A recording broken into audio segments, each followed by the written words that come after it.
I feel it deep, flowing through my blood. Rising up to become someone, and taking it all on my own. What a sweet victory.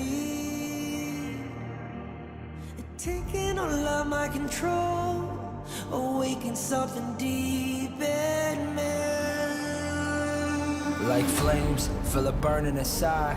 Take a hold in pursuit of the prize. I've been told ain't no way to survive, keeping all of this fire that's locked up inside. When this is the time, enter the ring. All those mental chemicals doing their thing. I got flashes of battles inside of my dreams. I was made for this moment. At least now it seems like it's time to come face to face with your fear. Been battling reasons for all of the years, and I learned how to fight them with style and grace no one's ever encountered. You say it's amazing, I'ma come out swinging when they open the gate. Go ahead, call passion, I'm calling it rage. I'm taking what's mine like I already own it. Watch but don't blink, going here to the moment.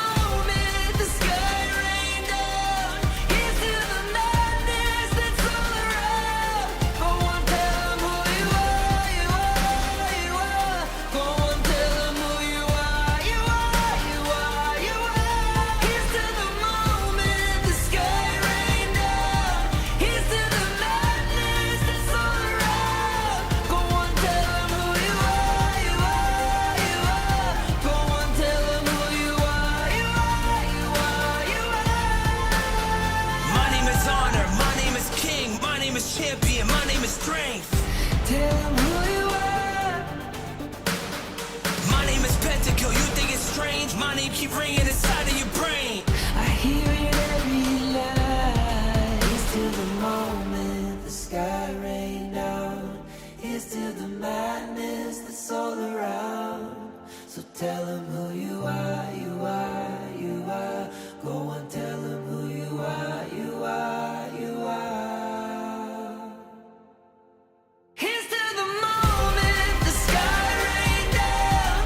Here's to the madness that's all around. Go on, tell them who you are, you are, you are.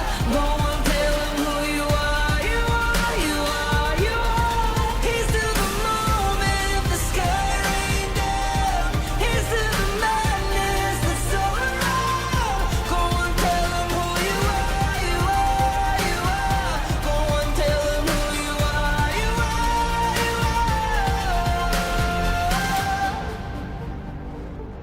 Go on, tell them who you are, you are, you are.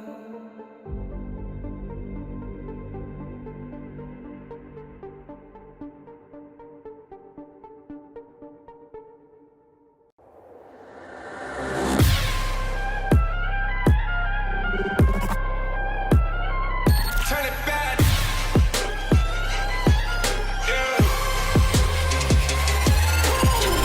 Gear out a weapon, getting ready, counting down. Pay attention to the challenge, tell me where you from. Gotta be tough, gotta be strong, gotta be savage like animal. Every time you tryna push me down. Look at me, I'll Look lying down when I run, and I'll make a sign, I will catch you. Watch out, it's better for you, got mercy. Look at me, I'll be rising. Carry the season, you got a down, gonna weapon. You never hesitate for another moment, but my bone is golden. I'm invincible, just let them know. I can show you all the glory I own. Through the jungle, find a way to the palace. I'm waiting. Go, different market we go. It ain't a river, turn it back. Storm is coming, light up your cold. It's my kingdom, fire blowing up. We the kings, it's our honor showtime. Honor kings, Guess we gonna burn up. honor kings. On a killing spree, I told you all this. All my enemies, they go on silence. Word of mouth, only since I'm seconds. We got honor. You wanna get me juice, kind of the one who made the rules. You have night to choose, only one way, got night to I can lose. see it, I'm gonna show that. We got no cry. We bout it, fuck this one, crash in pieces, you can cheat. First blood, double trouble, then I take a pen, I kill. All you do is sweat and look at me still victory. Say. I've triggered my soul For my down. pace. We the champions, screaming, I'm invincible. Just let them know I can show you all the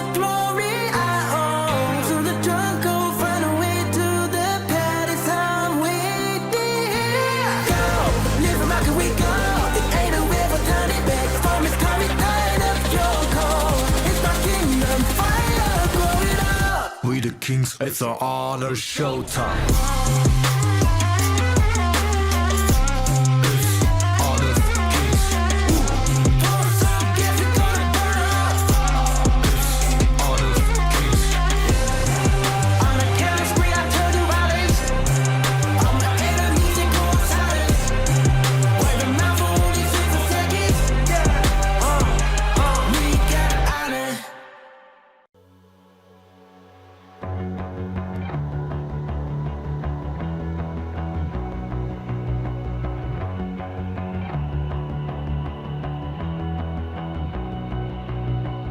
You've walked through the darkest nights.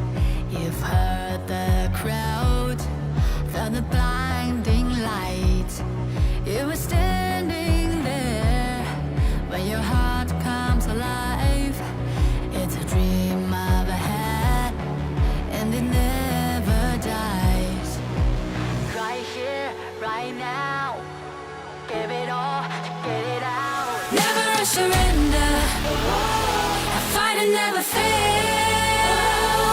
I am a contender, a challenge I can feel. The smallest lies become the brightest enemies, relentlessly. And even if you fall, you gave it everything to be a king.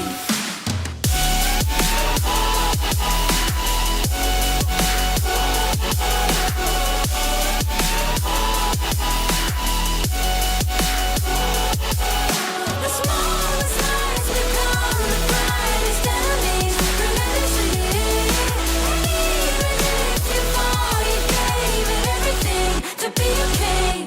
You carved your way with a sharp attack. You watched it all burn, and you never looked back.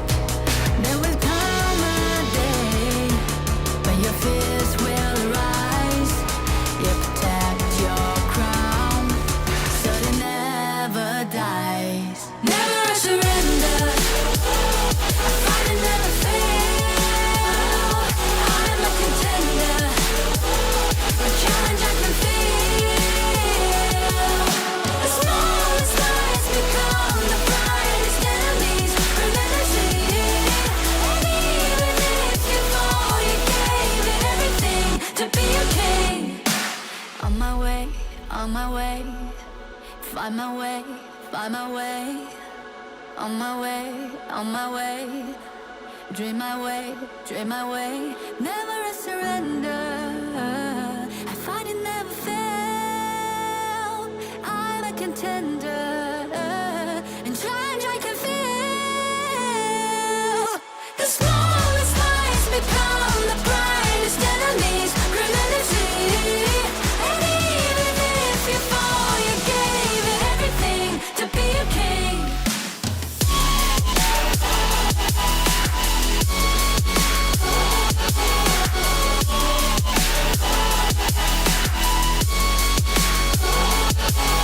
The smallest lies become the brightest enemies, relentlessly.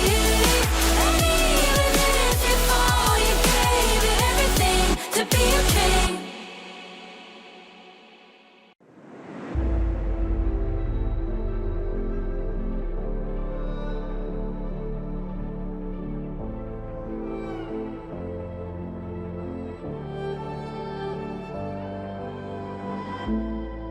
We're no strangers to the fallout. It's what got us here. Ever changing, some chameleon. Blood, sweat, and tears. We'll never make it if we fall to everything that brings us down. With a comeback is now. Blood, sweat, and tears. Fight for what we want. 'Cause it matters the cost. Every day, put in work. Blood, sweat, and tears. Nothing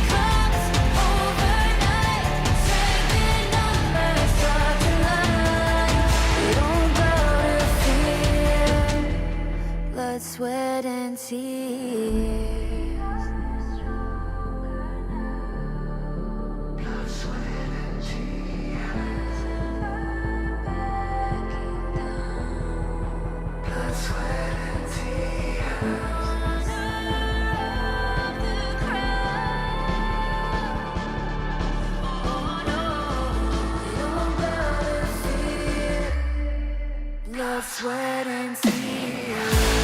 Fight for what we want.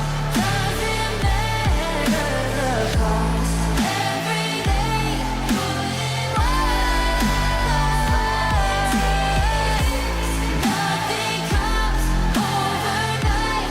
Strength in numbers, stars align. We don't go to fear. Blood, sweat, and tears. Fight for what we want.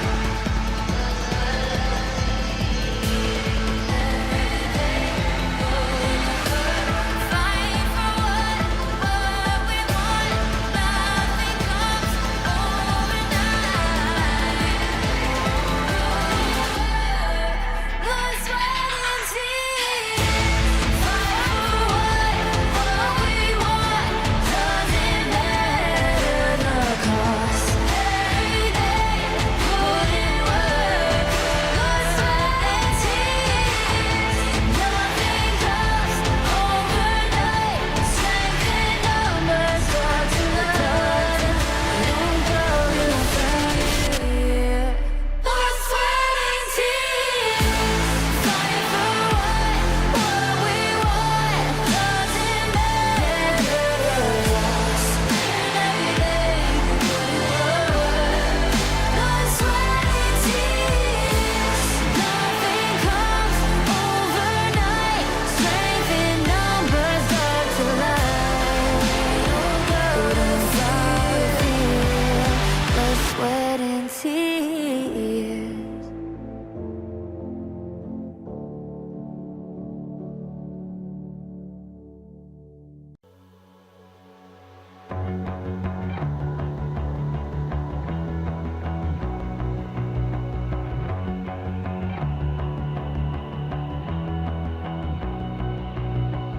You've walked through the darkest nights. You've heard the crowd, felt the blinding light. You were standing there when your heart comes alive. It's a dream of a hat, and it never dies. Right here, right now. Give it all, get it out. Never a surrender. I fight and never fail. I am a contender. A challenge I can feel. The smallest lies become the brightest enemies. Relentlessly. And even if you fall, you gave it everything to be a king.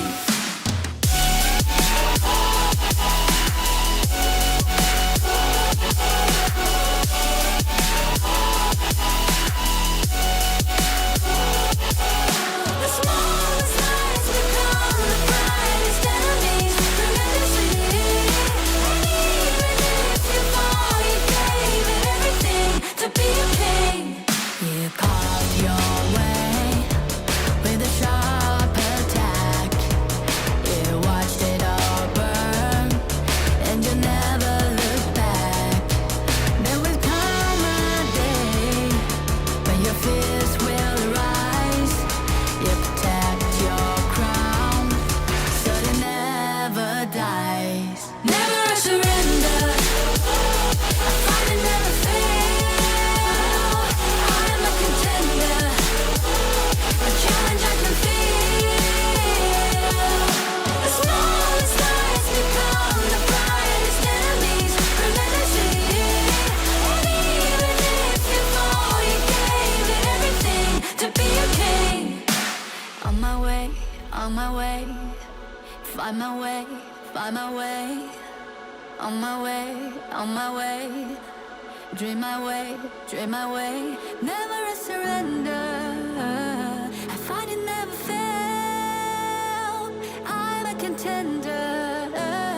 And challenge I can feel. The smallest lies become the brightest enemies. Relentlessly. And even if you fall, you gave it everything to be a king.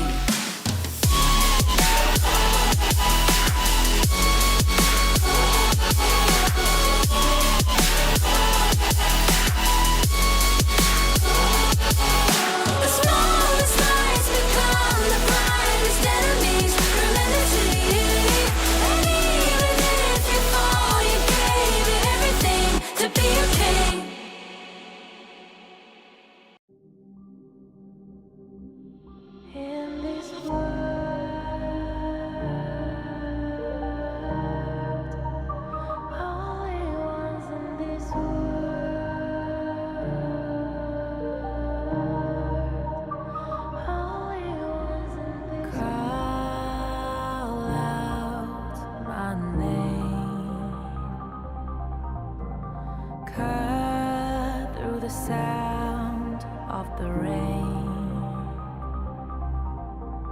No matter how I feed the flame, you know I feel the darkness and the pain. All of the ways we tried to break free from the night, you know we made it out, we found the light. I fly so high, light up the skyline. Let's do it this time, like it's a whole new vibrant world.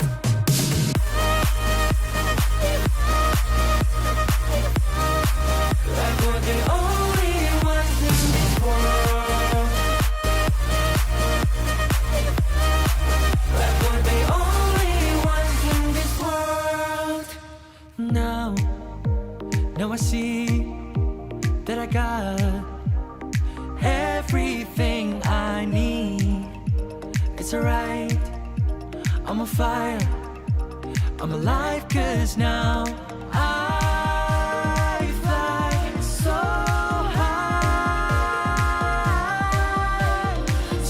high, light up the skyline. Let's do it this time, like it's a whole new colorful world.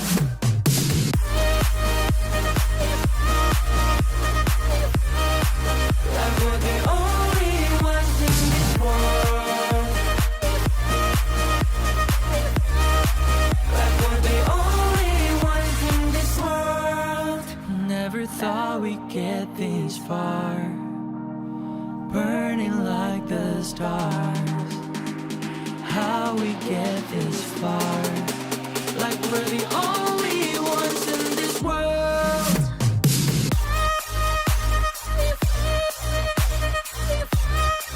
Like we're the only ones in this world.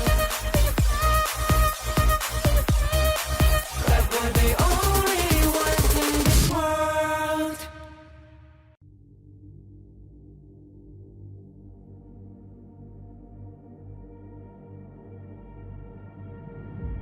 I feel it deep, flowing through my blood.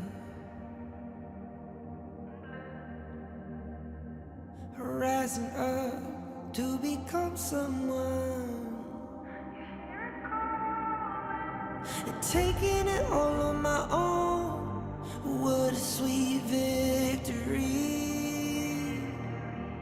And taking all of my control, awaken something deep in me.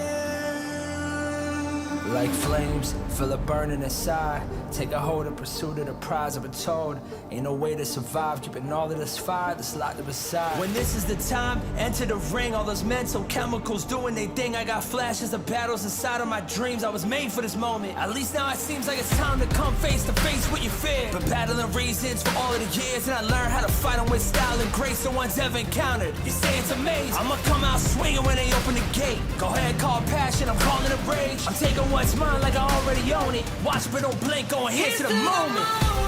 The sky rained down. Here's to the madness that's all around.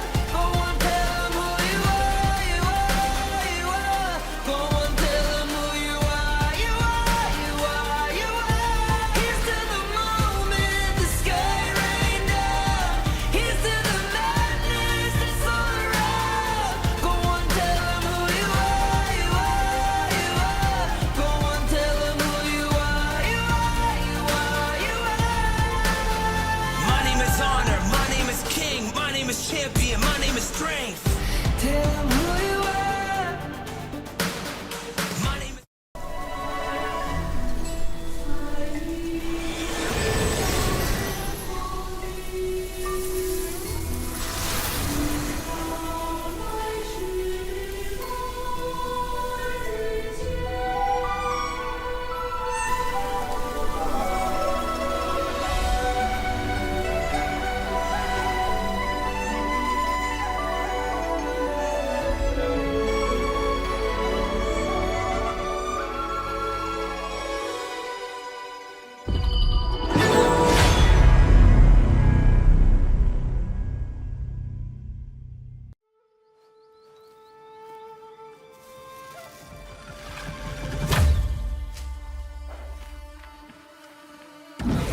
In Hero's Gorge, the base is the spring of life.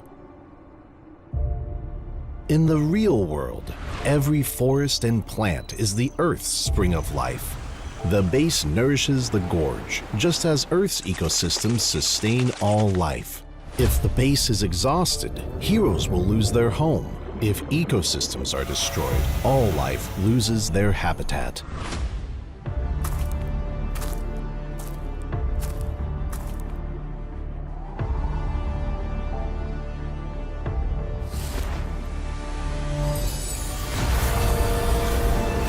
Honor of Kings is working with players worldwide to support real-world environmental causes and protect our planet's future.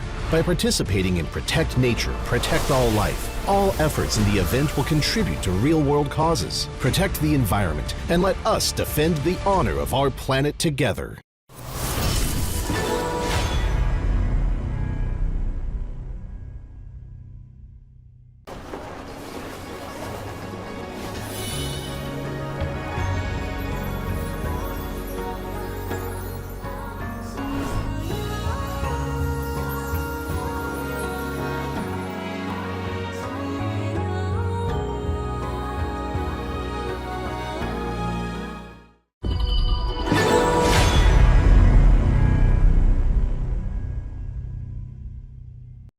Excuse me.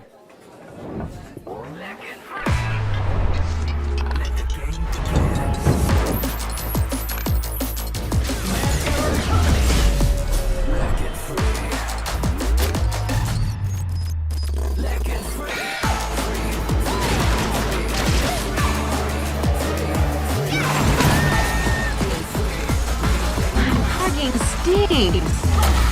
Victory! Another round. Sure, but how about a smoother phone next time?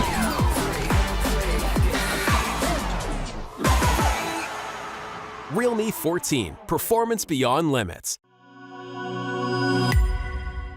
Welcome to the Honor of Kings Major East League Spring and Major West League Spring 2025. Two independent tournaments, each featuring 7 top teams from rising powerhouse regions across the globe. Major East features teams from South Korea, Japan, Middle East and North Africa, and South Asia. Major West brings together talents from North America, Latin America, Europe, and Turkey. Each league has a $50,000 prize pool and a clear goal to qualify for the Honor of Kings World Cup KWC. The majors will be split into 4 phases, a single round-robin best-of-3 format. While it is less punishing in a best-of-3, teams still need smart drafts and broad prep from day one. At the end of ranking week, the top 3 teams move to Group S, while the bottom 4 head to Group A for Survival Week. Unlike traditional slow-paced formats, this week 1 is anything but forgiving. Every match counts. Survival Week ups the ante with double round-robin best-of-5 matches. Here, the global ban and pick rule really kicks in, and teams are put to the test. Hero pool depth, draft strategy, and flexibility becomes essential. There's no hiding behind comfort picks. Only teams that can adapt will survive. In Group A, it's a ruthless fight. Only one team advances, while the rest are eliminated. One stumble could mean missing the knockouts entirely. It's fast, high stakes, and decisive. In Group S, the top 2 reach the upper bracket, while 3rd place drops into the lower brackets of knockouts. The final stretch is the knockout stage, featuring a double elimination best-of-5 bracket. Each league's champion qualifies directly to KWC, meanwhile runner-ups get one last chance in the major last call, a final best-of-5 to secure their World Cup slot. This format rewards consistency, creativity, and composure under pressure. Catch every moment live on our official channels. Every game is a chance to prove your region's strength and your team's readiness for the global stage. The path to honor starts now.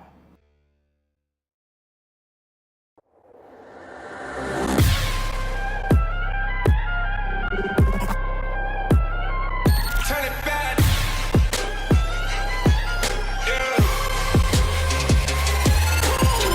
Gear out the weapon, getting ready, counting down.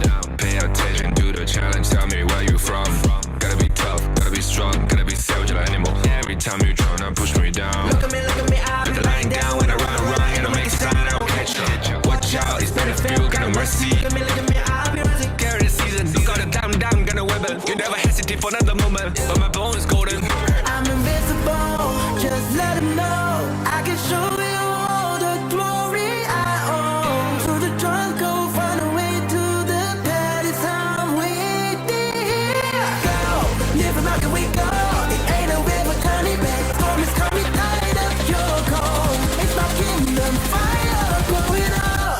Kings, it's an honor showtime.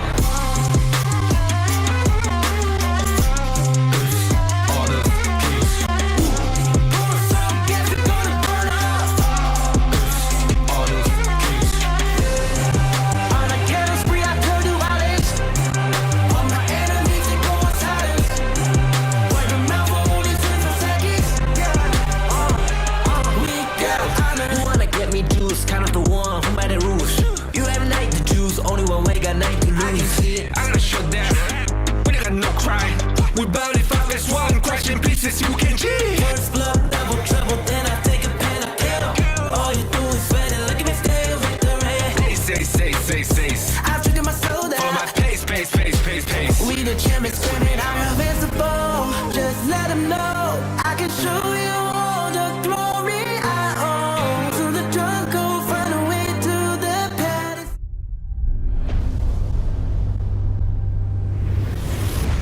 Become a pro player? How hard is that to take another path? Can you walk this path? Je me suis déjà posé la même question. Posso percorrere questa strada? Il l'appelle. Le chemin et le champ de bataille vers le plus grand honneur. Posso arrivare? Je ne suis encore personne. Posso lasciare il mio nome? Inizia a salire su questo palco. But the moment I tapped my first skill button, the moment I stepped onto the stage, I was no longer nobody. Our names began to shine. In facing the tension of adversity, in facing the frustration of defeat, in facing the uncertainty of the unknown, nothing can block the path I choose. With the light of victory, we pierce through the thorns. The path to honor is here. Beneath our feet. Light up.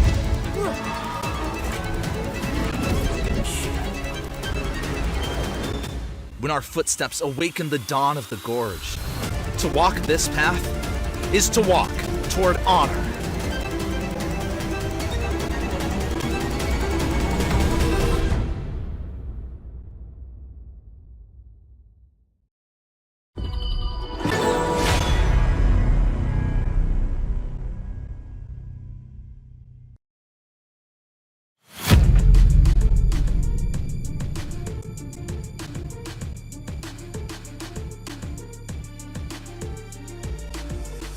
It's not just about adapting. It's about creating your own path. Siamo pronti a sconfiggere chiunque si metta sulla nostra strada.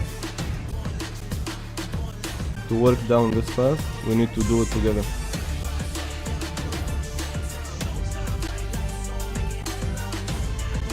Side by side, we walk the road that shapes our fate. Es hora de cumplir con nuestro papel. Siamo pronti a sconfiggere chiunque si metta sulla nostra strada. It's time to walk the path of honor.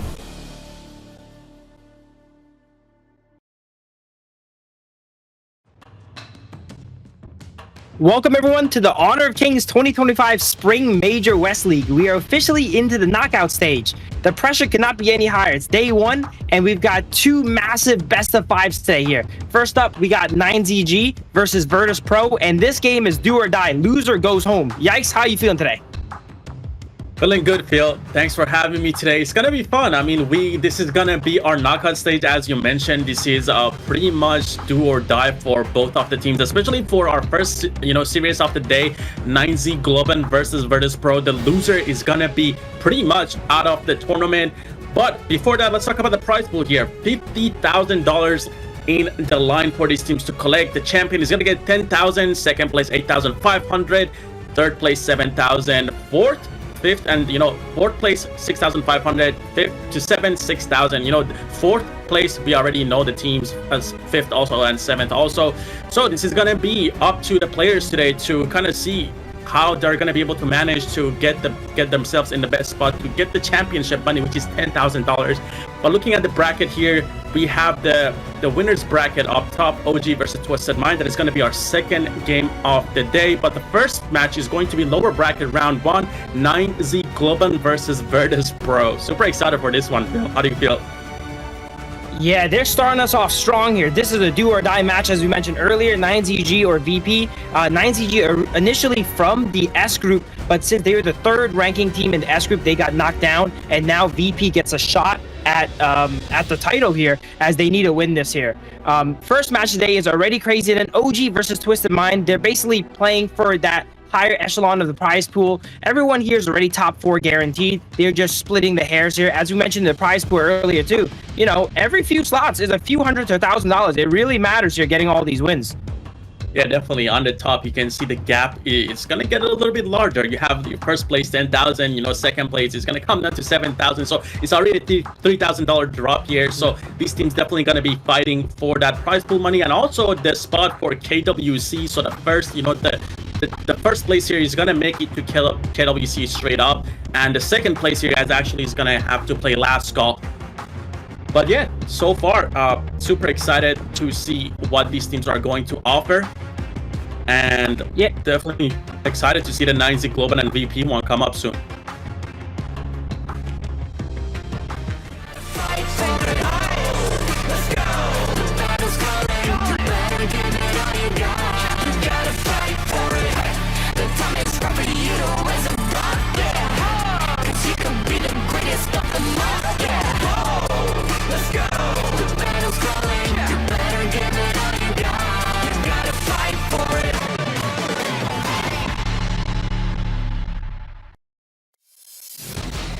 YikeZ Globant, they're gonna be on the blue side here.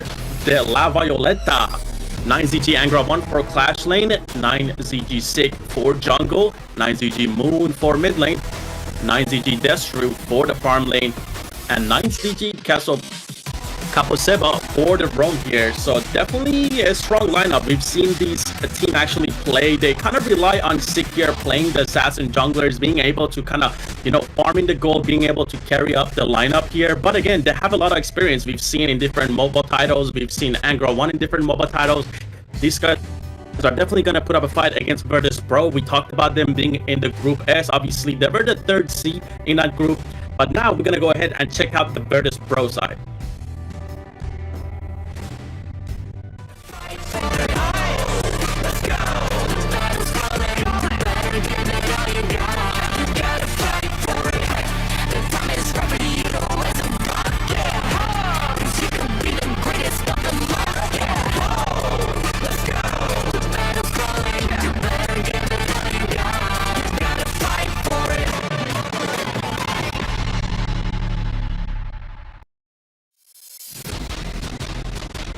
And they are against Virtus.pro, climbing their way up to face someone from Group S here, Virtus.pro. The Bears. We got Sushi in the top lane, Alim in the jungle, Prince in the marksman role, Grizzly Q in roam, and Red in the mid lane here. Very excited to see how they play here. They've battled their way into this. They've earned their spot into here, whereas YikeZGG had to, unfortunately, got thrashed a bit in the S group. These guys clawed their way through the S group, beating out everyone, sending home MKoi, Next, Ruya, Alo Gaming to be here, and they are trying to now send home YikeZ Globant.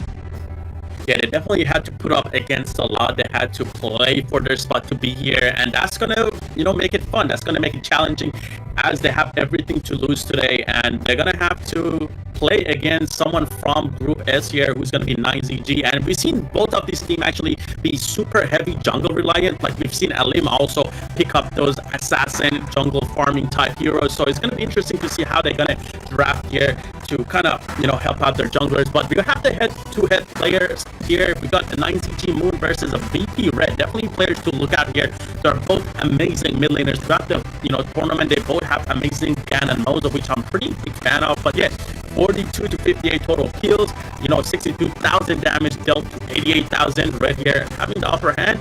Average gold 512 to 539, 69% to 76%. Team fight participation, definitely strong mid lane players here to look out for in this matchup.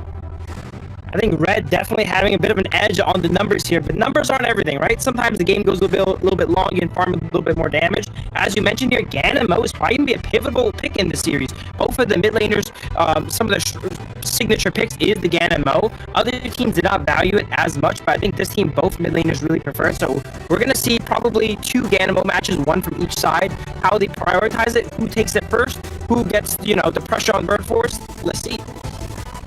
Yeah, definitely, it's going to come down to the draft, and as you guys know, if you haven't been watching the tournament, we are running the global ban and pick system, meaning that a team that plays a hero, they're not going to be able to play moving forward in the same series, so it's going to make it tough, it's going to make it challenging for these players to come up. And as I say that, we're going to go ahead here and get into the draft. We got Coach Void for the side of 9ZG and Hydro for the side of Virtus.pro. And I'm excited to see what they're gonna ban out here. 9ZG with a first ban on Luna here, taking that away from Alim.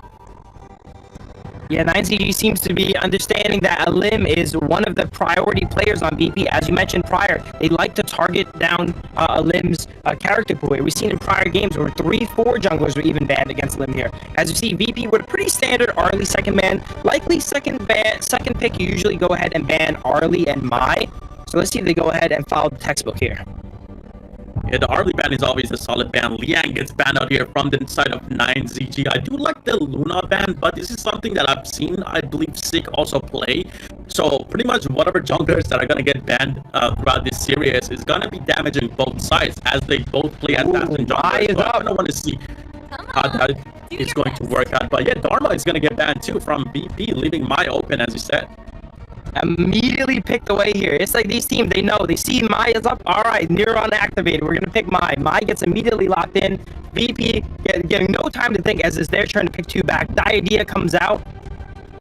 And Argon, Diadea, Argon, amazing combo. They even have some secret synergy. You know, Diadea can cross over the skill 1, similar to Argon, help him follow up in some ganks and invades. Pretty interesting combo, that couple there.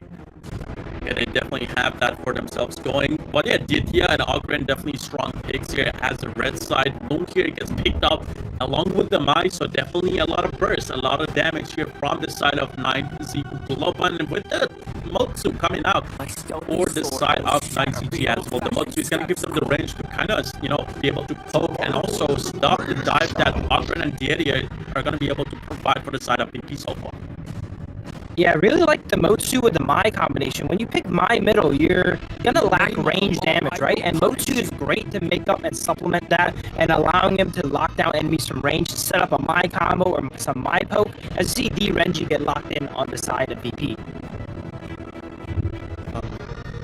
Yeah, the Renji gets locked in, and right here, yeah, the Renji is going to be a great pickup for the side of VP that is going to be able to kind of challenge the Lung a little bit, and also you can go hybrid build on the side of VP with the Renji, so that is going to make him a little bit tanky and make him sustainable against the dive that they have on the side of 9ZG. Again, the Mai has a lot of CC here. The Renji is going to be able to use a second skill to kind of cleanse that. But going over the bans now, Main gets banned out by the side of 9ZG, and VP bans out the Musashi here. Great bans from both sides. The Musashi does counter the Ogren and the Diadea, so I do like the ban from VP here. Yeah, very good ban outside VP. With the D Renji locked in, 9ZG doesn't really have any tanks yet. And if I was them, I'd be disincentivized to pick tanks going forward, right? Knowing that the D Renji is there to shred them at a moment's notice, we might see a very squishy lineup for 9ZG, going all bruisers and divers instead of going a traditional front line. Yeah, definitely, and we're getting a Lamb ban here as well from the Virtus.pro side. I know that Sick has been pretty active on the Lamb so far, and he's been doing pretty good with the hero throughout, you know, the group stages. And now Nuwa gets banned out from Red. We talked about the head-to-head player matchups, Red versus Moon, and blocking out the Nuwa here is going to have a lot of, you know, it's going to open up a lot of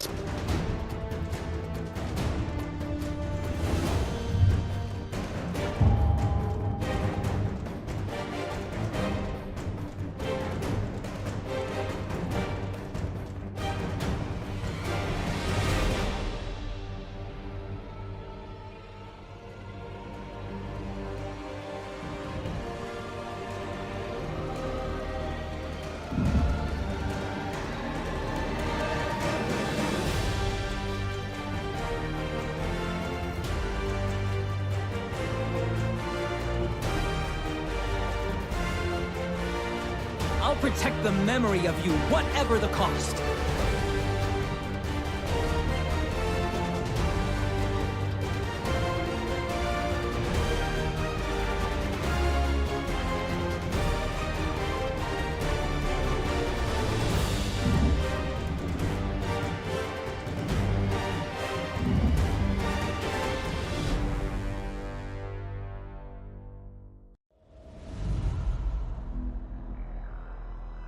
These two babies could knock a bull out cold.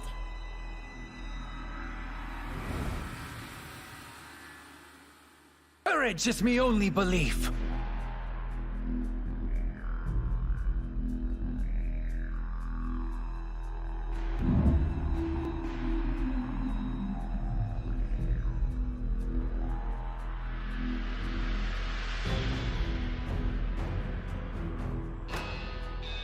Knowledge equals power.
Enemy minions will arrive in 5 seconds. All forces, move out!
But so far, both teams playing great. Down in the bot side, things are a little bit safer. But Red here is rotating down. Might be able to catch out the Kapasova here. We talked about the Diadia and Angela combo. And there we have it. They get an easy kill on Kapasova here.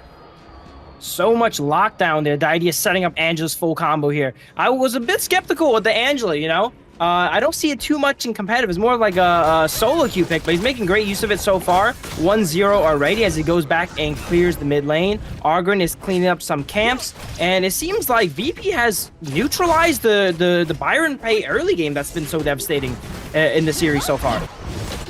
Yeah, 9ZG definitely not utilizing it so far. Moon goes pretty deep though. Angela here with an answer, gets the kill on their tower on the Moon. 4-1 so far. Red is at the right place at the right time every time here. 2 times he comes bottom, 2 kills for him here. And he also leaves the minions middle for Argren to scale up on, which is very nice too. You want to funnel as much farm as possible into that Argren if you get the opportunity. And that's exactly what Red is doing now. Yeah, so far VP seems to be having the control over the match. Moon has been overextending a little bit towards these bot lane ganks, trying to kind of get a pick on Prince before he picks up the tanky items that you kind of build on Derengia here. But, you know, the objectives are coming up in the next 15 seconds. Both teams are looking for a play here. Prince here has to use the Derengia ultimate. Doesn't really land it on Kaposeba, but this might be another kill outside of VP's looking for it. Doesn't happen. Both teams again going for there's so much kill threat inside VP. Anyone walks up, they get the idea comboed into Angela comboed, and you can just be dead in a moment's notice here. Motu forced to play really safe there. As we see Argren smited away. Motu tried to take it out of her cannon blast, you know. I like the effort there. As we see a fight in the clash lane here with Sunset. 1v2. He's not backing up though. Yeah, seems like the side of 9ZG, they're looking for the invades that we were talking about, the Pay and the Byron combo. They always try to look for invades, try to get picks.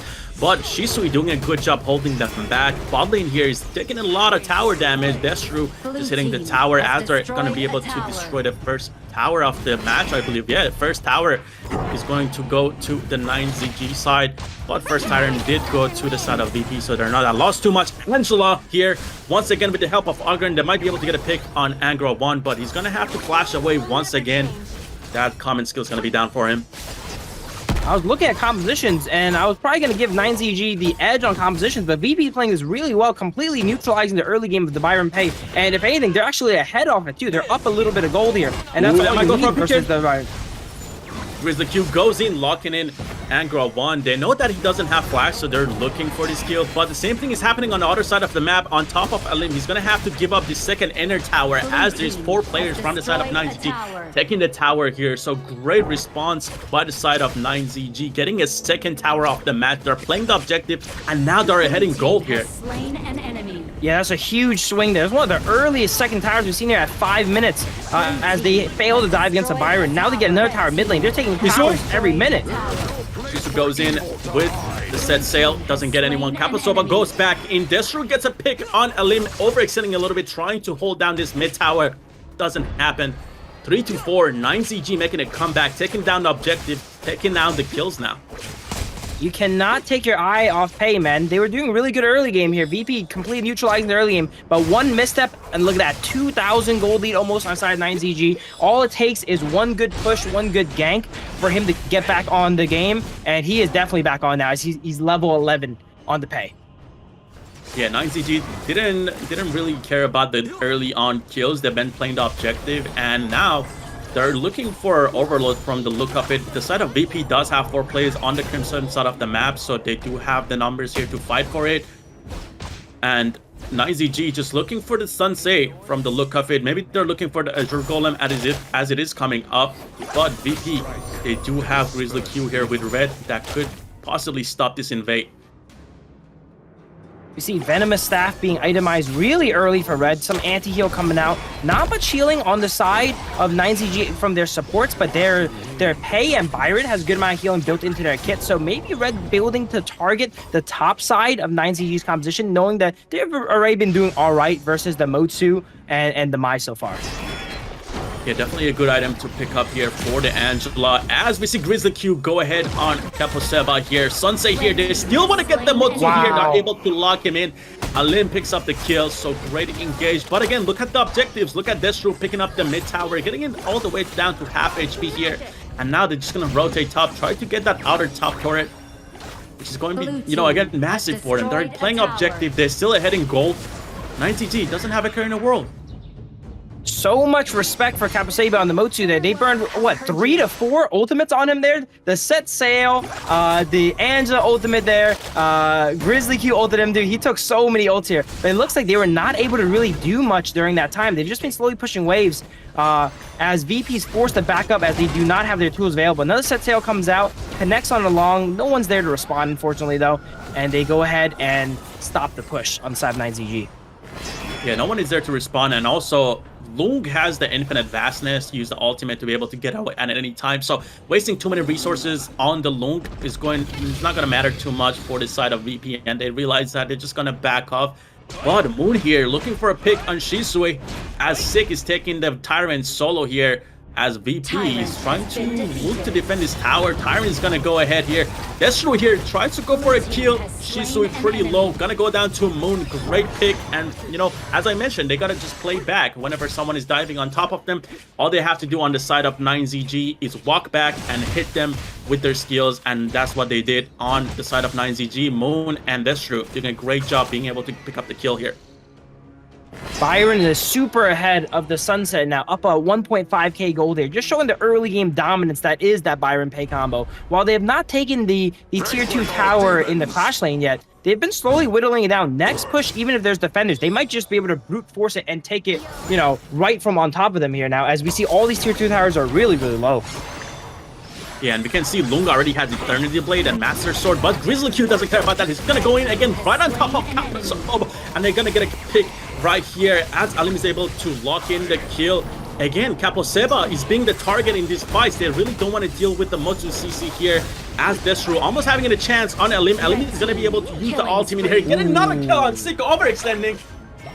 Wow. Sick, a little bit overzealous there, jumping into a 1v4. Sure, they burned all their ultimates on Kapuseba here, but there's still 4 characters on the side of VP you cannot jump into, as we see Arvin execute him there for that mistake. Exactly. Alim is doing a great job so far on the Ogren. He's able to utilize the ultimate here once again.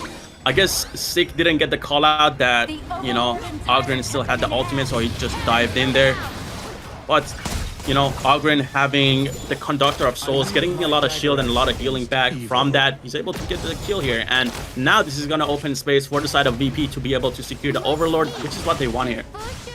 This is a very deadly area to walk into here, as we see Diadea and Angela setting up in the bush. Anyone that comes in will definitely get comboed. The Limb secures the Overlord now. This is the enhanced Overlord here, so they're able to summon the Shadow Vanguards down any lane at a moment's notice. So Pei here is probably not going to get that wave pushing too much longer in the bot lane. Yeah, it seems like they already dropped the Shadow Vanguard in the top side of the map. Shadow Vanguards, when they do get dropped, they're going to clear out the wave, and the big one is pushing up on top. So they're going to have to answer that pretty soon. And VP, this is going to allow them to put up a lot more pressure here as they're going to try to go for this mid lane tower to open up space for themselves to be able to invade for the side of YikeZGG. So we're going to see a play here probably. Sick here. Like Pei's once again soloing the Shadow Tyrant here, if I'm not mistaken here. Yep. He's using that pressure from the minions constantly pushing in the bot side of the map to just solo these Tyrants. You know, they know the enemy cannot be here right now. They're forced to clear the minion waves. So he's been safely able to solo 2 Tyrants.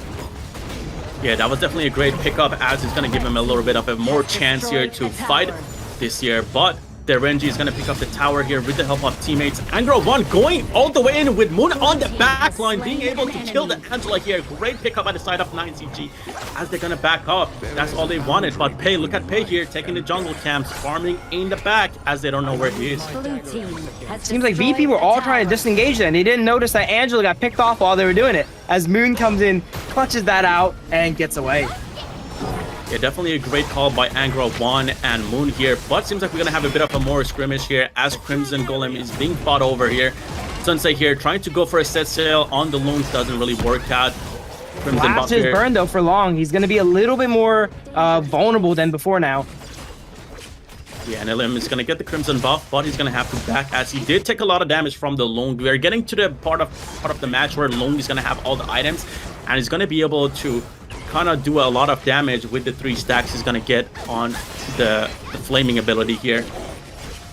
Yeah, while 9ZG has a great early game core in that Byron and Pei, they also have a contingency plan, right? In Destro on the long, scaling up.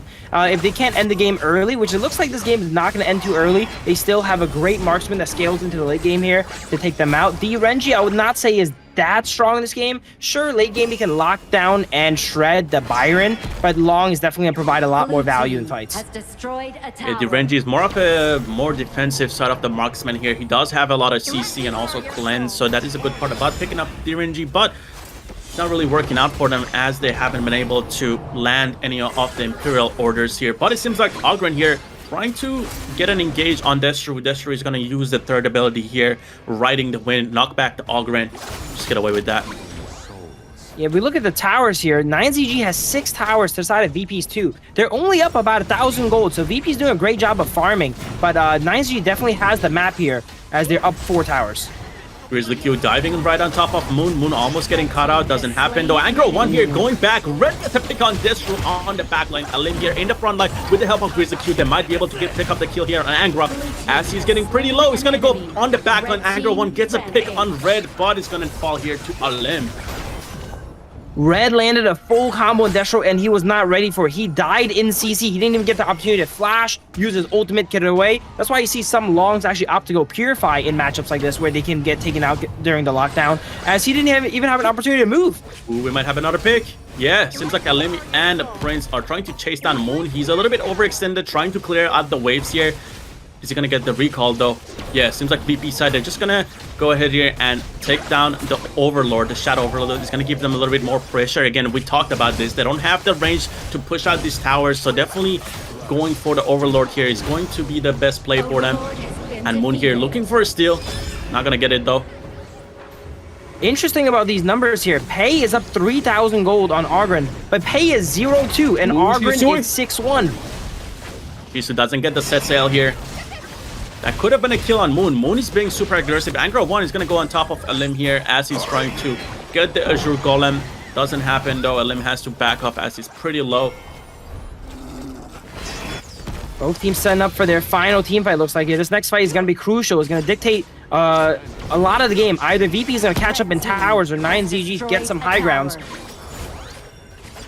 Yeah, definitely. I mean, VP, they need to look for these towers at this time. I mean, you said it, they have 6 towers on the side of 9ZG. Grizzly Q here, though, engaging on Destro, but he's going to back off. All they wanted was the double mid towers in the mid lane, and they're going to back off. And we can see Pei again doing a lot of invading in the back outside of VP's trying to get these towers.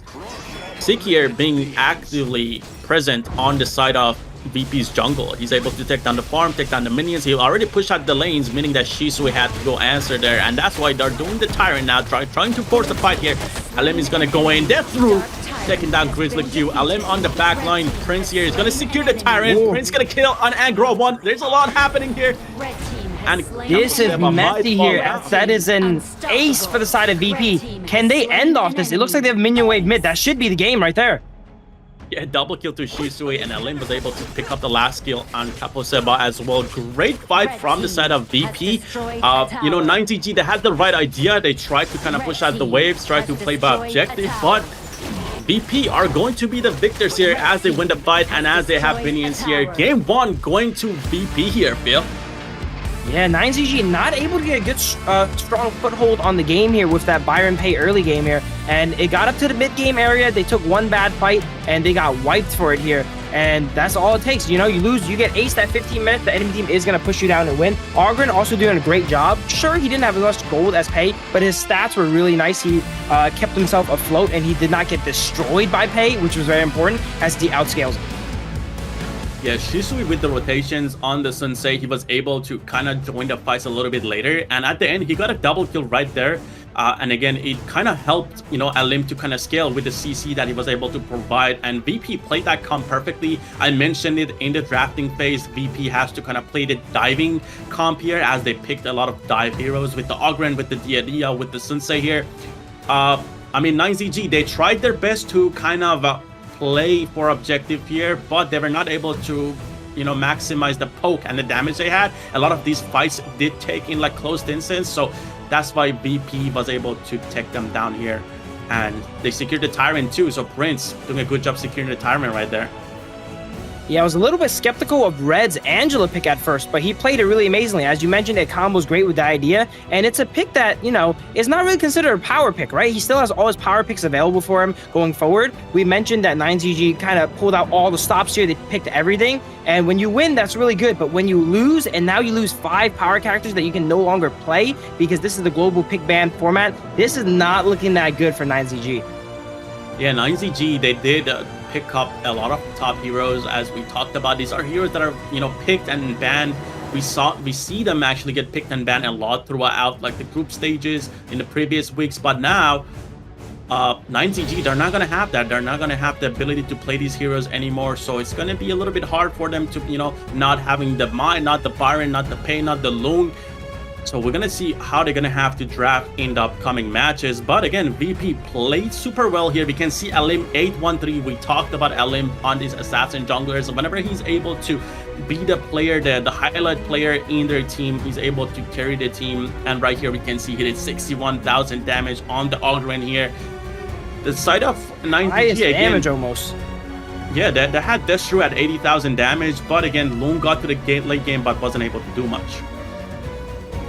Yeah, interesting note I was trying to talk about in the game there, but there's just so much action going on. Pei, even at the very end of the game on the losing team, is still up 2,000 gold on Argren here, and Argren is 8-1-3. It just shows that in this game that kills don't really amount to that much gold. It's what you do with kills, right? You have to get the kill and then convert it into stealing jungle or pushing a tower and getting some towers. That's how you build that gold lead. Pei was 0-2-3, you know, not a desirable score at all, but he still had 2,000 gold on the enemy jungler there. That was 8-1-3. Yeah, definitely a great, you know, play by Sick. I would say he realized that they had a lot of trouble, but yeah, MVP is gonna go here to Alim, as we talked about it. 813 KDA damage taken, 34% damage dealt, 23% total goal, 22%. Definitely a deserved MVP here, as Alim was definitely shining on that Ogren. But now this means that he's not gonna have Ogren, and we saw his Luna being target banned, so maybe there's something that 9ZG knows about the Luna. We'll see if they're gonna try to ban that out or not. But yeah, Alim, definitely a great performance on the Ogren here. A lot of kills, and we're going to be able to see some of that right here. Yeah, it looks like 9ZG never really got rolling early game, you know, that we're used to. We're used to kind of early game domination, and teams have to, you know, barely survive the Byron Pei. But some missteps here, as you can see, Sick giving away some kills. That's how you can go ahead and lose that lead really quickly. Give away those kills. Pei had so much gold on him and gives a shutdown every time he dies, and that will definitely accelerate the side of VP. Yeah, and I would say that Alim here had some of the best Conductor of Souls I've seen. Using the Ogren ultimate to kind of bait out some of these fights was the winning points for him. Like we saw that one time Sick was kind of trying to fully engage and try to take him down, but he was able to use the Conductor of Souls here to kind of survive the very last second, which was great. So yeah, definitely, you know, some of the best Ogren plays we've seen from a player so far. Alim here putting up some great numbers. It looks like 9ZG is not too ready for the Angela as well, too. At the end there, they look like they lined up for Angela ultimate, and they got wiped for it here.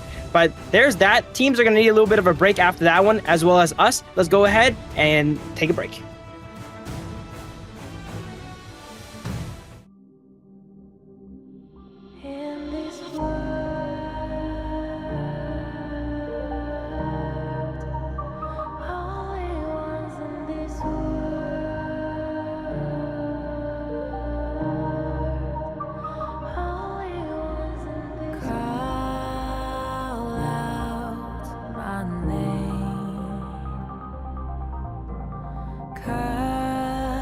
Sound of the rain.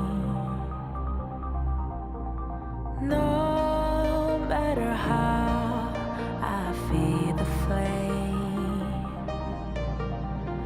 you know I feel the darkness and the pain. All of the ways we tried to break free from the night, you know we never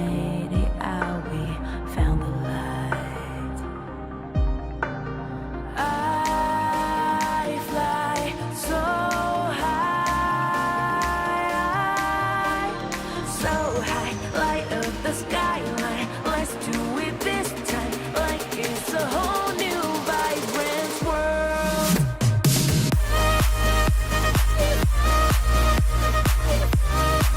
Like we're the only ones in this world. Like we're the only ones in this world. Now I see that I got everything I need. It's alright, I'm on fire, I'm alive 'cause Welcome back, folks. We just saw the first game of a do-or-die best-of-5 between 9ZG and VP here, and it was a pretty intense game, but 9ZG used a lot of power picks and unfortunately lost for it here, so they got himself in a bad spot, I would say, draft-wise. It's still anyone's game. It is a best-of-5, but they gotta lock in, man. Loser goes home here, yikes. Yeah, the loser goes home. There's a lot on the line. There's a lot of cash and there's a lot of pride. And also, they gotta fight for that first spot that's gonna get them to KWC.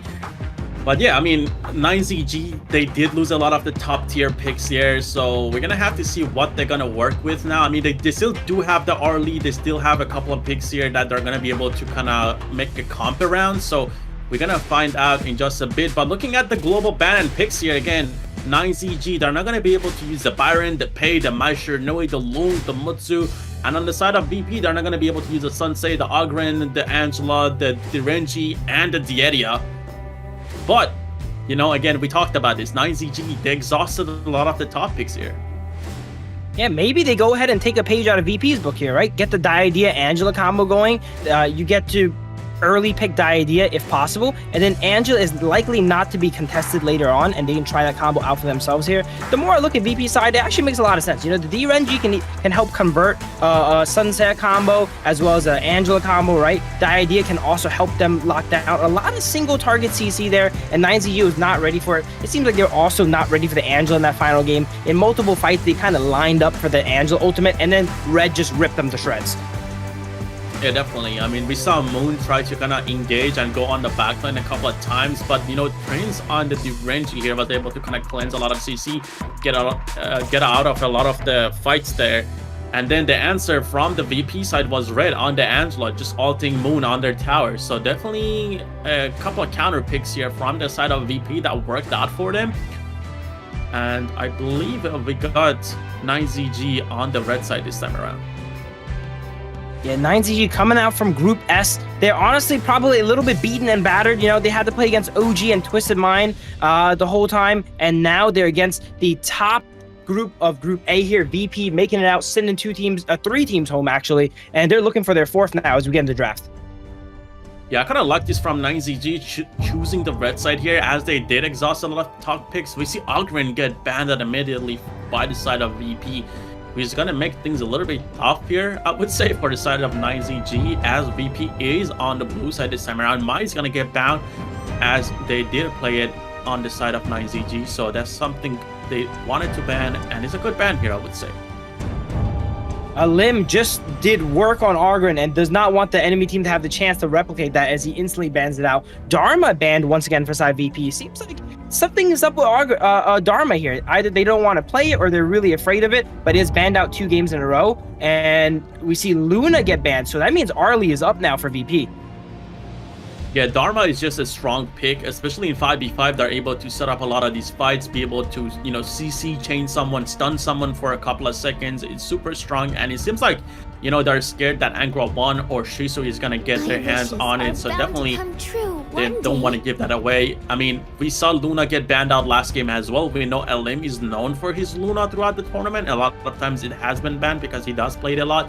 So definitely a great ban coming out from the side of 9ZG, but that leaves Arlie open for them, which is gonna make things quite rough. We've seen Prince on the Arlie. He's been having a lot of impact on it, so gonna see what they're gonna answer with on the side of 9ZG here. The idea getting picked up is pretty solid here. They don't want to give VP the chance to ban it out in the second rotation. And it also leaves his team open to maybe do some counter picks and such. Mayyin also locked in. Lim, a lot of teams pay him respect, but are you willing to ban the Luna 4 games in a row here, you know, to come back? right? Elim still has to pay here. Look, they go ahead and take the pay Byron combo. 9ZG played it last game. They didn't quite do well with it. Now VP's like, let me teach you guys how to play this composition. Yeah, definitely a great duo to pick up. We've seen it played a lot, you know, pay the Byron here. And VP is going to just lock it in so it doesn't get banned out on the second run of the bans. 9ZG here banning the main, and the idea is a lot of CC, is a lot of combo lockdown target they have here. And the constant U here is going to get picked up for the side of 9ZG to kind of counter the Arlie here. Wow, I really like the concert you pick up here. Everyone on side VP is all physical damage, and especially Byron and Pay, their divers, their burst divers, and using that skill 2 to go immune and negate all of that is amazing. And as well, it's not a very contested pick, right? So 9ZG, they exhausted a lot of strong picks game 1. Now they got to be a little bit more conservative, picking up stuff like the concert U. But in a spot like this, I would say this is an S tier pick. Yeah, definitely an S tier pick. She's able to use Protecting Winds, her second skill here, to block out a lot of the incoming physical damage, and it's going to open up the, you know, the opportunity for them to kind of dive towers too, as Protecting Winds is able to block out some tower shots as well. So definitely a good combo on the top of the Diadea and the main here. The Motsu and the Yixing going to get banned out here. Musashi and Ganon will also get banned from VP. We talked about both of these mid laners, Moon and Red, playing a lot of Ganon Mo, so definitely a good ban here. Yeah, I'm surprised VP actually ended up banning it. They know that 9ZG has the first pick priority here, so they are afraid it was going to get taken away. But we have Yuan potentially being locked in on the side of 9ZG, and a lot of the mid laners are off the map now. I think the only ones left are Lady Jen and Princess Frost that are consistently played. So let's see which one VP opts to go for here. They actually opt for the Sha. Okay, that's another one of Red's picks here. That's very strong. Sha, almost forgot about her there. As we see Sha probably getting locked in. And what are we going to round out VP's roster here in the jungle? Not in the jungle, in the roam position, actually. Yeah, Lianpo is going to go to Grizzly Q. We've seen Lianpo picked up with the Byron Pay combo quite often. It is pretty much the holy trio, I would say, as it's played a lot together. Lianpo is able to create the space that Byron and Pay need to invade. I mean, that's probably something that 9ZG was actually lacking, and now having the Lianpo being able to dive the back lines here, it's going to give Virtus.pro a lot of chances here to be able to fight, but they do get Fate on the side of 9ZG. Fate might be able to do some damage here. Fate, one of those picks that they're kind of, you don't know what they're gonna do, right? It's good into almost every composition. It just matters if you snowball or not here, so that it's gonna depend on how sick plays. But VP, a lot of dive. 9ZG does have Concert U, one of the best anti-dive marksmen, but is it going to be enough? You have 2 seconds of immunity, but Lianpo, Pei, Byron, they have a lot of time to go at you here. I'm interested to see how they go ahead and play these team fights and how the Fade can maneuver around the early game. Can he feast or will he famine?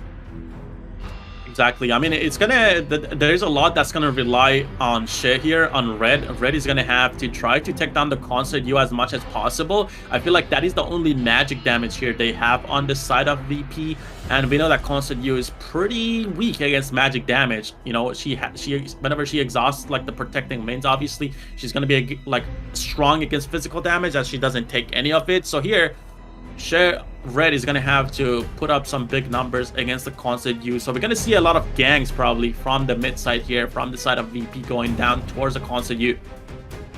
While I don't think Red is going to have the firepower to quite take him out, Sha is not the highest damage mid laner. Maybe he can go ahead and hold her still long enough for that protecting winds to run out so that his teammates can go ahead and take her out. The Arlie on Prince here will scale up throughout the game. And just like, it seems like a similar pick to last game's 9ZG. They picked the early game and then a scaling marksman as like a fallback plan here in case they don't go ahead and secure that early game. Exactly. I mean, the Arlie does have a bit of magic damage here that could be useful, but it's not, you know, as much as you want to. She mostly does physical damage, but we'll find out in just a bit as teams are on the gorge here. And seems like VP already going for it. Engage on Moon. He's going to have to go back all the way here as VP here is looking for the boards on the side of 9ZG. And it begins. Pei is already in the enemy jungle, not even 30 seconds into the game almost here, as he steals away the enemy boars, goes back and retreats and clears his own jungle now. Fade, I'm not sure if he can protect himself much against the Pei. He's going to need the idea to babysit him a bit here, as you see Liang Po try to mess with the Mei Yin in the Clash lane. Byron is definitely advantaged in this matchup, and with roams as well too. Mei Yin's going to be in a bit of trouble. Yeah, Main is going to be in a bit of a trouble as she has to use her skills to get over the wall there to safety. GrizzlyQ being so active around the map so far.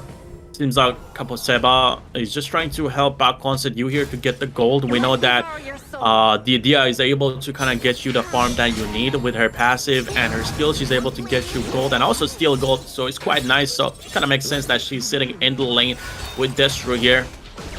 GrizzlyQ though trying to open up space for his teammates. Again, we talked about the Pei, the Liang Po, and the Byron combo, and we can see that GrizzlyQ is trying to abuse that as he's roaming around the map, looking for engages here and making the side of YikeZGG try to, you know, use their common skills here, the flashes. Yeah, some small skirmishes coming down. No teams have their ultimate really yet, and you really need that ultimate on the melee supports to go ahead and engage these fights. Currently, he's just a little bit of a meat shield. He helps you push out the wave a little bit, and he runs away. But once we have level 4 in Liang Po, he's going to be able to use that to hard engage for his team, help people lock down, show it a nice pull here, all the way back into their side, YikeZGG. The idea is on the run in VP's base.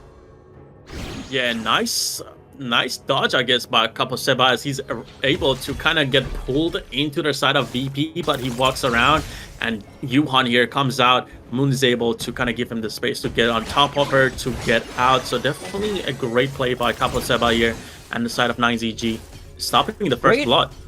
Great awareness from Moon to know that she has to go into the pit there to help out the Deity and let her jump over the wall and get her out. So both teams are on point today.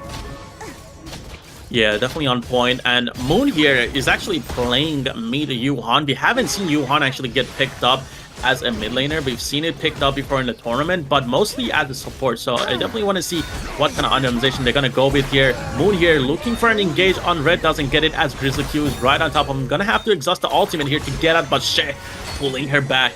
Doesn't really get anything out of it though.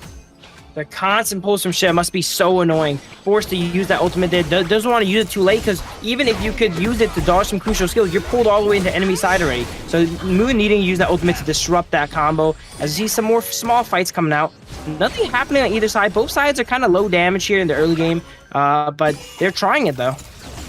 Yeah, GrizzlyQ tried to go for a full dive on the constant. Destru, knowing his limits, used Vaulting Shot, his ultimate, where he gets a bit of a crowd control immunity, and he was able to kind of immune the Liang Po ultimate and get out, which was a great thing to look at.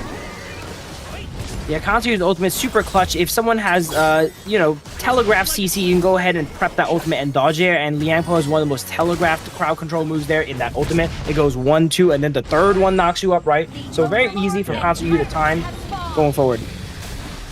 Yeah, but as we go into this fight, GrizzlyQ is not going to have the ultimate. He actually just came back up as they're taking the Tyrant here. But again, VP seems like they do have a lot of control. This is what we wanted to see from the side of YikeZGG with the Byron and Pei, but they were not able to get it because they didn't have the power that Liang Po is providing them. They didn't have the presence that GrizzlyQ is having so far in the match, which sucks. But yeah, the side of VP definitely using the Pei, the Liang Po, and the Byron combo as they should be, and I'm expecting some more engages on the top side of the map as they do have Byron too.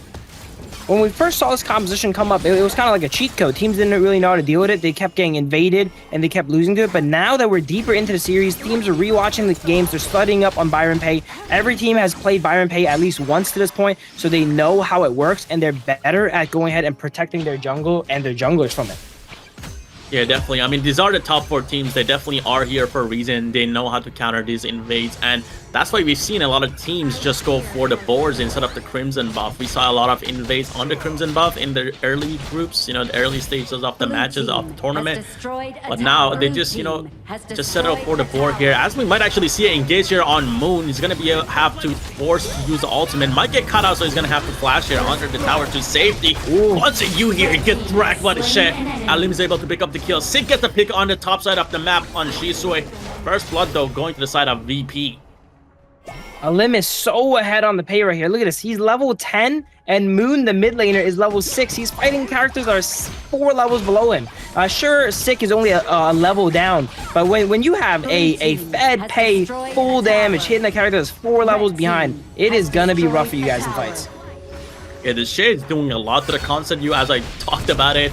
You know, Concept U is weak against magic damage, and Shay has a lot of CC. Even though she doesn't have the burst to like one-shot or kill Destroy here, she's able to kind of just drag him 2-3 times towards his teammates, which is going to lead to the kill, and we saw that right there. So definitely a great play by BP. And I mean, great answer by YikeZGG, as they were able to take a kill on the top side of the map and also get a tower too. It is 6 minutes in here, and Pei has Master Sword, Axe of Torment. He's on track to one-shot almost anyone here now, as he goes ahead and clears up his own jungle. YikeZGG looking for a bit of an ambush on him, it looks like. They're tired of getting bullied by the Pei. They're trying to catch him off guard, maybe. No, there's no customers for him in that bush, unfortunately, as they just scout around and sit in these bushes, making sure that they have good vision control. Yeah, they're definitely looking for a pick as they send 5 players down towards the bot lane here. Maybe the Pei. But now that means they're going to have to give away a free tower to the side of VP. VP has 4 players here now looking for their own answer here to try to fight and open up the second tier tower here. Sick here. Going with the tank Fade here. Shisui tries to go for engage. Doesn't connect though. They're going to have to back up. There's a fight down in the mid lane here. Seems like Pei gets a solo kill on Main. Destroy trying to answer. Gets a double kill. A limb here. We were just talking about how strong that Pei was, and YikeZGG just felt it as they just got 1v2'd. I think they were trying to make a catch on him, as we mentioned before, in the bushes, and they did not like what they found, it seems like. Yeah, we need to watch a replay on that. That was definitely a fight to watch. Alim was able to clean up the double. I believe it was a 1v1 at first, but it turned into a 2v1. And Destro going down, that is gonna be bad for the side of YikeZGG. They're able to open up the map. They're almost getting the second high ground here. Shisui might be a little bit overextended here as he's getting chased out by 4 players from the VP side. Uses the ultimate to slow down, but Alim here is back, jumping on Moon. They're gonna have to back up on the side of YikeZGG.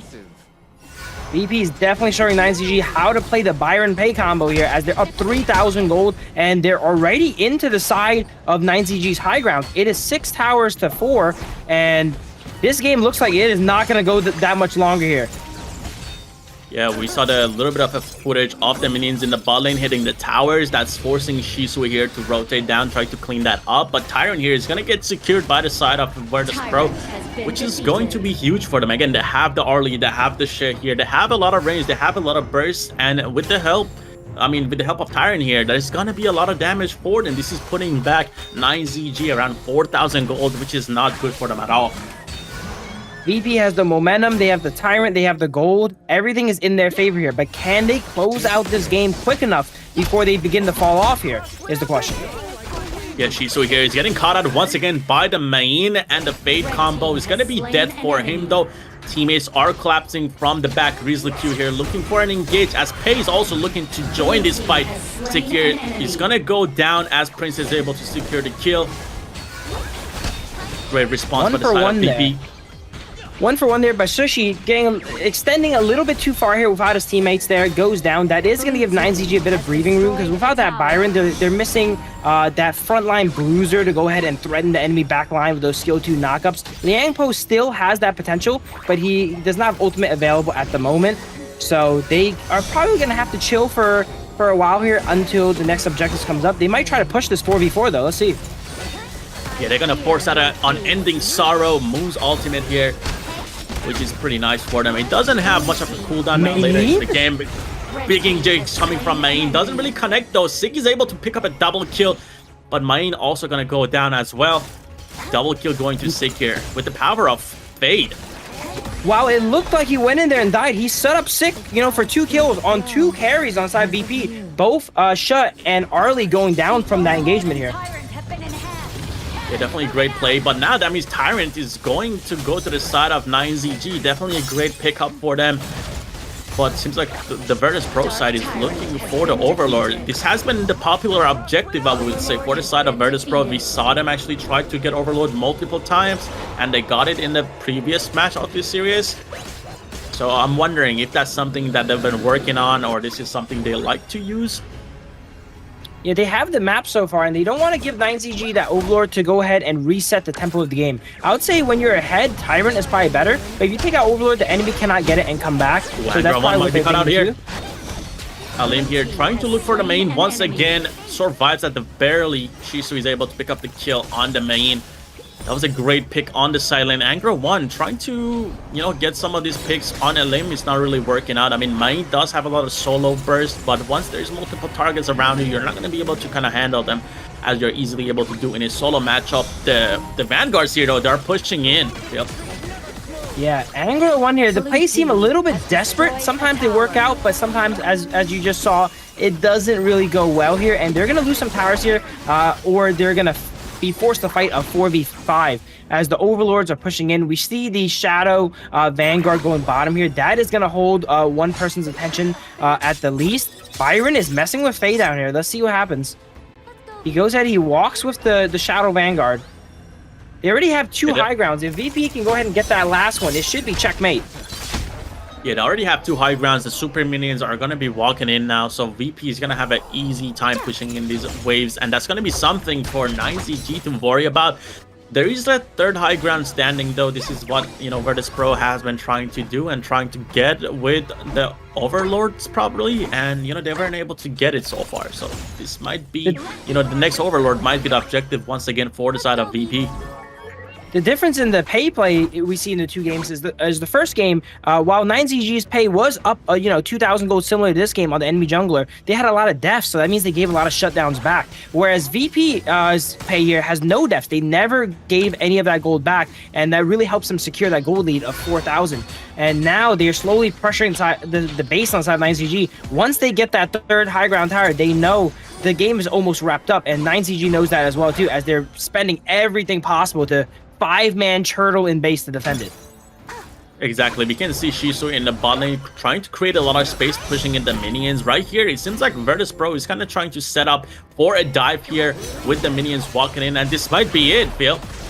This is the final fight coming up here. Let's see if 9ZG can win this fight. They need to win it handedly too, because they're like Byron in the back. Prince gets a pick on the Yuhan. Angra 1 also is going to pick up a kill on the Arlie here. Deathstroke surviving, getting a couple of kills.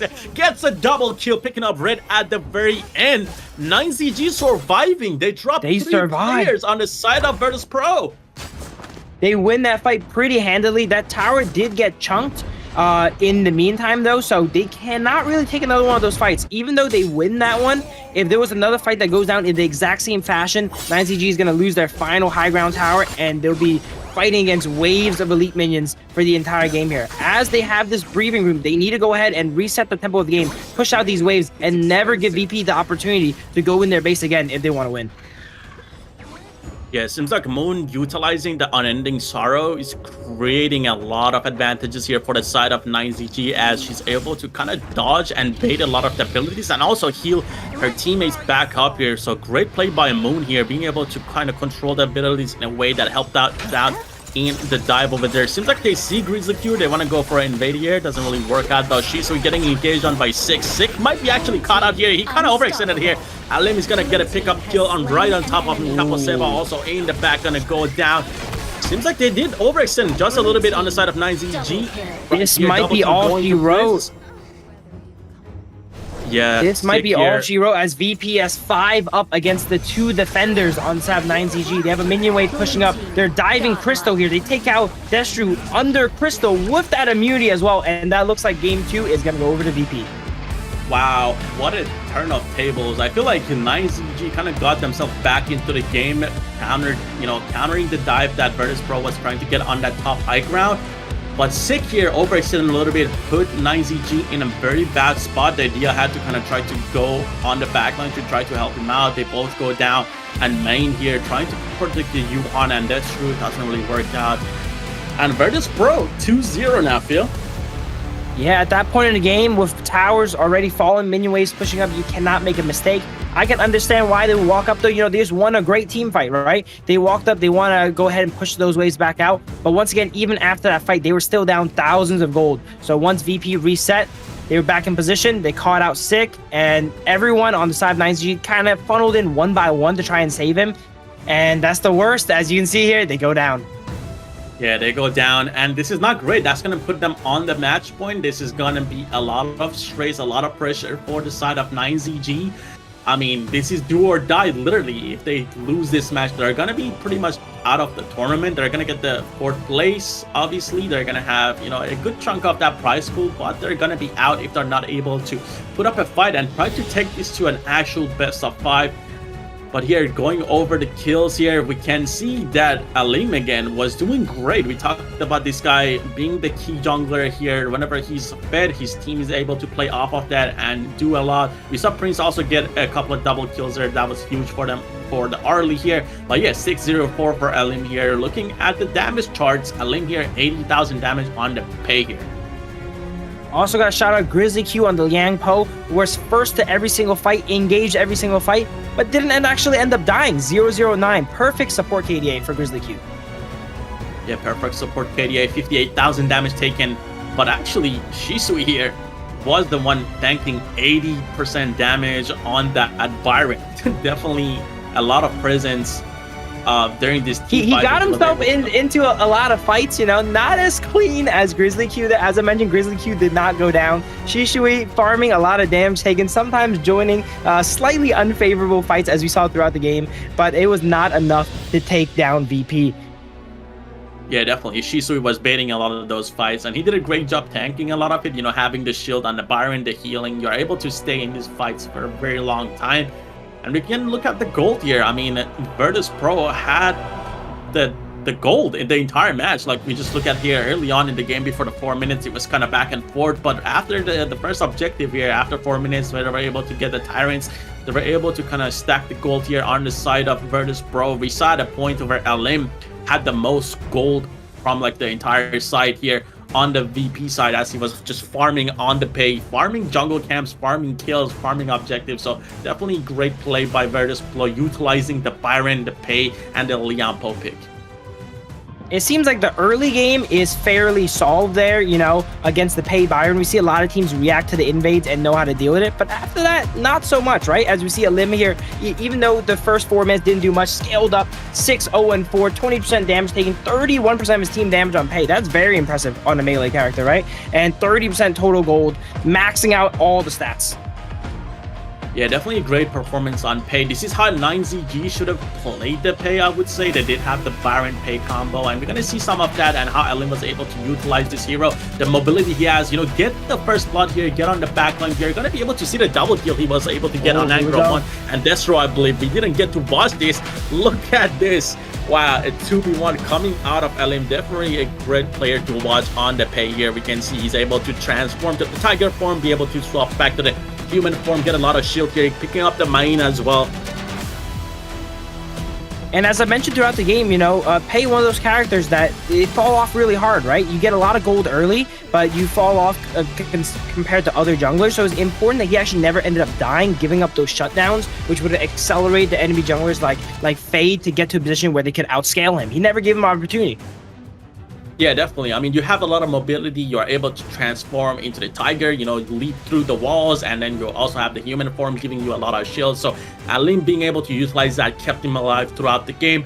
But for now, we're going to go ahead and take a break, as players are taking a break as well. Once we come back, we're going to go ahead here and get to the match 3 of this series.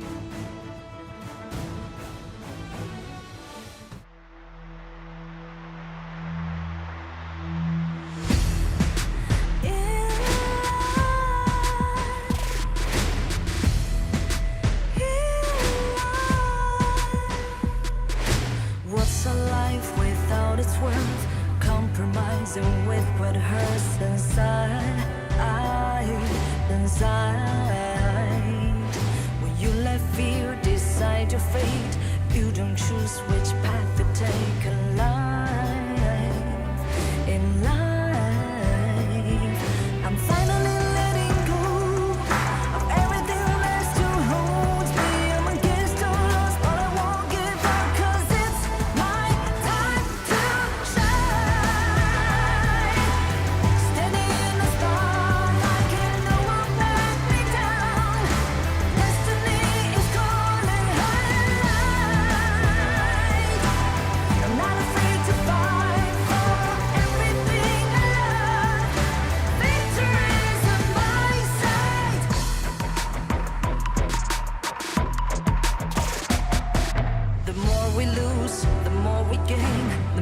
nothing stays the same in time.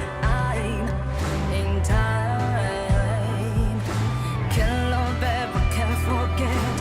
What you see is what you get. Sometimes,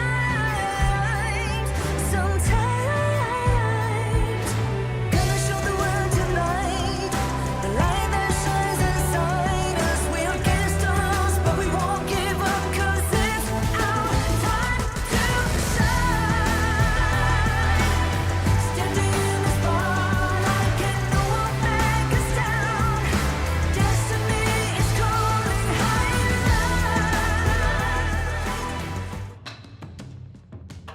Welcome back, guys, and the danger levels are approaching maximum here. In our first best of 5 here, loser goes home. VP is actually up 2 games on 9ZG here. It's make it or break it right now. They need to win this game or else they're going home.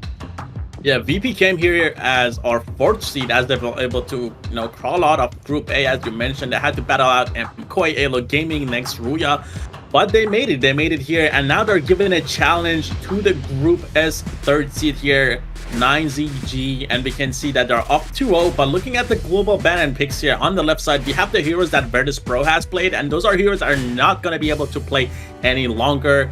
On the side of 9ZG, you can see those heroes are the ones that picked up by 9ZG, and those are the heroes that are not going to be able to play either. I mean, so far it seems like VP that have utilized and played their best here with the heroes that they were able to get. They were able to get the Pei and Byron this time around, and played a lot better than 9ZG did here. VP is showing they deserve to be the best of their group, and as I mentioned prior, they sent 3 teams home already. It looks like they're about to send 4. They have the momentum on their side. They're 2-0 versus 9ZG in a best of 5. All they need to do is close it out and take one more win to seal the deal here. 9ZG's definitely not happy with the position they're in here. You can see the players, they're a little bit stressed, because they're on death's door right now. Next loss, they need to reverse sweep this to get out of this. Yeah, and it seems like 9ZG here going back to the blue side as they want to get a priority pick here and don't want to get counter out anymore, just like they did last game. But I mean, shout out to Virtus.pro. I mean, we saw them struggle a little bit in the ranking weeks, but so far the 2nd and 3rd week now, they have been putting up the numbers. Grizzly Q has stepped it up a lot here. We've seen a lot of the Liam Poe, the Diadia plays. He's been great on the support role here. Alim has been pretty active in the jungle, grabbing a lot of those MVPs.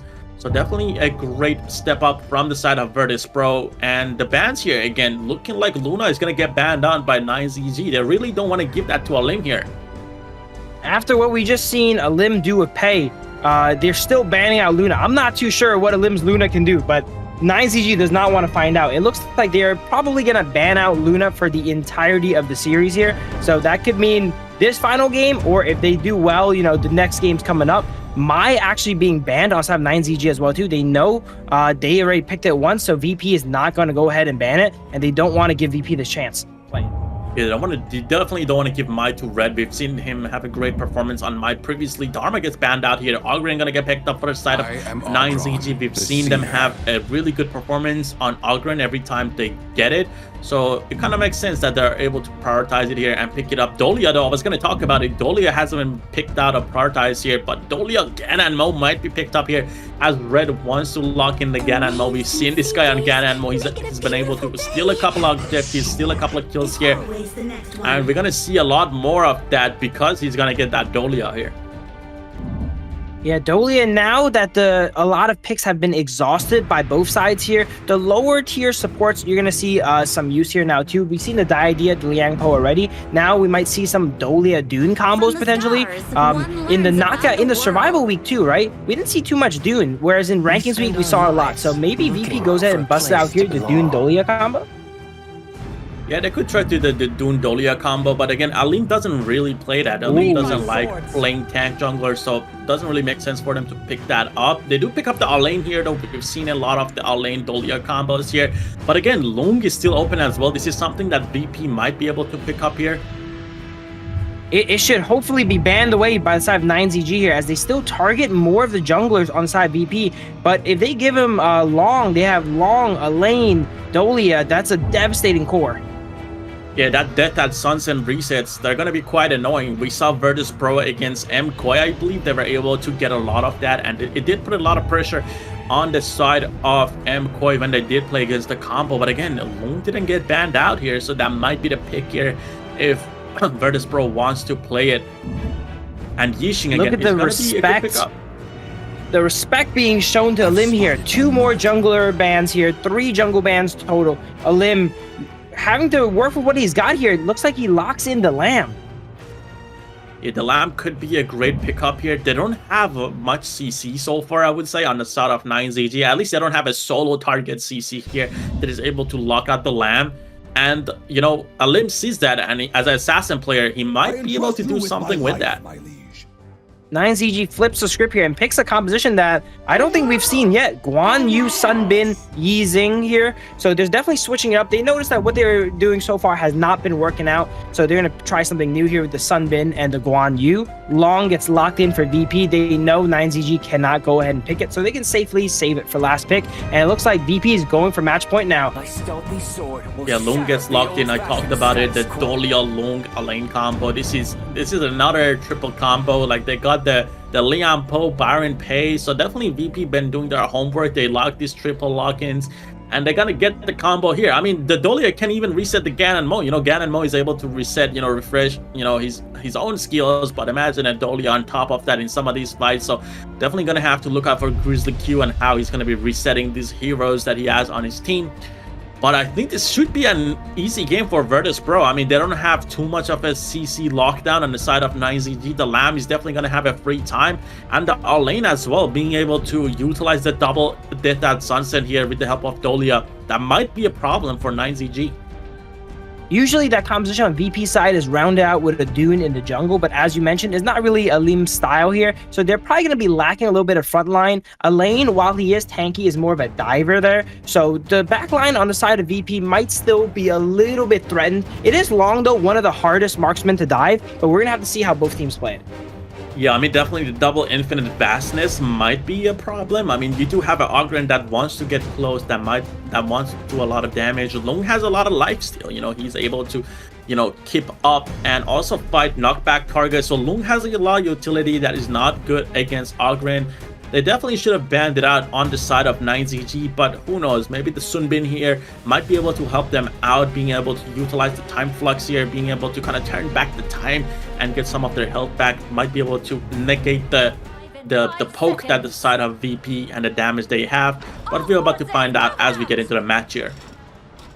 Also, Guan Yu on the side of YikeZGG, one of my favorite characters to, you know, watch and cast over here, but it's a character that's, it's make or break depending on how the player plays it. You know, it feels like he's good in every composition. It's just mainly gated about if you can find those engages, if you can find those flanks on it. So I'm interested to see how he goes ahead and does with it this game. Yeah, sick here. He's looking for an invade on the board, starting with the path of passing here. He's able to secure that right away. So definitely a great initiation by him trying to invade right here. But as you said, Guan Yu definitely been a hero that has been picked up in these 5v5s, has been having a lot of impact, but mostly when Keke is playing it from the OG side. We've seen he's a great Guan Yu, but we're about to find out what Angro 1's Guan Yu looks like here. Yeah, I love watching some Guan Yu gameplay here, so very excited to see how he does in the mid game. Early game, we missed it, but Lady Sun got chunked out in a 1v1 against Prince actually here. Usually, Lady Sun's definitely advantage versus the Long, but maybe got caught a little bit off guard here as they're losing some trades in the bot lane. Yeah, definitely a bit of a better matchup level 1 for Lady Sun as she has more of a range and is able to poke out the Loon, but I guess this didn't really happen here. The side of VP playing super safe here with the Dolia, they're able to help out Prince to get the farm he needs. I mean, we've seen Prince be able to kind of get a couple of kills early on, especially on the Loon. And if we see that here, that might create a lot of problem for the side of YikeZGG.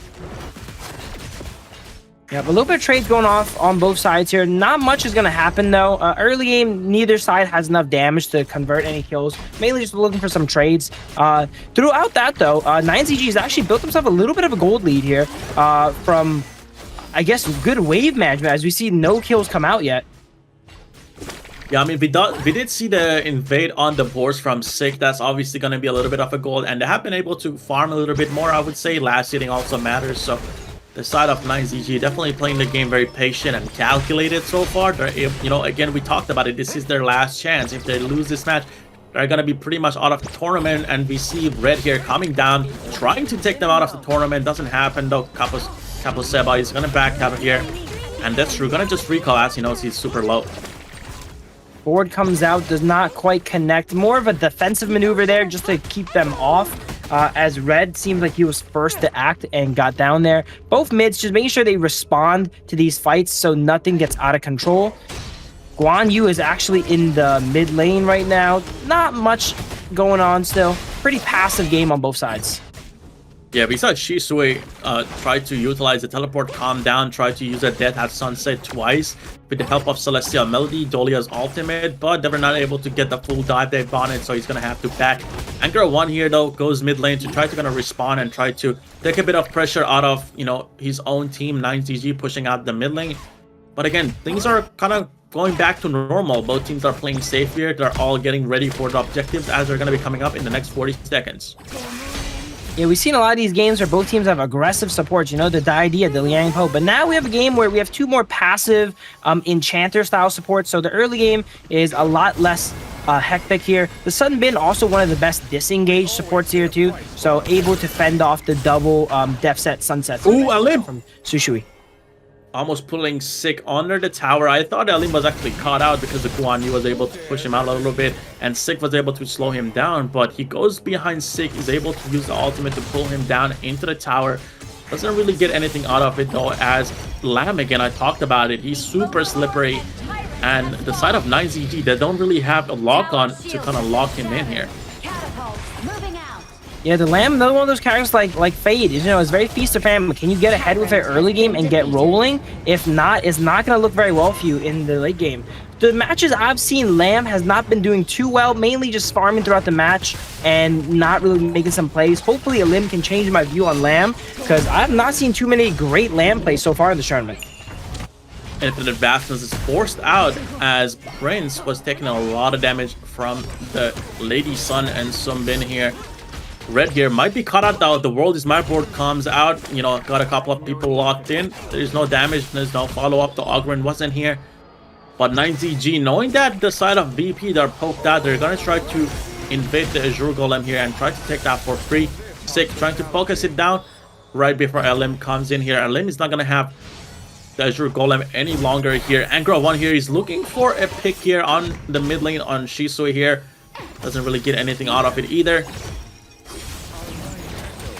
Potentially caught out there. He was forced to run away here. Another fight comes in. Alim grabs Argren here, but not enough firepower yet at this point in the game to go ahead and take him out.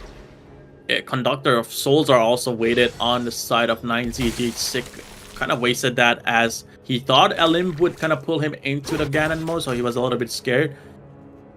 But it was just an alt trade from both junglers. Not a big deal. Grizzly Kudo here is going to lose the tower as Lung is not here. Lung again had to recall a little bit earlier as he did get poked out by the Lady Sun. And then KMW. Ooh, Red here gets caught out by Moon and Sick here. First blood going to Moon. Red got caught in the smallest box I've ever seen. That was a 2x2 square that he got caught in. I don't know how that ended up happening. We gotta watch the replay for that. But that ends up yielding first blood on the side of YikeZGG. Wow, so World is My Board was used actually. I thought he just walked into a bush and there was like hovering here, got him out. But if there was a 2x2 box there, we gotta watch it was the smallest possible, I think. I don't know if it can get smaller than that. Maybe a 1x2, I don't know. Yeah, and the great thing is that Moon also keeping his passive, the little fatal damage immunity, so that is going to be great for him here. It wasn't exhausted here. Ganon Mo here checking the bushes, using the skills, not too much coming out of it. And Shisui here is going to get the double lane ult that we talked about. He's kind of just on the back lanes here. Gets pushed back though by Angra 1, doesn't really get anything out of it. Sick here, trying to poke on the sides with the power of Ogren. Nothing comes out of that either. Both teams are just going to back off. Single-handedly disrupted the side of YikeZGG there, but as I mentioned, Sunbin is a great disengage tool, speeding everyone up, giving them the move speed to run away from the lane there, even though he had 2 ultimates available, was amazing. Being able to reset the damage he did from the first one too was nice. The Sunbin pick is actually really working out this game. Yeah, the Sunbin is pretty strong, the mobility, the silence from the ultimate, so definitely helping out that KMW is playing the hero here. Yixing here, forced to use the ultimate to lock down the tower and try to protect it. Destro kind of fed though. Seems like he's getting a lot of these buffs as well. But here doesn't care about that. Goes right on top of Couple Seba, gets the pick here, and gets out just like that. Out of nowhere, he jumped across like 3 walls to get Sunbin here. Sunbin was not ready for either as they get one-shotted there. Couldn't even respond with the ultimate, the silence, none of that. Lim was just too clean with that. Yeah, and it seems like we have kind of a bit of a lane swap here as Prince is being forced to use the ultimate as he cannot challenge Angra 1 building tanky here. And Lamb here getting a pull on Sick, being able to push him back here. The kill is going to go down. Shisui is going to pick that up. The double death at Sunset is going to come down as Shisui is diving the back line. The team is going to follow up here. This might be death for the side of YikeZGG as Alim picks up another kill. Moon is able to get a kill on Shisui here, overextending and being caught out. Alim here trying to go for a kill. Seems like wasn't able to get that kill. Prince gets the last second kill on Angra 1 here as well. Long cleans it up for him. Very bloody match. We have casualties on both sides here. Shisui diving super hard with the double def set Sunset here from the Dolia. It looks like every one of the resets went onto him, so that's definitely the strategy that they're going to be employing in these fights. Definitely, and I mean, again, we see the power of Lamb when you're able to utilize his mobility, and again, the World is My Board comes in strong, locks in the Lung and also the Dolia. The double Infinite Bastion has to come out of here though, kind of saving them, and they're able to exit. That was a great ultimate by Moon, I would say. It didn't really work out, and there was no follow-up. That was an amazing board. I'm surprised, as you mentioned, no one went down from that endeavor. Red Who got it? Did Red get it? Yes. He stole it in the middle of the Ogren execute animation. I thought Ogren actually got it, but yeah, he barely got it there with the 4 blades. Red not getting much love from the Dolia, but maybe later on in the game, we're going to see some resets on Red, and those are going to be lots of super high damage blades coming out. I mean, he probably doesn't even need that anymore as he does have the golem here, but that doesn't matter as he was overextending. Six able to pick up the kill as the World is My Board connects here. And Angra 1 a little bit deep, but Alain here going with the double ultimate.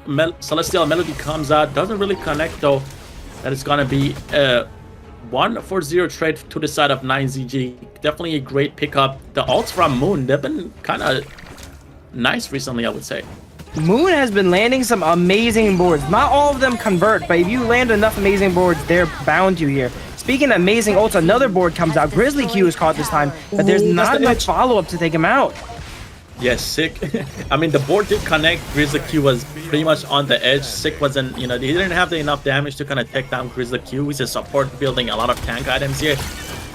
But yeah, definitely great board once again. Seems like Virtus.pro is trying to aim for the Overlord once again here and try to secure that. Use the power of the Overlord and the Shadow Vanguards here to push these towers, as this is the last 3 towers standing at the high grounds here.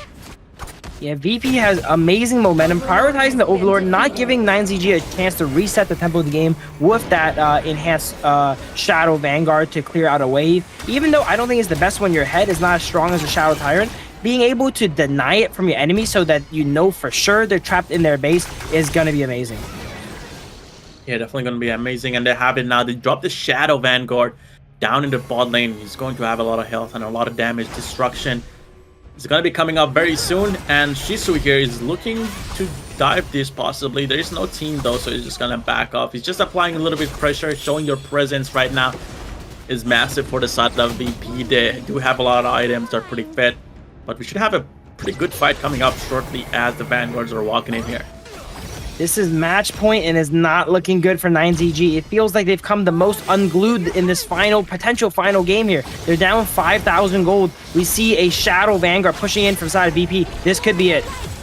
Yeah, Shisui is going in. He knows that he has Celestial Melody. Going on top of Sick here. Sick is super low. The Conductor of Souls doesn't connect with anyone. But the VP is able to clean up the tower, and also Alim in the back being able to kill Sick here. I think they're alive. The kill as well. I think they're alive here. They clean up a limb here and kill most of the Vanguards pushing on the side of VP. They're alive, but let's see for how long. Yeah, they're gonna keep themselves in the game, trying, pick up the kills and defending the tower. They only drop 1 high ground here, which is not too bad, but the super minions, they're gonna be pushing the bot lane here, which is gonna be quite annoying for the side of YikeZGG. And now they're gonna have to play for the Tyrant here.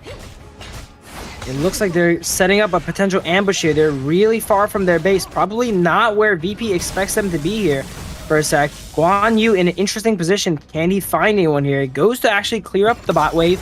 This next fight is likely to decide the game here. Both teams extremely cautious. VP don't want to give YikeZGG a chance to come back, and YikeZGG don't want to give VP the win. Yeah, they definitely don't want to give them the win. This is their match point. This is their game to lose. If they lose it, they're pretty much out of the tournament. And VP knows that. They're playing it safe. They're, you know, applying a lot of pressure. They know that they don't want to make it 50-50 or coin flip any of the objectives here. So they're just playing safe. They do take out the Tyrant here. And Alim again, he needs to kind of pick up Sage's Sanctuary. Try to get that revive if he's going to be diving like that on the back line on Destru.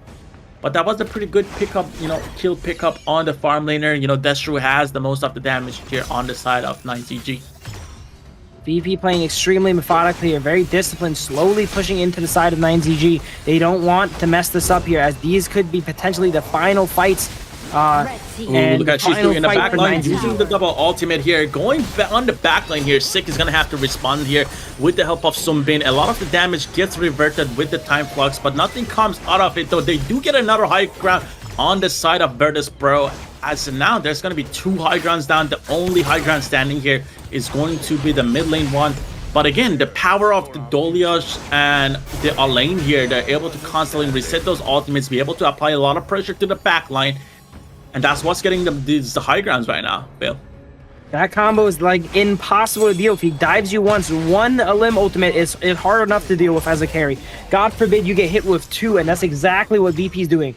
Every single one of these pushes, while they're not getting a lot of kills, they're taking these towers, and these towers are permanent. Once that 3rd one goes down, if it goes down for YikeZGG, we're going to see 6 elite minions come in for every single wave here, and that is going to be too hard for them to hold. VP playing it super safe. Once it backs up, gets another enhanced Overlord, and we've been saying it could be potentially the final fight. Now, this is really potentially the final fight here, because if that high ground tower goes down, even if they don't win, it's almost as good as over. Yeah, the last fight is coming up with this Shadow Vanguard spawning. And this could be it, I feel. This could be it for the side of YikeZGG if they are not able to kind of hold themselves into this fight and be able to get up some picks here. They're going to be out of the tournament, and we see Red already attempting to pick out Moon here. Moon super low, Alain going on the back. Shizu here chasing down Moon. Moon is going to go down to Alim here, and we got Shizu is still in the back. Destru is going to pick up a kill on Prince here. Double kill to Alim as he picks up Angra 1 as well. So far, it's just a back and forth. It's a back and forth, but we see that YikeZGG has to clear out these minions here. The Shadow Vanguard here does end up going down. They don't get much damage on tower. Sick. He gets the 1v1 kill. He goes back in onto top of Destru. Alain here gets a double kill.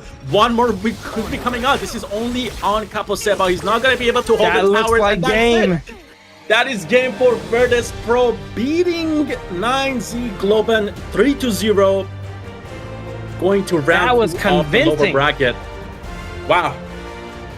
I was about to say VP were the underdogs here, coming from Group A, right? Whereas YikeZGG, you know, they perform better in the rankings week. They're in Group S, but they dropped down, whereas VP were forced to fight through Group A and make it out, and it shows they are ready to play. Yeah, it seems like they did their homework. They knew what to draft. They knew what they wanted to play. We saw the triple combo, the Byron, the Pei, the Lian Po on the second match. And now we saw the Dolia, we saw the Lung, and we saw the Alain. This is the combo they have been abusing, and they were able to draft it against YikeZGG, who was the 3rd seed from the Group S. But yeah, definitely well played by Virtus.pro. We've seen these players step it up on their side pretty massively, I would say. I mean, now they're pretty much the 3rd seed in the Major West League now. So shout out to them, and they're gonna make it to tomorrow's game, which is, you know, it's gonna be against Twisted Mind or OG. We're gonna have to find out very soon as we're gonna get into our second match right after this. Second series of the day. Yep, so it looks like YikeZ Globant is unfortunately going home. They are going to be taking that 4th place position here. And as we mentioned earlier, still a big chunk of change, right? As VP goes ahead and advances here. I love the underdog story from VP, clawing their way up to from Group A and beating a team from Group S now in dominating fashion here too, 3-0. Amazing performance by them here. Once again, look at that. Grizzly Q's KDA throughout these games has to be insane. Last game he was 009. This game is 008. I'm not even sure if he died in the first game here. And then Alim getting all the kills as well. 7-1 and 2 on the Lamb. Yeah, a lot of good celestial melodies coming out from Dolia and Grizzly Q. But again, looking at Alim 7-1-2, we talked about him being one of the best assassin jungle players in the tournament, and whenever he's doing well, his team starts doing well as well. And this has been kind of like the pattern in the past 3 matches, and that's why they just 3-0'd YikeZGG, as he has been able to get a lot of the kills that he wants, a lot of the farm he wants. And honestly, I would expect him to be the MVP once again and just get a triple MVP in this series. For sure. Alim on the Lamb here, I noticed that he played a little bit more towards the team. You mentioned when he gets ahead on jungle, his team gets ahead as well too. In the past, we've seen some Lambs are a little bit more selfish, right? They like playing for the farm, whereas when teams were doing objectives, they were invading and stealing some buffs. Alim here joined every single fight, 100% team fighting, you know, more than the support, which is impressive for a jungler here. And he was there every single time, made sure to use his advantage, use his lead, and push it with his team to get all these towers and objectives. Yeah, and we saw the gold graph. I mean, YikeZGG had a chance at the early game. They were ahead in gold. They were able to invade the board. You said it yourself. They were ahead somewhat, like 500, 600 gold in farm. At some point, maybe like 1,000 or 2,000. But we're about to find out who the MVP is, and that is going to go to Alim, as we talked about it. He's going to get the triple MVP in the series. KDA 7-1-2, damage taken 18%, damage dealt 21%, total gold 28%. This guy is a monster on the assassin jungle. I have to say it. And this is on top of every single game. He's target banned 2, almost 3 times, you know? We're not even seeing him on his preferred picks here. Those are all banned away. I cannot imagine what Alim looks like on Luna here. Yeah, just look at him, just diving on the backline at the perfect time. He knows when to engage. He knows who to pick up. He's able to pick up towers. He's able to pick up kills. He gets a kill on Sick here. And again, he's gonna get shot down, obviously, by Destru there. But again, he has one of the best timings here on the assassins we've seen. He's always able to target the right person, be able to push them out. And then Lim, once again, definitely deserved MVP. Was able to get a double kill here, which is insane. And at this time, he knew Sick didn't have any abilities. He goes all in on the Lamb, was able to get the pick on him right here to get Destru as well, just because of that. Again, another double kill. Great plays coming out from Alim throughout the entire series, I would say. I mean, 3-0 definitely happened because Alim was stepping up today super hard on these assassin junglers. They were potentially going to hold the game a little bit longer there, right? But Alim said, nope, we're going to cut it short right here. Goes in, cleans up, 1v2, ends the game there. And that's all she wrote for YikeZ Globant. They put up a strong performance here in the Kings Major West League. They actually were in our Group S, so they made it out of rankings really well. Unfortunately, they took a bit of a battering from Twisted Minds and OG, and that really hampered their momentum here going into this match, potentially, and VP goes ahead and takes them down for it.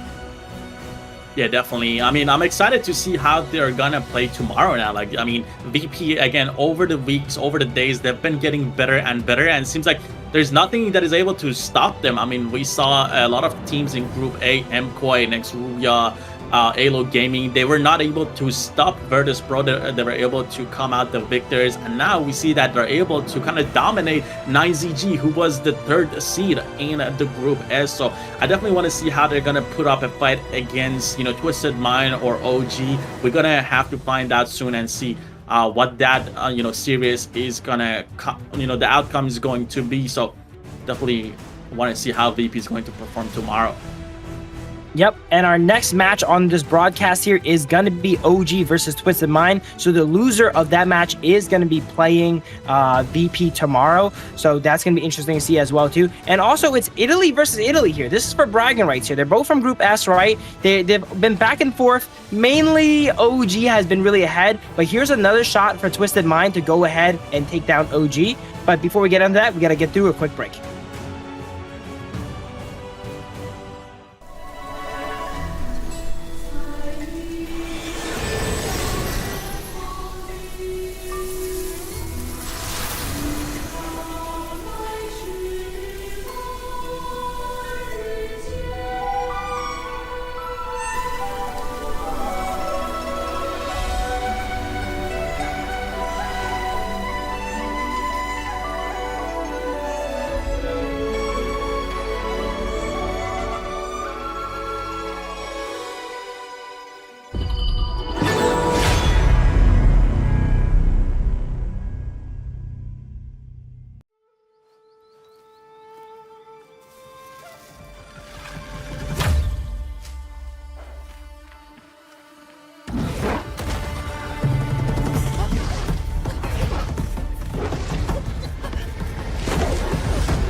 In Hero's Gorge, the base is the spring of life.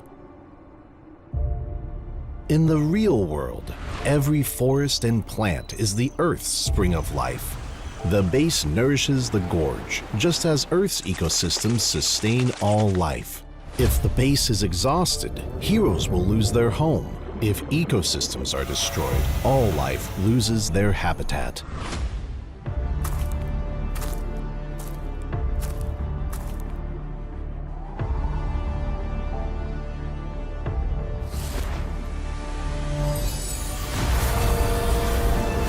Honor of Kings is working with players worldwide to support real-world environmental causes and protect our planet's future. By participating in Protect Nature, Protect All Life, all efforts in the event will contribute to real-world causes, protect the environment, and let us defend the honor of our planet together.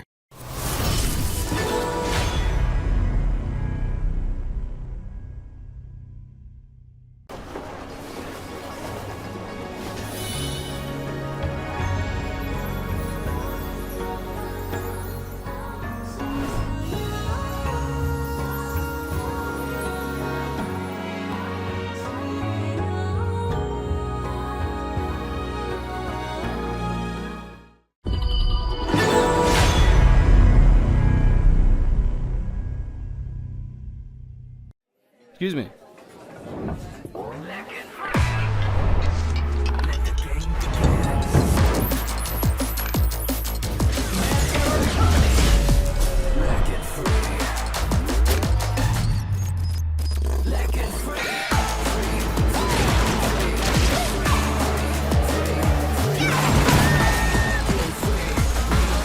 Hugging stings.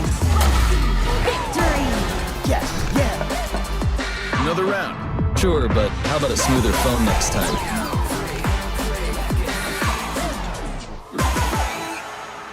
Realme 14, performance beyond limits.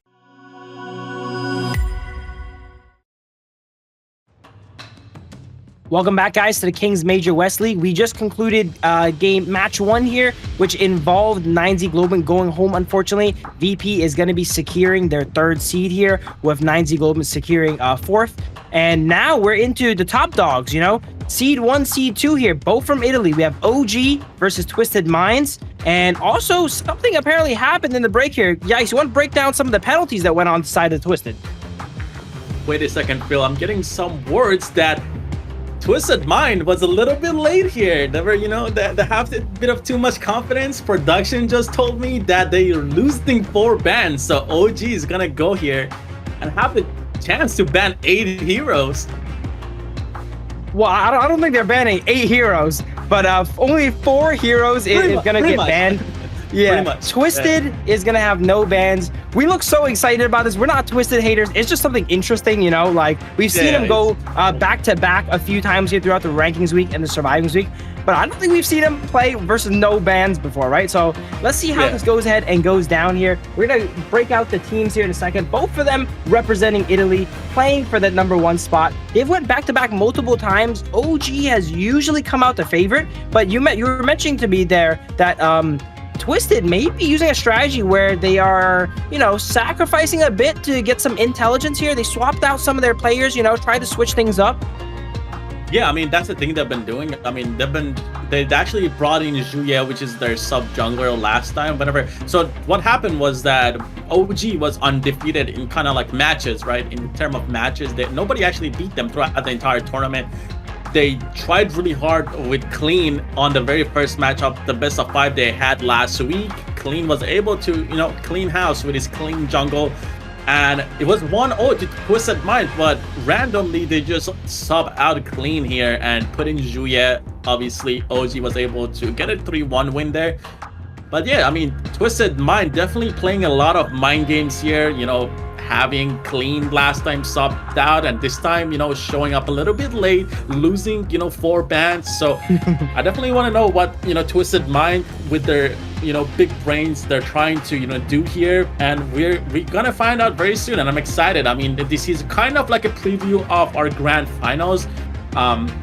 We saw it last week, as I talked about. It was a 1-2-3. OG won that, and OG has a lot of the top players in the tournament. Like we see Dada being one of the best junglers. He has a lot of them. I think he has the most MVPs in the tournament. Then we have Keke, who plays the Guan Yu, like the heroes that you were talking about, you like to see. He plays a lot of CC heavy heroes, and he has a lot of impact. Like, they're the best players that we've seen play the Byron and the Pei combo. They have been the abusers, I would say. They have been able to kind of invade every single team no matter what, as they're super good and, you know, super coordinated as a team. I think they definitely set the pace with the Byron Pei combo. Before them, no other teams were really doing it. But then after the rankings week, teams started watching some of the VODs, trying to review how they can improve. They started picking up tips, tried to play that Byron Pei to, you know, OG's level. We have yet to see a team really pilot it to that level yet. But we're going to see today here how it goes. Twisted Minds is likely to go ahead and try it as well too. But let's go ahead and go into team intro, starting with OG.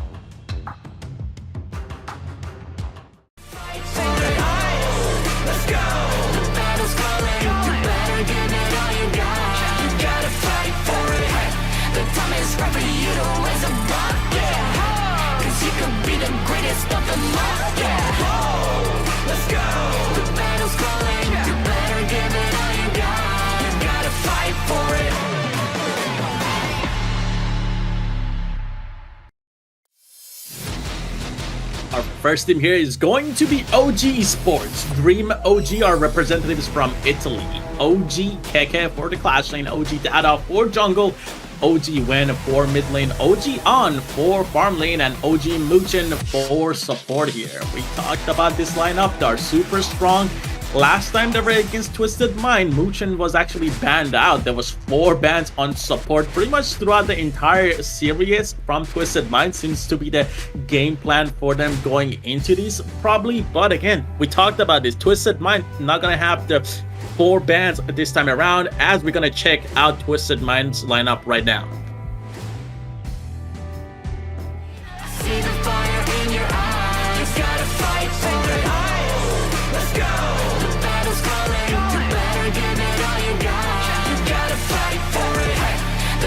Right for you to raise a rock, yeah. Cause you could be the greatest of them all, yeah. Let's go.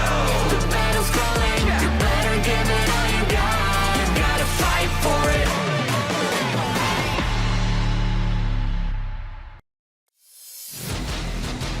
OG are not the only teams representing Italy. We have the masterminds here, Twisted Minds. We have Nightly in the Clash lane, Clean in the jungle, Hylang in the mid lane, Shanks in the farm lane, and City Boy on roam. We don't see Joy here, their jungle sub, so it looks like he's probably not coming up today. We're not too sure. You did mention they subbed it in prior mid-match, so he could always make an appearance too.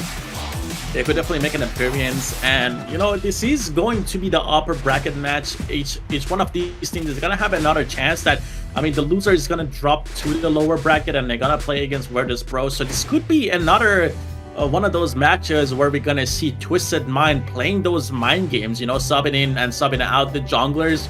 This could be a possibility.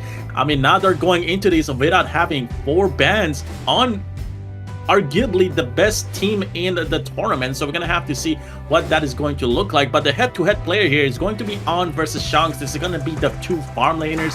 79 to 70 kills, 64,000 damage to 78,000, 798 average gold to 789, 65% team participation to 67%. Definitely some good numbers here I'm seeing on farm lane players. A pretty close head-to-head there between On and Shanks. Wow, there's so many star players on OG. Sometimes we forget about On in the back, putting out damage on the long, the Arlie here. He does pretty impressive numbers as well too, whereas Shanks is a little bit more played around outside Twisted Minds. They revolve their game plan and win condition around him more, so we see a little bit more damage coming out from him. But both very impressive farm laners hailing from Italy. Yeah, definitely On has been one of my favorites to kind of watch in the farms lane on the early, the very first day of the tournament. I actually saw him get a double kill as a dive was happening on the early, so definitely a great mechanical player. And also, I mean, macro wise, the OG is just like unmatched. But we're about to find out, as Twisted Mind has been only, you know, like the only team that has been able to take a match off of them here. We got Coach Andy versus Cat Orange here, and You're gonna get into draft again. We're not gonna see any bans. Dharma's gonna get banned out for a side of OG, and I believe Twisted Mind is just gonna have to let the bans go. Do you have to run out the clock? I think that Let's might see what be they ban.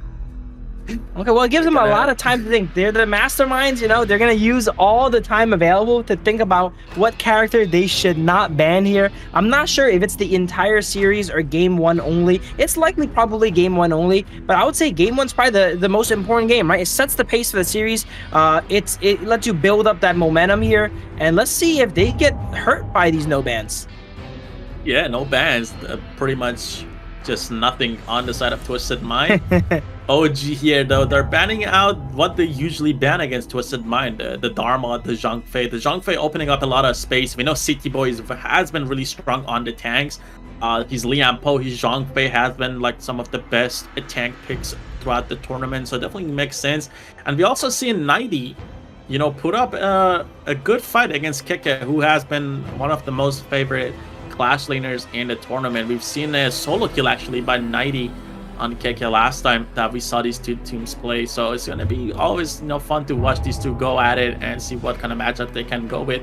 But Phil, we're not gonna have 4 bans. That is gonna leave up a lot of top tier heroes. Yeah, in the global pick ban, sure, it's bad to not have any bans, right? But it's not as bad, right? If you were gonna remove some of these power picks anyway, right? Maybe removing none of them leaves more on the table, you know? It adds a little bit more variance. I would say Twisted being number 2 seed is probably at a little bit of disadvantage. So they could use some of that chaos to their advantage as they go ahead and pick up D Renji and Dolia. Interesting combination there. Being able to reset the D Renji ultimate to lock someone down a lot. And OG with the classic Liang Princess Frost combo here. One of the solid pickups that OG's been really playing a lot.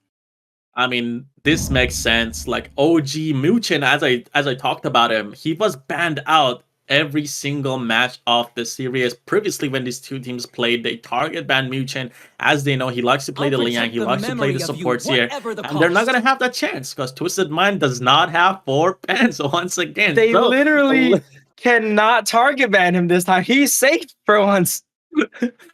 Yeah, Muchen definitely is super happy. He gets his Liang and Princess Frost as well. That is a deadly combo. We talked about this. They're pretty much a couple during this tournament, as they have been paired every single time we've seen them on screen. Sunsei is going to get picked up here on Twisted Mind side. There's definitely a great pickup here, as they do have a Dolia. We're likely to see potentially the Argrin come out here too. Dao Dao likes playing the Argrin when he gets the opportunity with the Princess Frost. You know, being able to take that mid lane here, or they could bust out their classic Byron Pay combo. They have a lot of options available on the side of OG. Yeah, interesting ban coming out. Langling is going to get banned out here. Seems like Clean has been playing some of that Lang in scrims perhaps, and they got that intel, so they're going to ban out the Assassin Jungler here. Has a lot of impact, and it's pretty much I feel like that is a good counter to the Liang and Princess Frost being able to kind of go invisible and just show up, be able to stun them out of the ultimate or just assassinate the backline. So definitely a good ban here on the Lang Ling, as we know Clean has been clean on the junglers. Yep, OG is going to take full advantage of all their bans here, using all their bans on more targeted bans, right? Like, they're likely to not play the Prince of Lanling, the Zhongfei, right? So they go ahead and ban those out and just remove them off the side of Twisted. They don't want to ban any priority picks because they can still go ahead and pick them and not give any advantage to Twisted here in the draft. Yeah, definitely. And here, She gets banned out. Nuwa here gets picked up for the side of Twisted Mind. That's definitely going to be a great pick for Highlang. We've seen this guy be a star player on the Twisted Mind side whenever he's given the top heroes, and Nuwa is definitely one of those heroes that's going to have a lot of impact throughout this match. Being able to toss out those CC and damage from distance on Nuwa here is going to be big, as they do have Liang and Princess Frost on the side of OG, but Byron and Luna seems to be getting locked in. I'm kind of surprised that we're not seeing a pay here. Today is a bad day. Yeah, Byron got a new partner in the Luna here. Interesting to see what they are, you know, thinking with that. Maybe they noticed that their composition needs a little bit more late game here. So pay falling off a bit more. They rather pick up something like the Luna. I do think this game is guaranteed to go a bit later here. The Nuwa with the Dolia being able to reset that ultimate, double ulting down waves is going to be very hard to push again against here. So this game might go longer than traditional OG fashion.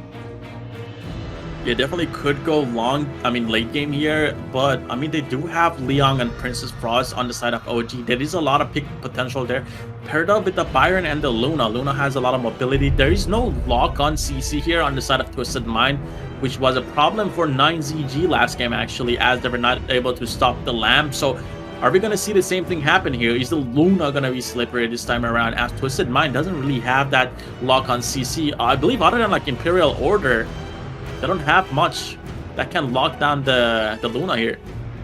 Yeah, so he has to choose between locking down the Luna or using that Imperial Order to go ahead and shred the defenses of Byron here. Or honestly, with the Dolly, he can actually stun up both of them, but it's going to be pretty hard to go ahead and maneuver that in a fight, as Yuan gets locked in for jungle on the side of Twisted, if I'm correct here. So we've seen Yuan mid, support, and now it's being played jungle. One of the most flexible characters. I think the only role we have not seen it play is the obviously farm lane, but clash lane as well too, we have not seen yet, even though it traditionally could possibly be played in the clash lane. Yeah, definitely an interesting pick. If it does go to the jungle, Unending Sorrow could be pretty massive, as you're going to be able to have that Azure Golem. Oh yeah, it does seem like it's going to go to clean here. So with the Dolia also here, City Boy on the Dolia, the Celestial Melodies are going to be able to reset those Unending Sorrows. So it could be, you know, it could deal a lot of damage, but they do have Liang to answer that on the side of OG. If the Liang is able to get on the top of the Yuhan here, be able to kind of lock her and prison her out of Unending Sorrow, it could be a big play. But we're going to go ahead here and talk about EWC. This thrilling season of Major League is made possible with the support of EWC, helping bring top tier competition to fans worldwide. So definitely shout out to EWC. Also, our players are geared up with the Realme 14 5G, built for performance, made for gaming, smooth, cool, reliable, just the way esports demand, ready to level up. Get yours now and feel the difference. And the difference has been felt, as KK is going to go down right away to 90 and clean here. Again, Twisted Mind getting the first block here. I mean, I talked about this. They might be playing some mind games, and it seems like the mind games have been played, are being played here, as Keke goes down to a 2v1 very early on to the clean and 90 gank. I don't know how no bans adds up, but OG somehow, Keke, that's probably his earliest death I've ever seen, a 40-second death here. They end up cheesing him with Knightley and Yuan, and he is not going to be happy about that, as we see Dao come in for revenge.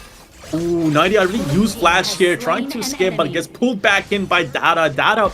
Insane on the Luna, picks up the first blood for the side of OG actually.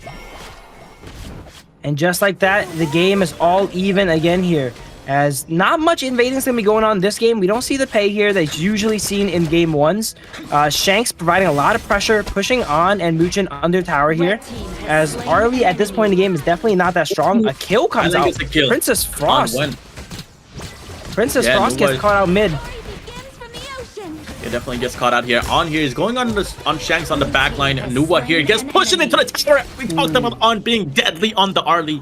That was a great knockback. I cannot believe Highland actually took that teleport. I thought that teleport was just for vision. It was placed directly on top of OG's tower here, and he actually took it. And it seems like On was just as surprised as us, and he goes in and pushes them under tower.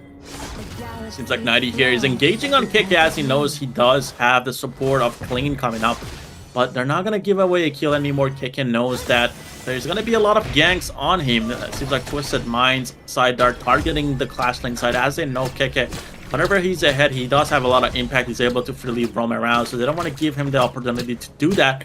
But going back, the Ottoman Storm over there was super massive on being able to push back the Nuwa back into tower, getting the kill. Definitely a misplay from Highline there.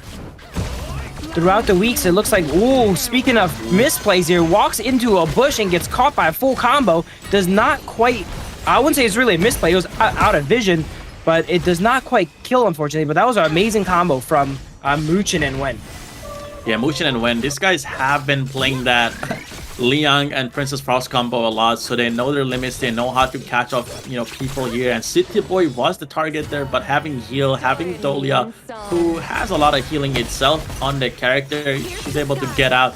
They don't get any kills out of it. But here, Dada trying to jump on top of Clean here. Nothing really comes out of it though, as Clean is just gonna walk away on the Yuhan. Again, he has the Unending Sorrow that makes him like invisible to any kind of damage for a couple of seconds, the immunity. So It's kind of massive, and it's going to play a huge part here as long as she's not close to Muchen here on Liang, who can suppress her.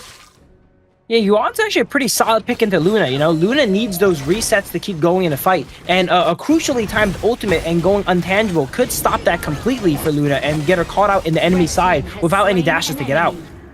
Seems like Keke here gets caught out once again as Clean is able to pick up a kill with the head of 90 here on the Sensei.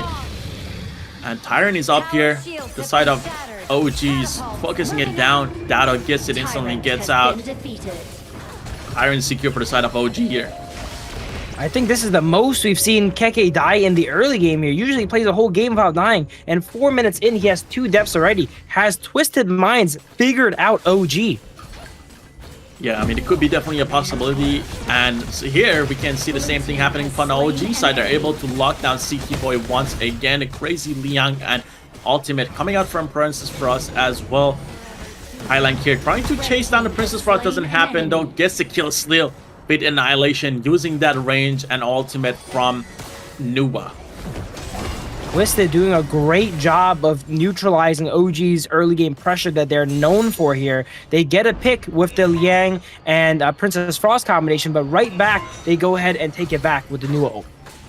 And it seems like we have a bit of a lane swap here as the Direnji and the Dolia are heading towards the top lane against the Byron. The bottom tower here actually drops as Sensei had to give it up. It kind of didn't have the range, and they did drop a target. CT Boy died in the bot lane, so definitely a great pickup by the side of OG, opening up the buy side of the map here. OG setting up a lot of ambushes here. While the gold is pretty similar on both sides here, they're in different places. On the side of OG, they're jungler and farm laners ahead, and on the side of Twisted, it looks like their marksman, actually no, their roam and mid is actually ahead in gold. Exactly, so definitely both teams playing to the best of their ability here, and Dado going for the Overlord here. Pretty nice pickup for their side as the Overlord Vanguards are going to be pushing out, helping them with these towers. They did have, they did pick up the bot tower already, which is quite nice for them. But they might be playing for the top or the mid tower here as they're going to be pushing out pretty soon. Twisted Mind though, seems like they want to go for this top tower. There could be a possible dive here as they do have 3 players. And again, Nuba always has that teleport. She has the emergence that she can use, but right here, Liang gets his pretty nice suppress down on the Sensei. 90 is going to use Sail to get away. Barely getting away there. On does not have quite enough damage on the Arlie yet. Arlie needs a few items of Doomsdays and such to go ahead and get enough damage to burst them out, but that was super close, and we can start to see On starting to get out of control now here. Yep, exactly. And now both teams looking towards the mid lane here. Try to defend it on the side of Twisted Mind, the side of OG. They were trying to get it, but they're just gonna back up. Boar's gonna go to Dada though. Again, Dada pretty fast with his assassinations on his jungle camps. He's not gonna transfer to players anytime soon. 7 minutes in this game is super even. OG's up a little bit of gold. They're going to extend their lead a bit here once this tower is taken, but it's still anyone's game here. Once these waves pushes out, we should see the gold equalize as we see a big engage coming out mid. Dada going on the back lane here, forcing Shanks to flash here. Clean. Again, having to use Unending Sorrow here to get away. 90 Boy uses the set sail to try to close up the distance. He doesn't have the set sail anymore. When here using the freeze on the top of himself as he thought Nuba was going to teleport back down. Might be caught out once again though. Keke here to clean up here, trying to help a little bit. Wen has to flash out. Nothing really comes out of it, but a flash is burned. Wen has to recall here. Both teams extremely dissimilar here. Full on 5v5 and no casualties. That's not something you see every day. As Twisted still has the momentum. A 4-man ultimate coming out from Dao Dao. Yeah, Dada goes in, trying to pull everyone together, trying to deal the damage, but obviously there's no follow-up. Wen had to recall, so they're not going to get anything out of that. Sensei here looking for a set sail. Not going to get anything out of it, though, as he's going to have to go to back lane. Wait! So the Twisted Mind is looking for it still. 90 connects that. They're going to be able to get kill on the Wen. Clean picks up the kill here as they didn't have flash or ultimate. Wen didn't have anything. Knightley did not get it on the first go around, but he spun the block and caught him the second time over here when getting caught behind his tier 1 tower. Tyrant has been defeated. Yeah, Luna is gonna lose the Azure Golem, and also gonna drop a player on the side of OG as Wen goes down, but they're gonna pick up the Tyrant here, which is a pretty nice trade. They might try to go for this bot inner tower now with the help of Liang and Arlie here, as Dado is just clearing town. He's just, you know, actively farming the jungle on the side of Twisted Mind, and they know Twisted Mind gonna be showing up here soon, so they're kind of setting up a bit of a camp, but they're gonna have to go here and defend the mid tower. 90 again going for a set sail, connects with Wen. Is Wen gonna go down clean? He's gonna be able to catch it up one more time. Insane set sail so far. Clean with the bruiser build here, the frost scar auto at the very end there, taking out Wen. He does go down as well. They're not able to unending the spell out as they just stood on top of his body. This is the closest game we've seen all night so far. Yeah, definitely the closest game. I mean, On was able to pick up a double kill right there as well on Clean and City Boy. They kind of overextend a little bit, trying to save out Clean here as he was using Unending Sorrow. He did overextend to try to kill that kill on Wen. But again, on the Arlie, as you mentioned, this guy definitely, you know, he's been in the shadows, just farming, getting kills, and we're gonna have a replay here with the set sail on Wen here. We get the kill, and if you look at On here, he's on the back, he's getting the kills, popping out the frenzy here, going back to the parcel here, getting the kill on City Boy, and right away getting the kill on Clean as well. So definitely a great Arlie play right there. That was super clutch. We mentioned that On, you know, he's not the flashiest player on the side of OG, right? They got Dao, they got Keke making all the flashy plays, but he's always a consistent farm laner, and it looks like this game is his time to shine here, as he's gonna be crucial to the victory for OG if they want to win. Yeah, it seems like we're gonna have a trade on the objectives, but Keke doesn't want to let that happen as he goes in, uses the ultimate on Byron, kind of zoning out the enemies.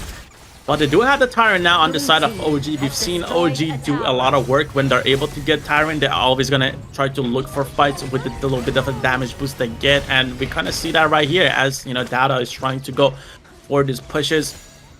And this might be the second inner tower right here as Muchin is setting up right here. He's going to be able to lock down someone. And if they're able to fully dive, this could be a tower for the side of OG. It looks like Twisted was holding on early game now, but OG has got their stride. They've got their tempo. They're up 3,000, 4,000 gold now here. Can these set sails find any connections? Not this time from Nightly. OG seems to be back to where they used to be, you know, have great control of the map, slowly pushing down these towers one by one. Another suppress coming out. Yeah, suppress comes out. Might have been a kill on Clean, but didn't really happen. On wasn't there to follow up, and there's a lot of control. Again, Nuva has a lot of impact, has a lot of CC in these close gaps. Not able to get in close. Yeah, no kills here, but definitely softened up the side of Twisted here. They're still pressuring. No, they actually opt to retreat and secure the Overlord here instead of continually pressuring that tower. They know that everyone on the side of Twisted here is ready for it, so okay, we'll just go ahead and we'll get the objective instead. Yeah, Nuva uses Emergence here to get some of the vision here. It doesn't really happen. No, they do know that Nighty is sitting here, so they're going to use some of the abilities they have on the side of OG to kind of poke him out. He's going to have to leave here and just give up the Overlord. Overlord going to the side of OG now is going to be pretty good for them. This is the Shadow Overlord. They're going to be able to push out more towers. They already have 5 of them.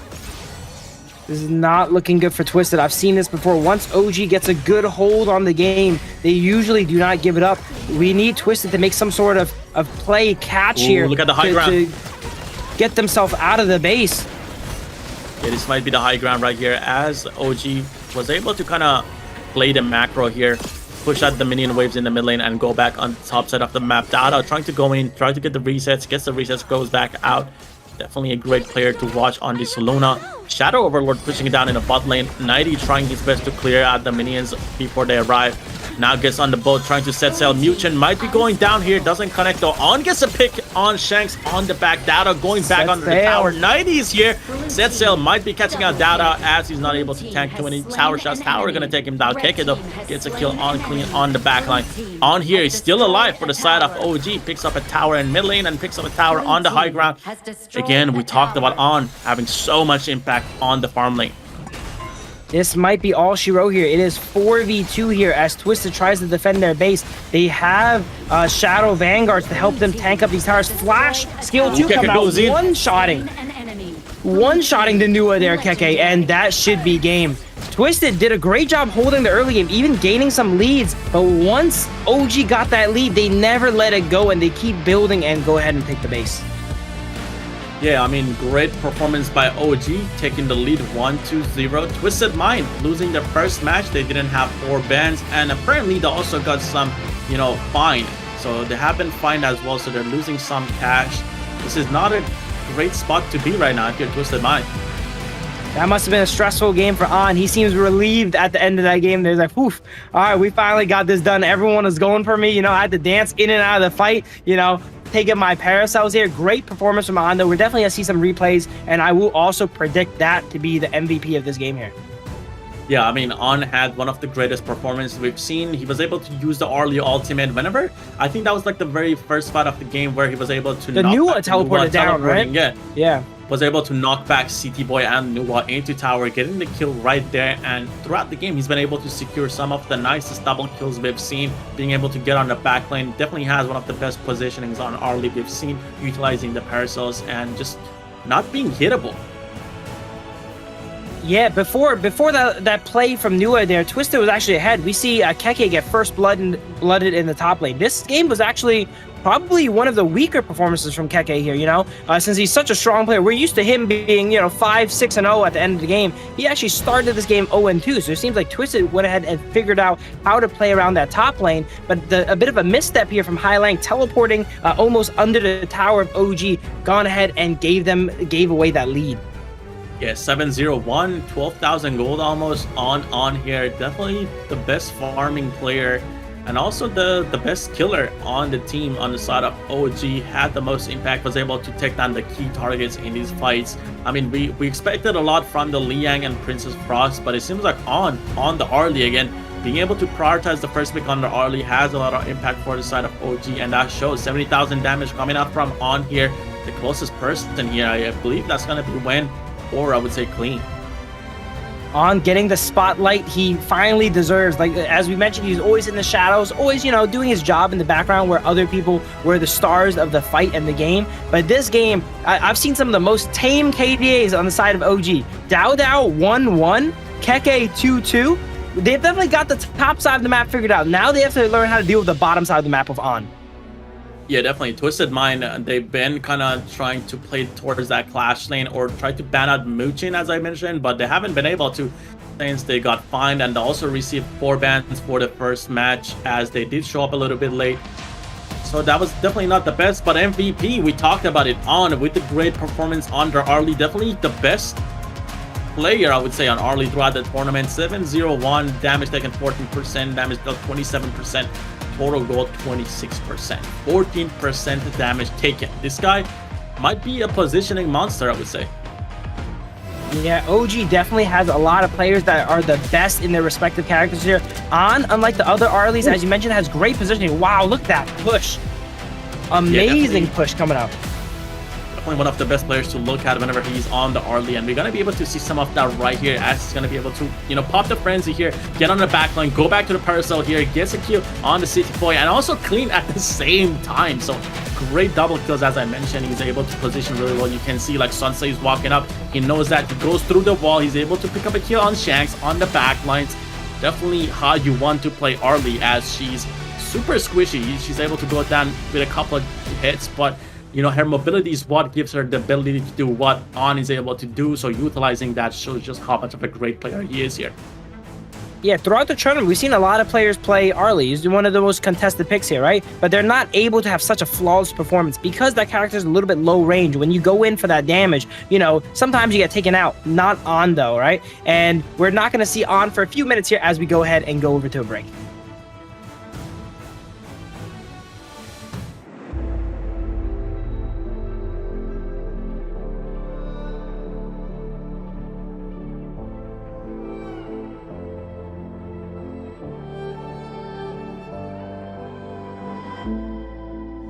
Stranger to the fallout, it's what got us here. Ever changing, some chameleon, blood, sweat, and tears. We'll never make it if we fall to everything that brings us down. With a comeback is now. Blood, sweat, and tears. Fight for what we want. Doesn't matter the cost.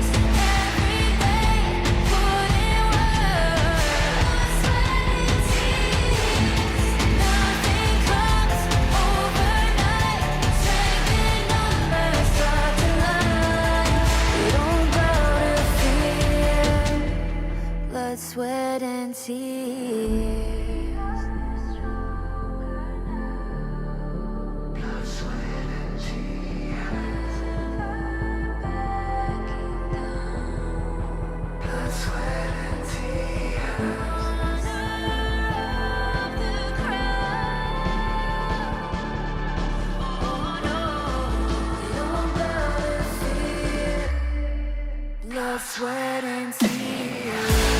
Fight for what we want. Doesn't matter the cost. Every day, putting one nothing comes overnight. Strength in numbers, stars in light. We don't gotta All right, guys, we are back. We just concluded game 1 of a best of 5 with probably the strongest rivalry here in the Kings Major West League. We have OG versus Twisted Minds. Both teams from Italy, both teams neck and neck, first and second seed. OG does go ahead and take game 1, but is it because they play better, or is it because Twisted gone ahead and lost all their bans? I don't know, but we should see Twisted get unleashed here in game 2 as they are allowed their 4 bans again. Yeah, I mean, it could have been the 4 bans. We saw them that ban out Muchen a lot in the previous times these teams face each other, but they haven't been able to ban the Liang here. It got through with the Princess Frost. That's what OG wants, and we can see that they got it. The Liang, the Princess Frost, the Arlie, the Luna, the Byron. That's not going to be playable due to global ban and pick by the OG side. The Sunset, the Yuhan here, the Nuva, the Renji, and Dolia also not going to be playable by the Twisted Mind side. So make sure to keep that in mind as we're gonna go to the match 2 here. Definitely a lot of strong picks on both sides that are not gonna be playable. The Dolia, the Arlie, the Liang. So we'll see how these teams are gonna have to come up with a proper draft to kind of play around. I think that's definitely gonna have to switch up the draft for Twisted here.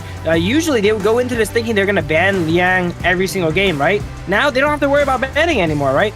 Liang's banned out. Liang was played already and got a win, and since we're in the global ban pick format, any character that's been picked, win or lost, can no longer be played. They're also likely to get the Arlie now, because unless OG bans it every single game, they've already played it, so they might go ahead and pick that up. Mai is still on the table for both sides here, so we're gonna see a more traditional game here in the game 2.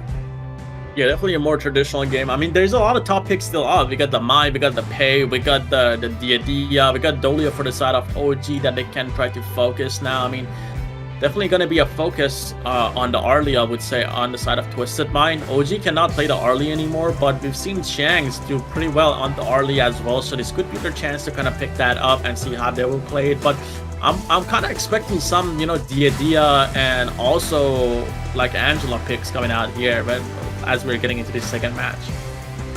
Yeah, if I was OG, I'd be thinking, do we ban out the Arlie now? Because if you ban it now, you basically have to ban it every single game, right? There's no point in banning it now and then giving it over next game, unless you have a strategy for it. We've seen them go ahead and ban out Dharma a lot too, so maybe a Arlie Dharma ban here coming out for side of OG. I think Twisted should be able to get side selection now, though, because they are the losing team. Unless the penalty reaches into game 2 here, I'm not too sure. Players getting ready, And yeah, here we go. I think this should be fine. It was a penalty just for the first game, and Twisted Mind here is going to choose red side. That's what they're comfortable with, and that's how they played last match on the red side as well. So they're going to give away one, top pick to this side of OG here. Well, it seems like they do want the red side as they're more comfortable on, so they're going to get 2 picks to counter what OG is going to pick here. I mean, OG is probably going to, stick with the Dharma and the Zhang Fei ban on the first phase, so that's going to be something we're going to see throughout the entire series. This is something they don't want to give to the side of Twisted Mind at all, but we'll see what they're going to cook, as one might say. Yeah, with Arlie off the table for OG, second pick is definitely very strong. They don't have to worry about giving away that Arlie anymore, and there's not too many outstanding first picks they could do. The Ogren is still up. The Diadea is still up, but they're able to go ahead and get Arlie +1. So I think second pick is definitely the correct choice. I mean, Mai could be something that they could also pick up as well. I mean, Mai on both of these players, both Hai Lang and also Wen, are pretty strong on the Mai. I don't see that kind of being given to any team, but it could be a potential pick here for the side of OG as they're on blue again. Here we got Coach Andy and Orange here getting ready to start us with the drafts as teams are gonna go ahead here and start the banning phase for match 2 here. Again, Arlie gonna get banned out. We talked about On having a great performance on the Arlie. Definitely not a hero you want to give to the side of Twisted Mind. We've seen Shanks do a lot of damage with the Arlie as well, so definitely a great ban. That basically locks OG into banning Arlie for the entirety of the series here now, potentially, because if they ban it now and they don't ban it next game, it'll still get gone ahead and given away. We see Mai get banned out for Side of Twisted here, so we see more of a standard draft here now in game 2. Yeah, definitely not the focus that we've seen on Muchen before, as Mike gets banned out here. Seems like the focus has shifted to win this time around, and Zhongfei gonna get banned out here on the side of OG. Twisted Mind under second ban here. I believe we're gonna see some sort of a Dolia or possibly an Ogren ban here. We'll have to see. Dharma could be a chance actually as well. Dharma hasn't been banned by OG just yet, but Dia is gonna be the one getting banned out here, as again they respect Mooch and they don't want him on these supports that are able to lock down the side of Twisted Mind. Loong is gonna instantly get picked up here on the OG side. They know that Dolia has been played by the side of Twisted Mind, so they're gonna try to go for that double infinite bastard with the celestial melody that Dolia has. Yeah, it looks like Twisted is going to be picking up the Pei Byron combo here. The two-piece getting locked in. Long also being locked in on the side of OG.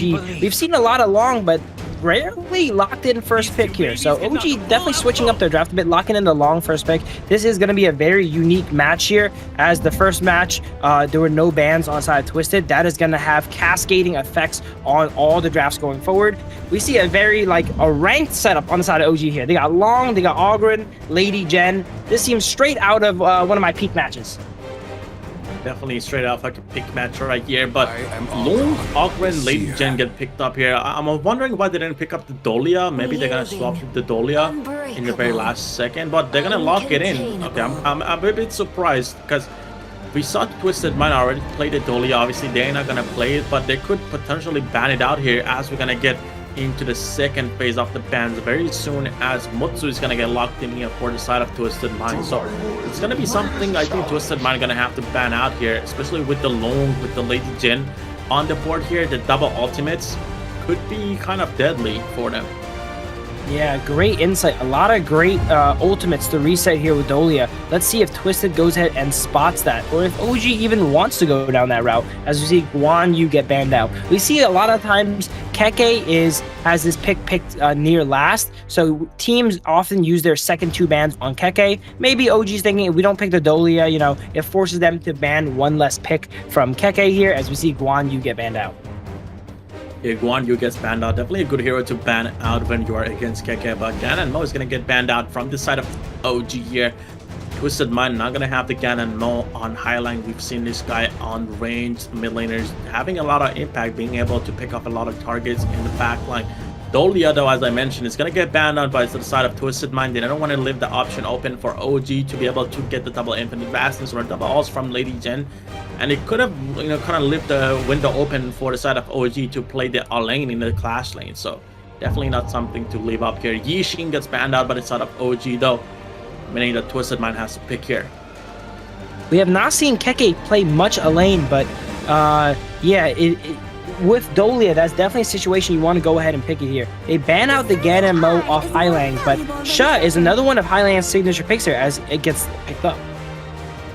Yeah, Sha here is going to be a great pickup for Highlang. He's definitely one of those heroes that, one of those players that knows how to play the heroes from range, and Sha is definitely right up his alley. But Mulan here is going to get picked up for this side of OG. This is going to make things exciting. Mulan, we've seen Mulan do a lot of damage. She has the transformation. She's able to get to the heavy sword mode, be able to deal a lot of damage, be able to get in and get out of fights. And Yuhan here gets picked up for Mooch and for support as well. And Twisted Mind is going to respond with the Shoyu here. Shoyu, they definitely have a high poke damage team here. The Motsu, the Shoyue, the Sha, being able to zone the enemies and soften them up for the Pei and Byron to clean up. The Mulan, on top of being Keke's signature pick, right? We always see him in the team intros, the Mulan behind him. It's also a great pick in the Sha, because it has a lot of crowd control immunity, not having to worry about getting pulled in all different ways and being able to slash through the side of Twisted. Yeah, being in that heavy sword form and being able to use your skills and get away from CC is going to be kind of massive, as Keke, again, one of the top clash laners in the tournament, going to be able to set up to the point where he's going to be able to take down some of these targets on the back. The Shed, the Shoyue, the Pei might be the targets that are going to fall to Keke here, so we're going to have to see how he's going to play it. But so far, I would say the drafts are a little bit closer this game. It's kind of like 50-50. Yeah, I think OG definitely just gone ahead and picked up all the high tier picks. They're not necessarily known for their play with high tier picks, right? Dao we've seen on, stronger on some assassins and such, but they are still great picks for a reason. It looks like OG's playing it by the book, whereas Twisted is trying to spice it up a bit, playing a more pointed composition, focus on poke, not really worrying about the picks as much here, as they didn't have the best options available for them. Yeah, I mean, they're definitely playing the poke comp, like pretty much poke and fall back, and then have like the Pay and the Byron go in. Something that we saw YikeZGG try earlier in the day, but they failed, as you know, the side of Virtus.pro, they had the Ogren was able to like kind of just still go on the backline, try to get the kills. And again, we see Data on the Ogren here, so it could be the same story repeating itself, just different teams this time around. But we're about to find out as we are going to step onto the Gorge. Both teams just going down in the mid lane, trying to get some vision for their junglers. Again, we've seen the Pays try to invade a little bit early on into the game, try to secure that. But we're going to have OG here. Both of the junglers going to the side of the clash lane here. Keke is gonna try to go in with the Mulan, doing a lot of damage. That could have been a kill right there. 90 and both clean are half. Muchen here is gonna respond to that, and Keke gonna pick up first blood to clean. This is disastrous for the side of Twisted. They tried to pull the same trick twice. Keke was ready for it, you know? Last time, fool me once, shame on me. Second time here, calls up Dao like, hey, they're gonna 2v1 me, man, all right? Come up here, be ready. And man, was OG ready as they take out Pay and completely neutralize the early game. Yeah, I like the fact that, I mean, Keke didn't even show up on the map. He was just sitting in a bush. Dado was just in the open trying to clear the wave. He comes out of nowhere, gets them both down to 50 health. Muchen just rotates down and is able to secure the first blood. And again, OG is not a team you want to give them the first blood. I was talking to Rafa about it. Giving OG the gold lead, even if it's like 1,000 in OG gold, that's about 5,000. Every 1,000 is 5,000 to OG. And we're about to find out very soon.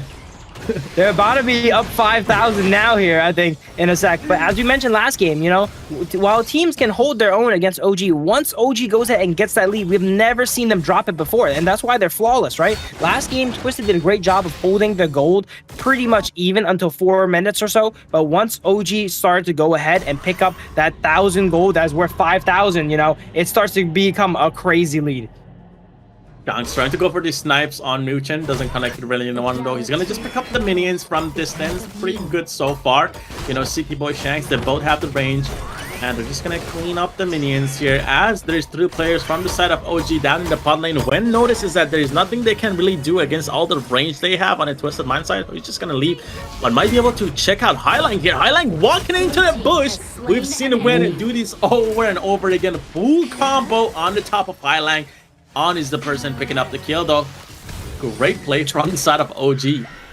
Twisted coming a little bit unglued here. They're kind of rushing things, it feels like, right? That top fight, you know, it looked like it was not going to go well, but they kind of tried to force it, you know. They're making some desperate plays. Highline walking down there without vision, without his team having priority, a little bit dangerous, and it gets punished here. For viewers at home, assure you, if you see Shanks actually aim his skill backwards, it's because it draws a line even before it fires. So advanced Shoryu players here point it backwards and then snap it forward to not give the enemy time to react.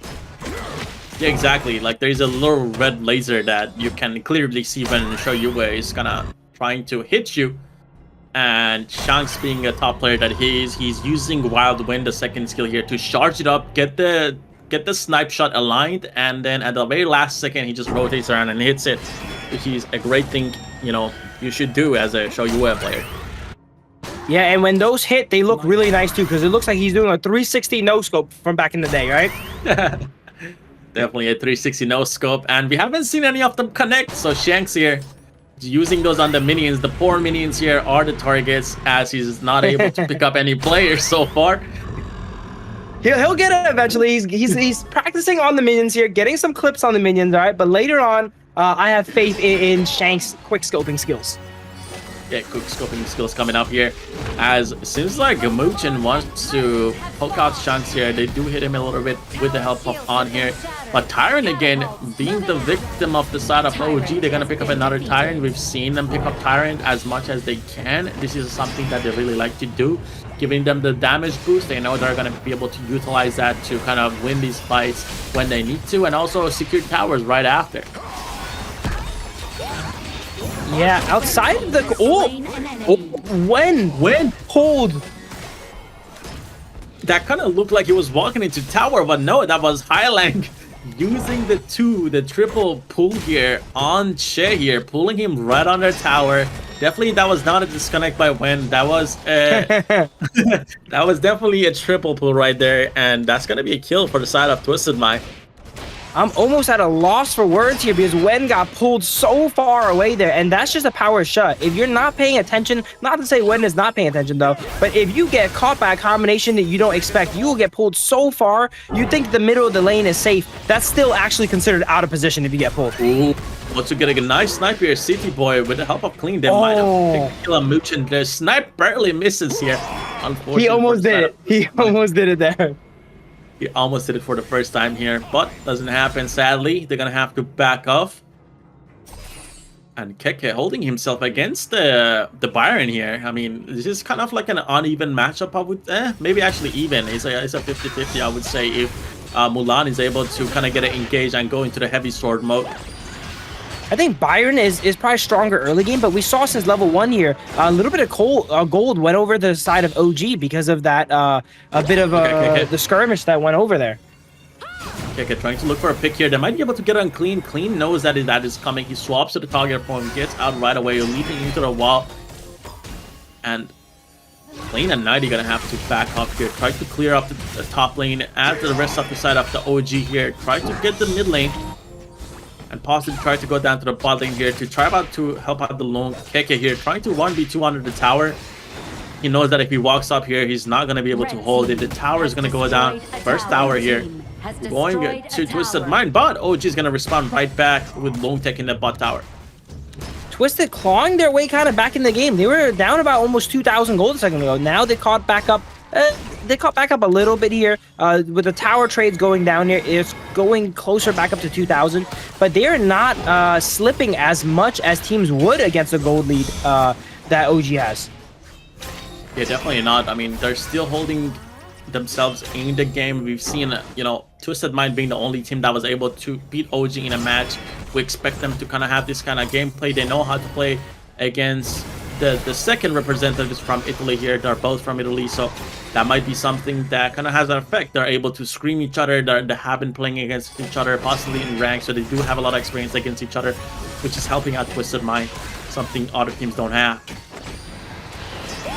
Yeah, they definitely can help each other out. They're both hailing from Italy, but now it is time to choose a victor here in this match. The loser will go down into the lower bracket and be left on 1 life, as the winning team will have a lot higher chances to go ahead and make it to KWC. Exactly. And right here, we have a camp from Muchin. He's trying to look for 90 and possibly Clean, but they seem like they know about this. They're going to go right again on top of Ben. Ben is going to get pulled back. Kill's going to go to Clean, though. Pretty nice engage. Dada here looking for a conductor of stones. It's gonna land, but Clean in the back, just dishing out damage, being able to take down Dada. Double kill going to Clean here. That pull is so devastating as we see another pull here. Keke using the immunity from the heavy sword to go ahead and block it out, but still almost going down even with that immunity. When second time gets walks up, not quite used to Shah's range here, gets triple pulled again, and that's a go button for Twisted to go ahead and engage on him. Yeah, Shah getting through for the side of Twisted Mind is pretty good. We've seen Highline, Shay is one of his top heroes. The range mid laners are his go-to, and he's showing us why.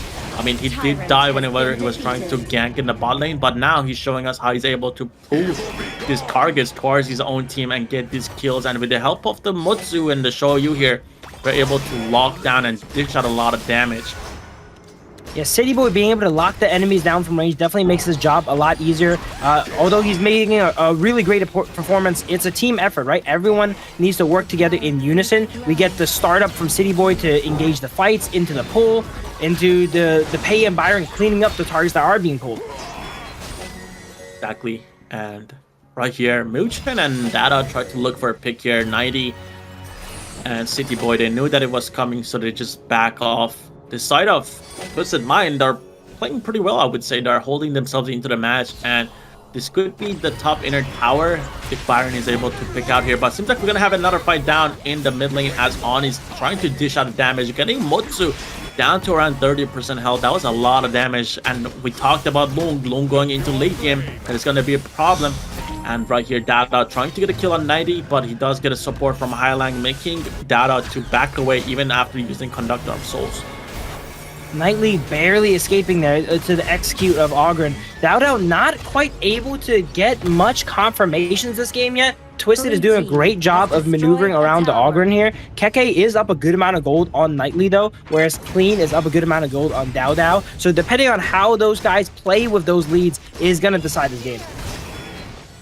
Definitely is going to decide the game. And now we got Muchen walking down towards the bot lane to help out Keke clear out the lane as Tyrant is coming up. These guys want to push out the lanes and try to get onto the objective, try to get some priority here. As the side of Twisted Mind, they do have a lot of poke and range. They don't want to, you know, get poked out, as if giving them objective control might be a little bit risky here with the comp that Twisted Mind has. City Boy's walking up, shooting Cannon Blast here. Wen needs to be very careful. He got caught twice already and is going to get caught a third time as we see another triple pull. My God, the triple pulls coming out super strong.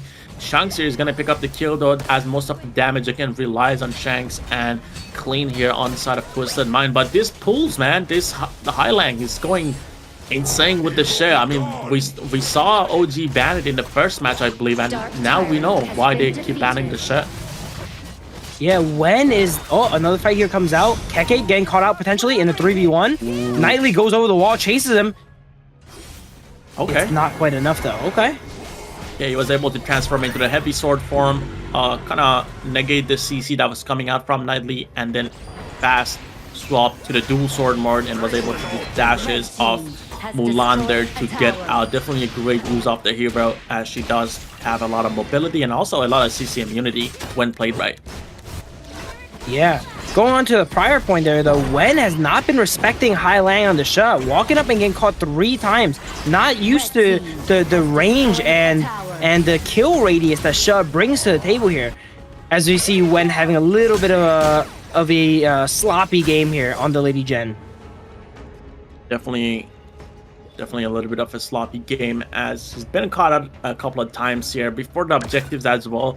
That is creating a lot of space for Twisted Mind. They have been able to get the Tyrant, and now they're going to be able to possibly get the top inner tower here. But again, another pool coming out. They're able to secure the kill on Mochen. Highlang here is having so much impact on the share. On here has to use Infinite Bastard as he's caught out. Clean gets a kill on Wen on the back line. Dado might go actually down as well.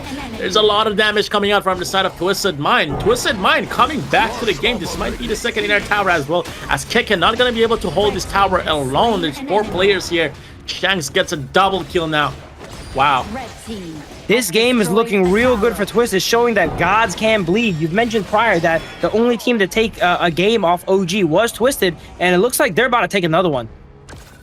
Yeah, I mean, we might know why they haven't been able to have such an impact in the first game. Maybe the 4 bans, as you talked about it, they lost the 4 bans for showing up late, but now they're showing up early to this game as they're trying to take this win and make it a 1-1.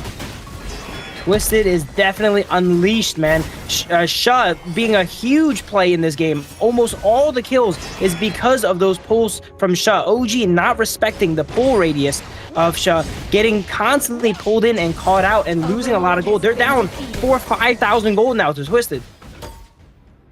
Exactly, 4,000 or 5,000 gold. I mean, we saw OG ahead by 2,000 or 3,000 gold, but now the tables have turned. Twisted Mind has the lead here.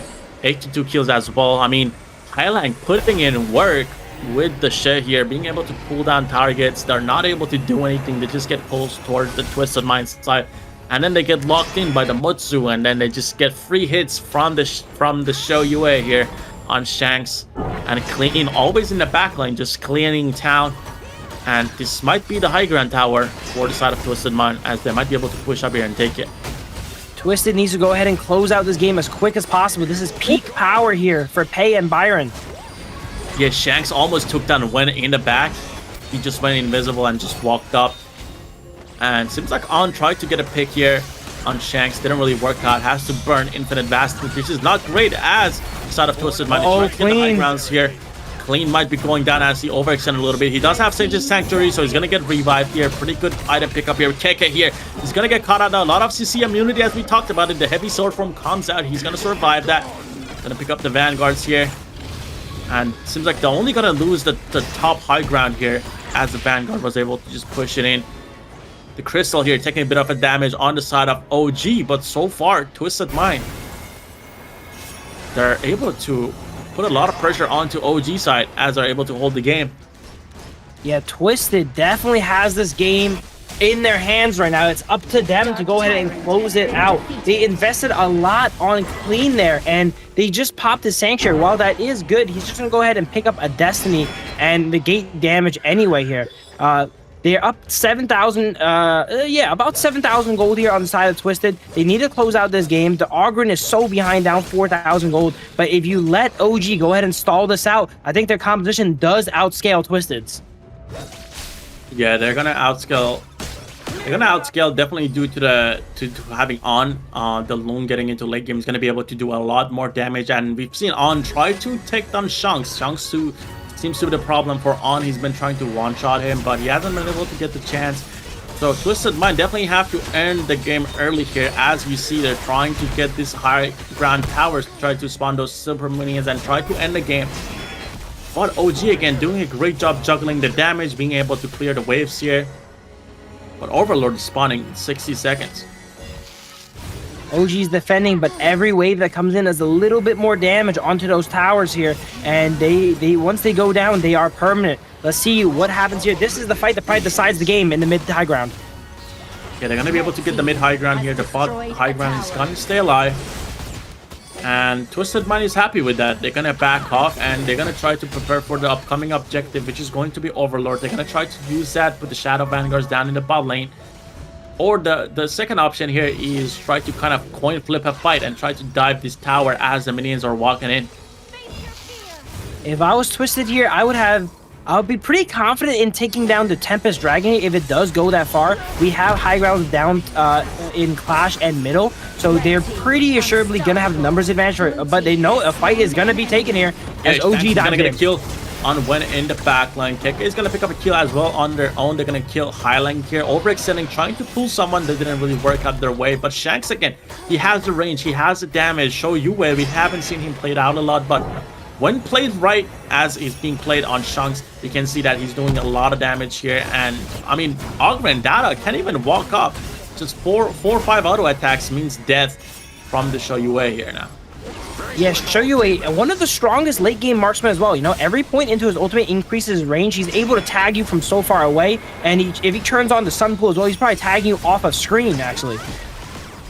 Exactly, a lot of damage coming out from Shanks. Nobody can get close. KK here taking a lot of damage from Shanks. Has to buy Sage's Sanctuary to get out. Doesn't really pop though. They're gonna have to back off here. Again, Overlord is being prioritized by Twisted Mind as they do want to get that high ground tower in the bot lane and get the 3 high grounds and just end the game.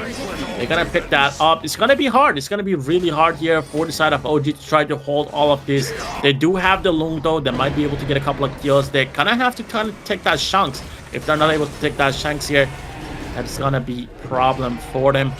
And the second problem here is being Highlang. Highlang does have Splendor as well, so he's gonna be able to pop that, go into the invisible status where he's not gonna be able to target it, so we're gonna have to watch out for that as well.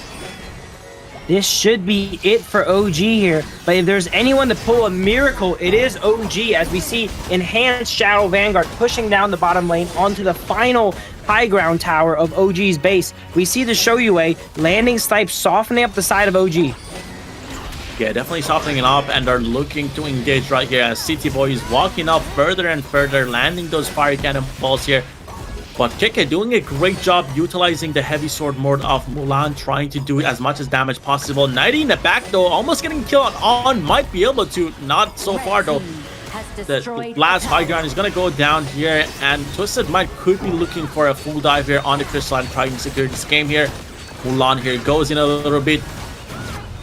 And Dada goes with an ultimate on top of 90. Doesn't get too much out of it though. He's able to sustain. He's getting a lot of health back here. Might be able to kill him, but 90 again has a lot of life still on his own. Shanks here trying to walk up, clear these minions from range. They have all the high grounds. Tempest Dragon is going to be coming up in another minute.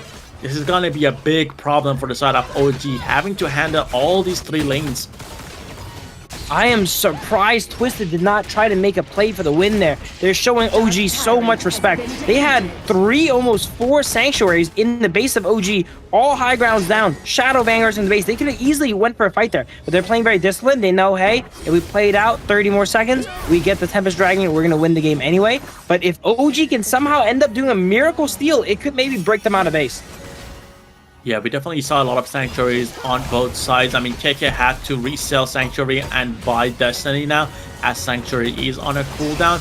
But Tempest coming up in 10 seconds. It's going to be the next objective. Twisted Mind definitely going to try to play for that. The side of OG, they're going to have to clear these minions. Look at all these big minions walking in. These are super minions. Super hard to kill, do a lot of damage.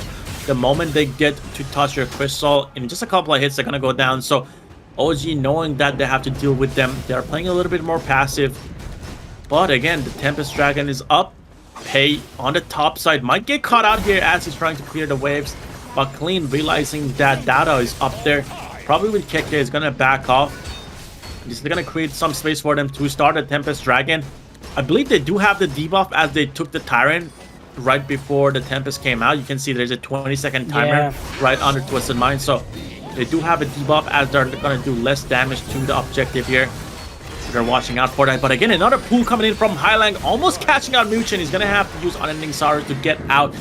They're super low and poked out on the side of OG. Just look at On trying to use the life steal built in into Lung here, trying to get some of that health back using the camps. But again, Dada has to walk up here. Shanks just hitting him from distance, getting super low. He's going to have to walk in here, try to use the ultimate. Dada getting a lot of life back, but he's going to have to back. Might be a kill here. Gets a kill, but again, Sage's Sanctuary is not going to be able to finish that off. Destiny gets picked up by Nightly. They're going to get a double kill on Clean on Muchen. Dying here as well. Dada knows that he doesn't have much to work with here. They're going to have to back on here. Gets popped as well. He's going to have to use Infinite Masses to get back to the base. Look at the minions. The minions are ending, Phil. There we go, man. At the end of the game, there were so many lives. Everyone had a Sanctuary into a Cell, into a Destiny. Dao there got like 3 to 4 executes canceled. He couldn't execute anyone at the end there, actually. But once you take a fight at the Tempest Dragon, it's kind of lose-lose. Either you fight for the Tempest Dragon and you lose your base, or you don't and you lose your base. Once 3 high grounds go down, it's pretty much GG. You can see Highlang smiling. I mean, definitely a deserved smile. And you know, deserve to be happy right after that game. Being able to pull out so many targets. He was able to pull out the win 3-4 times, and then he was able to do the same thing to Muchen, and they couldn't really get into the fights. I mean, they were just hitting them from range, having the Shed, having the Shoyued, having the Mutzi. They couldn't really do much late game. You know, Ogren is only good if you're able to get close up, but if you're not able to get close up and you take a lot of damage from the Shoyued with the auto attacks, you're gonna have no impact. And we saw that Dada was completely shut down this game as he was not able to get in. And we saw Pei. We saw Pei having a lot of impact. You know, Clean was able to be clean, be able to go around the map, get under the back line, and kind of avoid the Pei throughout the entirety of the game. So definitely a great play from the entire Twisted Mind side, making it a 1-1. Yeah, Twisted Minds go ahead and shutting down OG's momentum there. They were able to play a composition that kind of OG invented, it feels like, right? The Pei Byron, and they're going ahead and getting a win on it too. The Byron is already removed on the side of OG because they had a game for it. Busting out the Shoyue, right? Some interesting picks on the side of Twisted. They didn't really remove that many priority picks from themselves yet. They lost the Pei Byron combo. The Sha is not really a high priority pick that needs to get banned away, right? The Shoyue, they still have a lot of ammunition left in the tank here, and it's going to be 1-1 going into game 3. Yeah, we can see 505 score on Shanks here, and then we got Clean 614. Definitely putting up a performance. Highlang doesn't have the best KDA 026, but he definitely had a lot of impact. Like, he was the player to look out for, getting those pulls, pulling into, you know, his own teammates, being able to finish them off. So I mean, I wouldn't even be surprised if Highlang is the MVP of this match with all those pulls.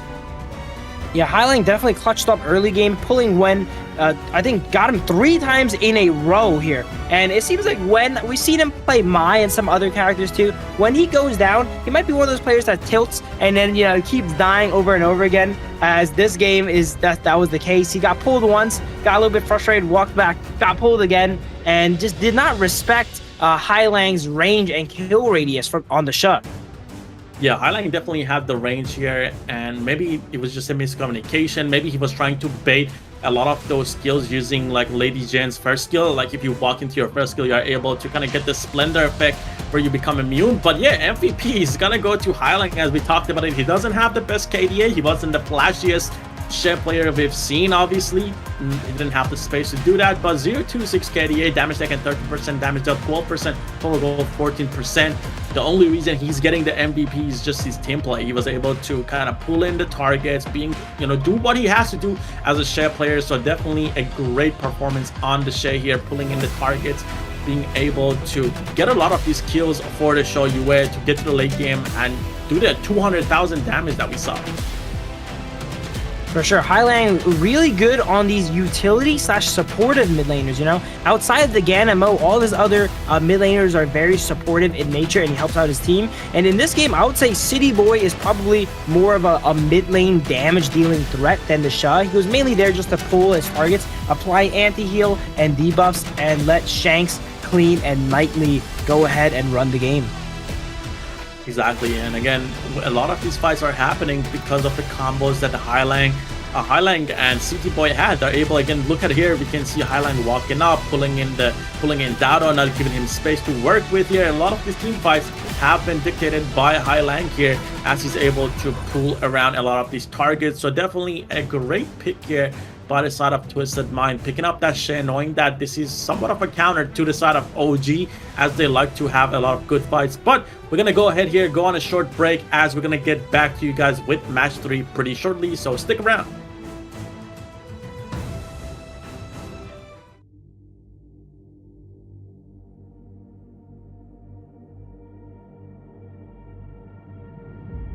I feel it deep flowing through my blood, rising up to become someone, and taking it all on my own. What a sweet victory, and taking all of my control, awaken something deep in me. Like flames, feel it burning inside.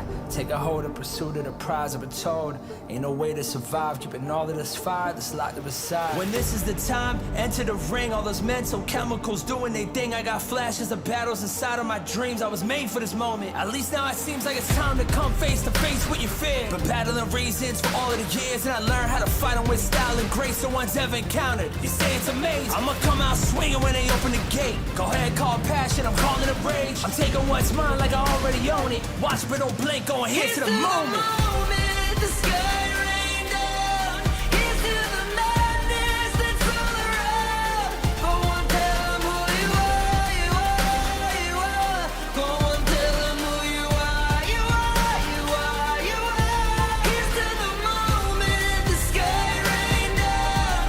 Here's to the madness that's all around. Go on, tell them who you are, you are, you are. Go on, tell them who you are, you are, you are, you are.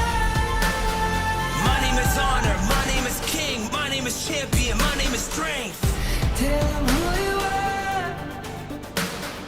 My name is Pentakill, you think it's strange? My name keep ringing inside of your brain.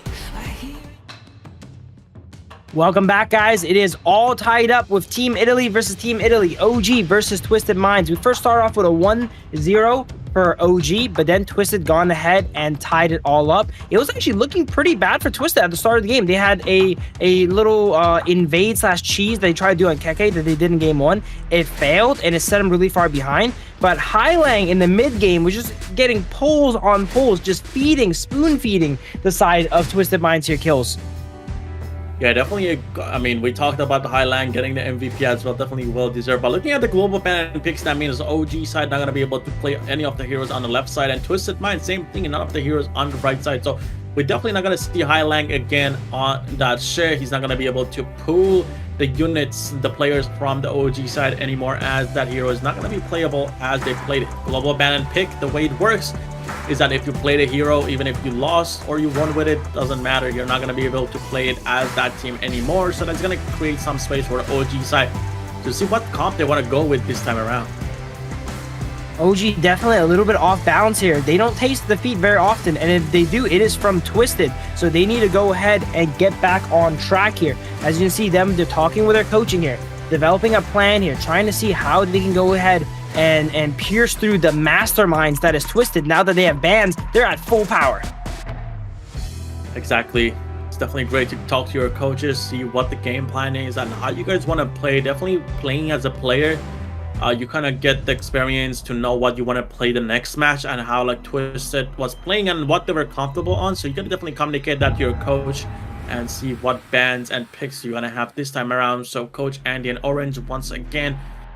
And Arlie gets banned out from OG. We saw them play the first match. They don't want to give it away to Twisted. They know Shanks has been a really good marksman player.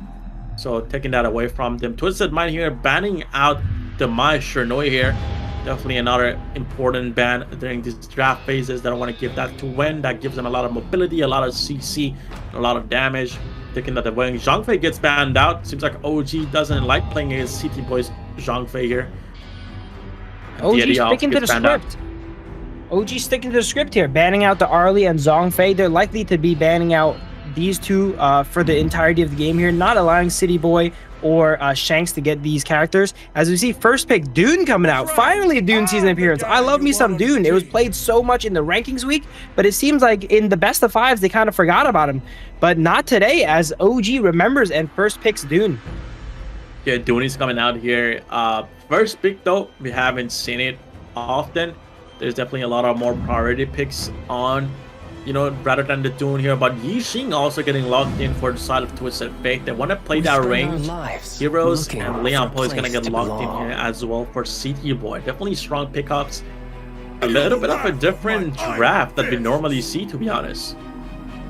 Yeah, as we get deeper into the series, you're going to see kind of weaker and weaker picks get first picked, as the global pick ban format is not going to allow them to pick the really strong picks anymore.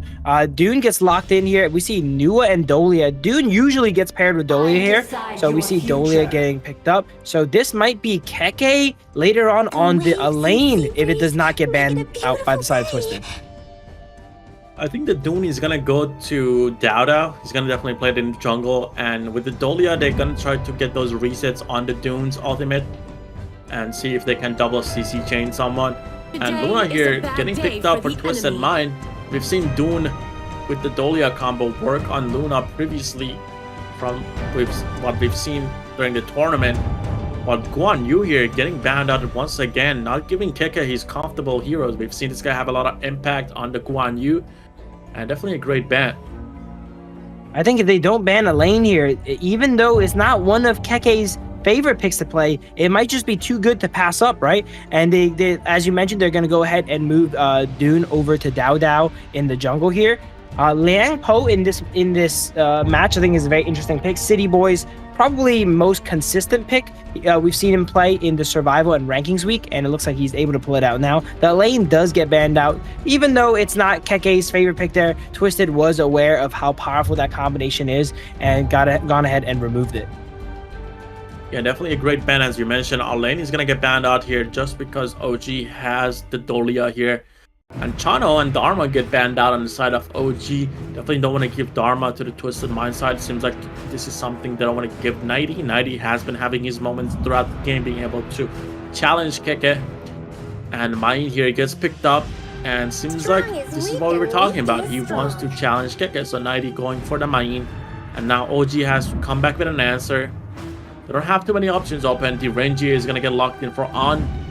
and Muchin gonna have to pick up the Clash laner. Who's going to be Charlotte? In the name Solid of the pick. law, I will punish I think DRNG is a great pick here. Oh, the side of OG is relatively low damage, right? They're used to having Dao on a higher damage jungler, so now when they pick up the Dune, they're gonna feel like they're lacking a bit of damage. But DRNG being able to shred down the tanks on the side of Twisted, either it's Liang Po or maybe even shutting down the Luna and Mei Yin, is gonna help out his team in the damage front and be able to take out these more tanky targets. Yeah, DRNG is gonna be able to, you know, cleanse a lot of that CC, like the Liang Po, the Yixing. Definitely not the world is my board, you cannot get out of that, but it's gonna be able to deal a bit of a damage here. Like Mayin also have a lot of CC, Luna also has a lot of CC. She's gonna be able to get in and pull you, so definitely a good pick here for On. Charlotte though, I would say is a 50-50 matchup against the Mayin. If they get into like a little bit of a 1v1 brawl that we've seen these players try to get into, this could be fun to watch. Yeah, they both have lots of like crowd control immunity in their kits. It's up to whichever one can use it at the correct time to go ahead and cleanse the other's crowd control there. So we're gonna see how it goes out. Maybe we're gonna see another level 1 bout in the Clash lane. Recently, every level 1, I think before 30 seconds, a kill has went down. Let's see if third time's the charm. I mean, it could happen again. We saw the first match, Twisted Mind was able to get an early on kill on KK. The second match, KK and Dado actually challenged clean. And Twisted Mind's Clash laner on that side, they were able to kind of get the kill, get the first blood from them. So maybe this time around, they're going to be able to challenge 90 and clean once again if they do try to go to the Clash lane side. For sure, let's take a look at these teams here with their full lineups coming up. Looking at the compositions, what do I think here? Let's see. We have Twisted with a more straightforward composition, right? They set up the board. Liang Po goes ahead and knocks up everyone on the board. Lady Sun starts shooting fish in a barrel here with the ultimates and skill 1s here. Whereas OG side is a little bit more catchy, right? They want to catch you with the Dune and the DRNG to lock down singular targets. I would consider it more that more of a pick composition. So this is kind of like a team fight wombo combo team on the side of Twisted versus more of a pick composition from OG. Exactly, and we're gonna see how it's gonna play out in just a bit as teams are getting onto the gorge right here. Seems like that City Boy and Shanks are playing for the mid lane here, as Yixing is just gonna go ahead here, go towards the top side and help out 90 here, as they might get another pick on KK. KK is gonna try to go on the back line, he's gonna get poked out and he's gonna have to flash out. Definitely a great common skill to burn here, as they're not going to have that, and this could be a dive on the side of Clash lane. Yeah, Twisted providing a lot of pressure. Every single game you see someone come up to the Clash lane to help Nightly out. Either it's Highlang, Clean, something to just get Keke behind. They know how strong Keke could be when he's left alone and able to go ahead and 1v1 his laner here and get ahead. So they're not allowing that to happen. Yeah, they're definitely not allowing that to happen, and we see Wen doing a great job clearing these minions. They're going to try to get level 4 here, try to pop the emergence, try to teleport around the map. And Dune here, clearing up the Azure Golem, looking for probably a fight here. Yixing though, going around the map, we've seen Highline being great on the CC mid laners. We saw him play last on the shit. Worked out pretty well, but seems like City Boy might be caught out here, as Nuwa, when he's able to come down here, he's gonna have to flash out, gets away very last second. City Boy, knowing to get out of there, he actually had to use that skill 1 to hit 2 people and then knock them up, and in that time flash the wall. I love watching City Boy's Liang Po, one of the strongest Liang Pos we have here at the Kings Major West League. Yeah, definitely, he's been a great Liang Po player. We saw Grizzly Q do also great on the hero. But City Boy is definitely someone to watch out for here. It seems like they're winning down in the dual lane, and there could be a dive from the Twisted Mind side on Keke. We know that he doesn't have the flash, but they're gonna play it safe. They're gonna try to go full the Spirit Portal and just gonna go through the mid lane. He's gonna catch. He has flash. He has flash coming up here in about 30 seconds. If they want to make a play, they kind of got to make it now. It looks like they gave up on that endeavor as they are maneuvering around to the bottom side of the map. Highlang has been everywhere. He's been clashed like 2-3 times. Now he's helping out Luna in the jungle.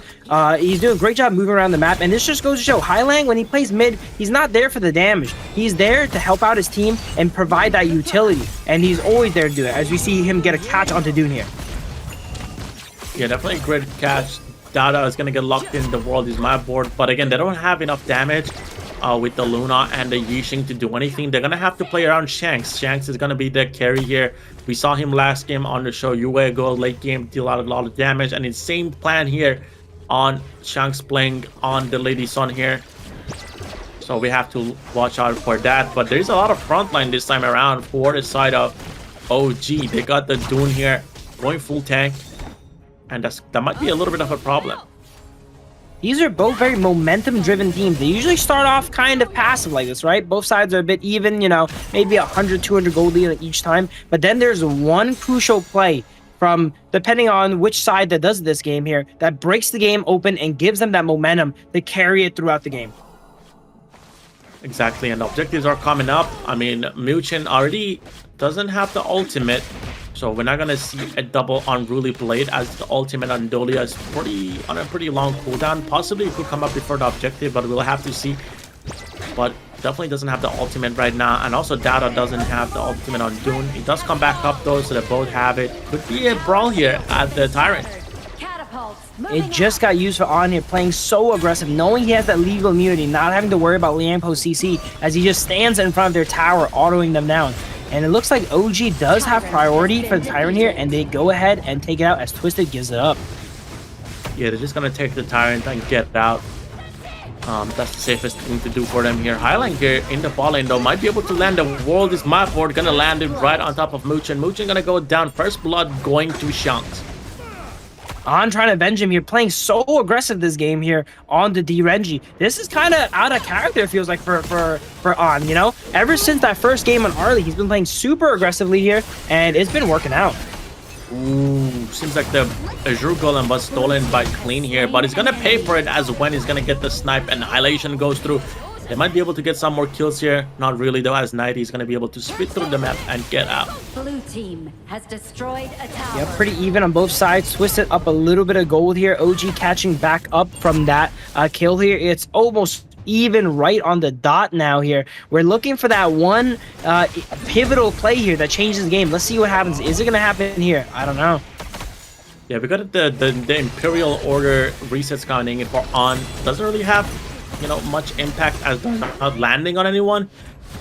But so far, they're really trying hard to get the mid tower now, as they've got the mid tower on the side of OG down in the bot tower. So bot tower is already taken out, as you have the Rengia here.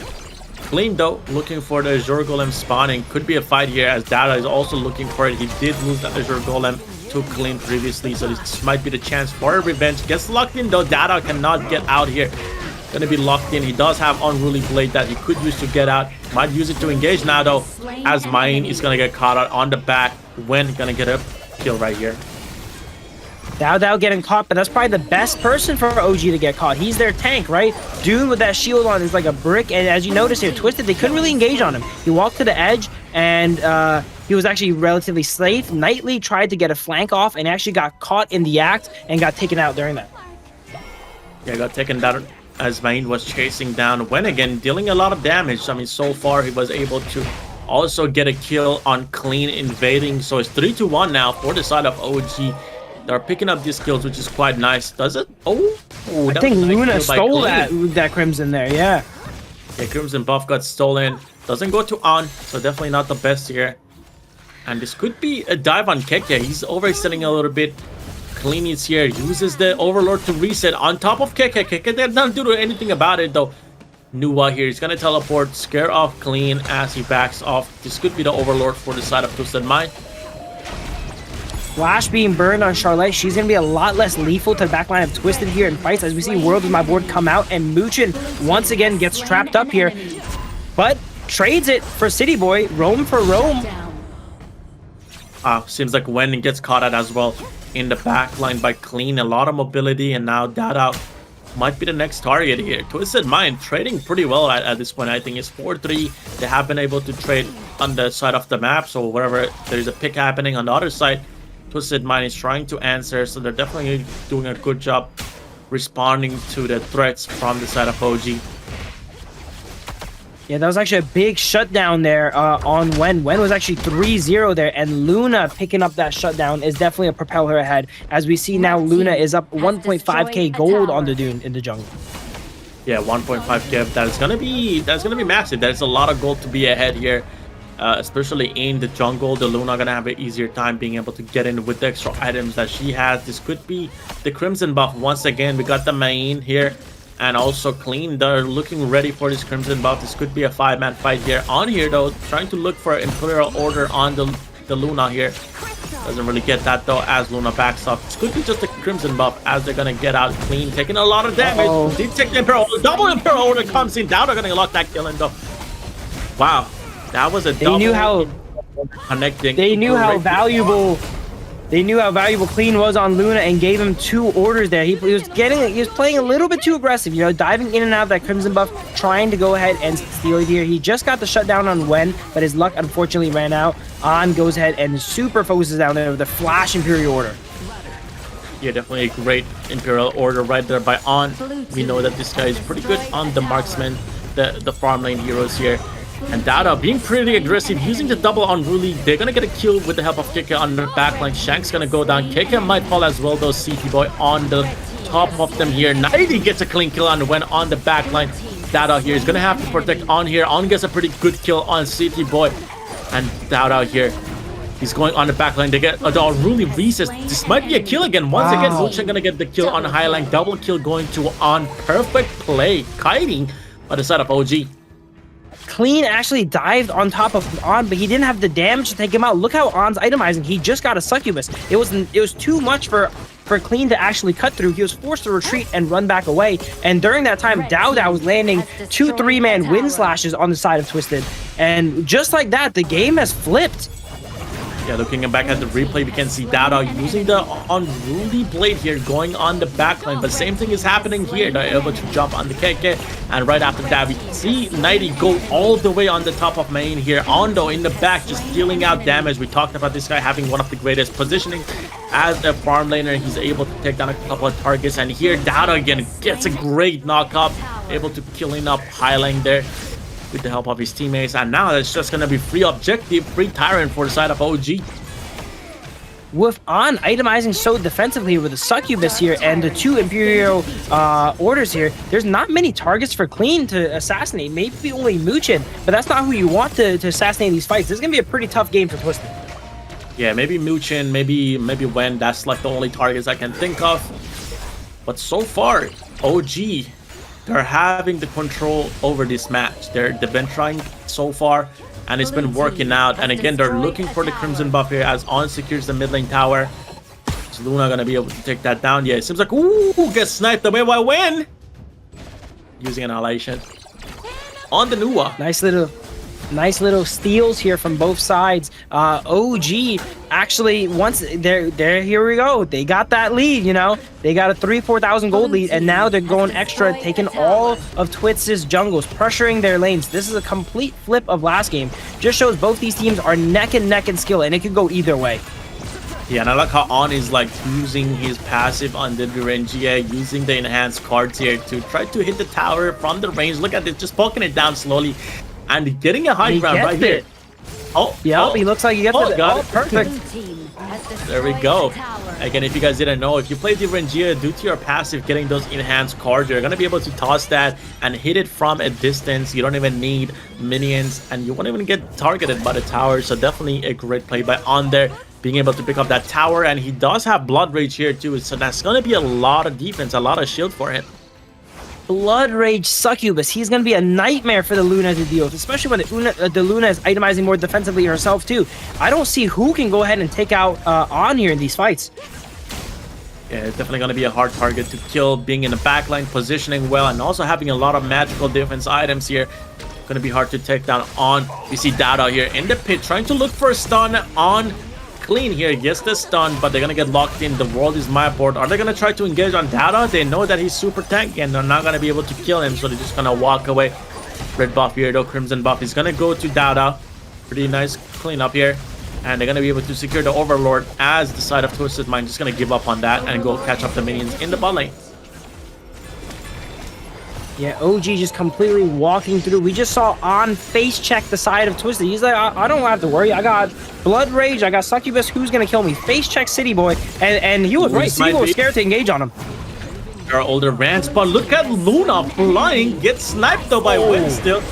Doesn't matter. Deadeye, 3k damage coming out. And seems like Wen is just going to teleport in. Gonna get caught up though. He kind of got stuck there. But Dada gonna go on the back line, get a kill on City Boy here. On here, going aggressive, getting a kill. Actually, he was the person picking up the kill on the Leon Po here. But it seems to be another high ground here at the side of OG. They have the numbers. 1-2.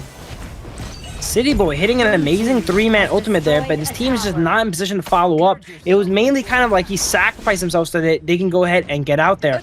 On just so durable in these fights. They need to scale up and get Shanks up to their Daybreak. I think he did just get Daybreaker recently. Once Shanks gets a few autos on, that's gonna be what they need to go ahead and take him out. Yeah, Shanks is definitely the person to kill on here. I would say that would be the only person, as On is kind of prioritizing the magic defense items and not the usual physical defense items that you would see. And that's because they have a Luna, they have Highline here as well on the Yixing, so there's a lot of magic damage. Did that get sniped? Maybe not. I think Shanks picked it up actually. But it's going to be Tyrant for the side of OG. They do have a lot of pressure and they do have the numbers here around the objectives. With the 2 high grounds taken, that is a lot of pressure that Twisted Mindset is receiving here. Wen always has his eyes on that Crimson Golem or just any buff on the side of Twisted, being able to use that ultimate and fire at it from any position on the map. We've reached a point in the game where Wen's ultimate's probably only 10 or so seconds. He can go ahead and just use it willy-nilly to shoot down a wave, to get some poke in, and Nua late game here has definitely arrived. Yeah, Nua late game, he does have also Azure Golem, the blue buffs as well, and also Dolia resetting the ultimates as well, so does have a lot of resets. It seems like the ultimate is constant here, being popped out. Yixing though does get a couple of people in the world is my board, but seems like the tower is going to go down. Again, we talked about On the DRNG having a lot of range, and with the fuse of his passive being able to hit the towers. Clean goes in with a pretty nice ultimate here. Doesn't really get anything out of it though. Leon Po might be caught out. City Boy gets out at the very last second. Data going all the way in. They're not able to get any targets, but the minions are in. They might be able to just hit the crystal here and end the game. OG takes it 2-1. That is all she wrote there for Twisted here. Okay, this is very back and forth. You know, OG win, Twisted win. OG wins again. They got the momentum back, and now they put Twisted in position where it is match point. Now, will it go back the other way? I'm not too sure, but that game was pretty dominant for the side of OG. Yeah, pretty dominant from the side of OG. I think On could be the MVP once again. His itemization was pretty good. I mean, we saw him have a lot of impact on the early previously. And now, same thing happening with the DRNG. Whenever he's in and check out the book, check out the papers and see what they have to go against OG here.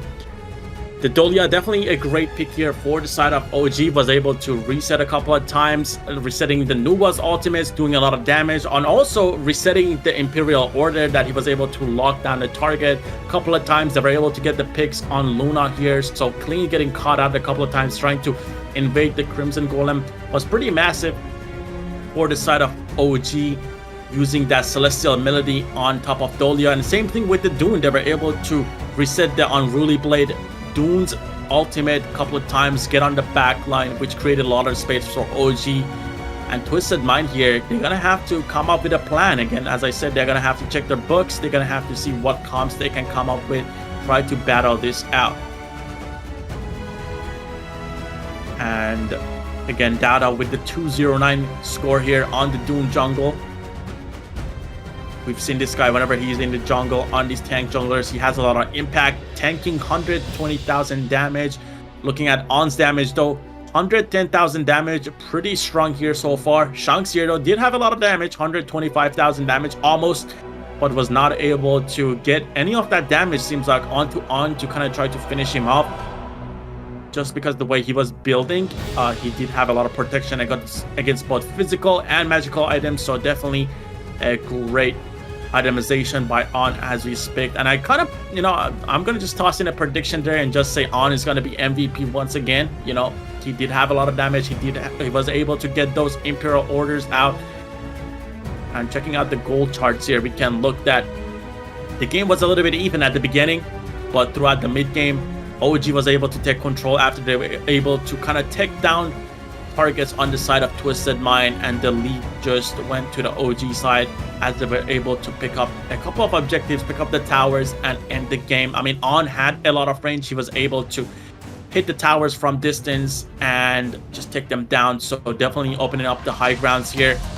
And MVP here is going to go to Dune here, actually. He's going to go to Dada. He was able to get a 209 KDA. Damage taken 36%, damage 17. And total gold 21%. He was definitely in the front lines doing what he has to do as a Dune here. And I would say, I mean, this is a deserved MVP. I mean, it could have been On's as well, but looking at the fights here, we can see he had a lot of CC again, jumping on the backline, catching out City Boy here. The Unruly Blade getting reset again, going on the backline once again. He's able to help out his team to get a lot of these heals because he's able to chain down targets and lock them up again. Another great knock up here, blocking the Luna from going onto the backline, jumping back, protecting the team from CT Boy, and also here again jumping back on Highline at 90 with the Unruly Blade, getting a perfect positioning, knocking up, giving 3 kills to Muchen and On. So definitely a deserved MVP, as Dada was able to position himself pretty well, get all of the CCs out and get the kills. So quite nice play and coordination from the side of OG here for sure. It seems like Dada is gonna be the MVP as we talked about it. But yeah, I mean, we're gonna get to match 3 just right after this break that's gonna be coming up. I'm definitely excited to see what both teams are gonna come up with. This is gonna be do or die pretty much for the side of Twisted Mind, as this is gonna be match 3, and if this does go 3-1 to OG, they're gonna be able to make it to the grand finals. But we're about to find out as we're gonna take a short break and we'll be right back.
Dream my way, never a surrender.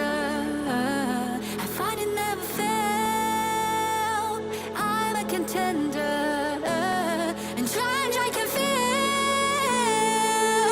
The smallest lies become the brightest enemies. Relentlessly, and even if you fall, you gain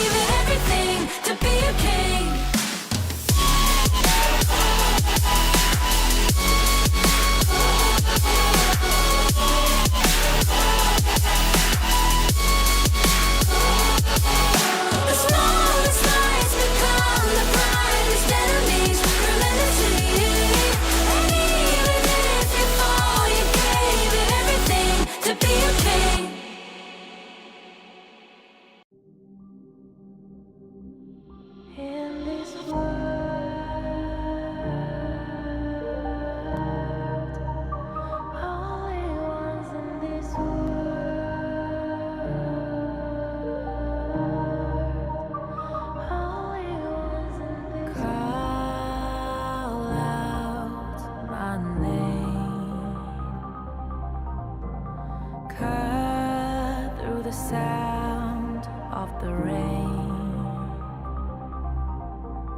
No matter how I feed the flame, you know I feel the darkness and the pain. All of the ways we tried to break free from the night, you know we made it out, we found the light. I fly so high, light up the skyline. Let's do it this time, like it's a whole new vibrant world.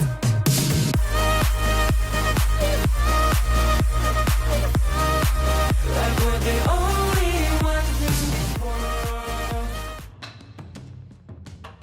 Welcome back, guys. We are still in the exciting OG versus Twisted series. Welcome back from the break. I took the break a little bit earlier. One of Wen's ultimates that he was firing at the Crimson buff there ended up hitting my computer, but I should be back here. Yikes. How are you feeling about the set?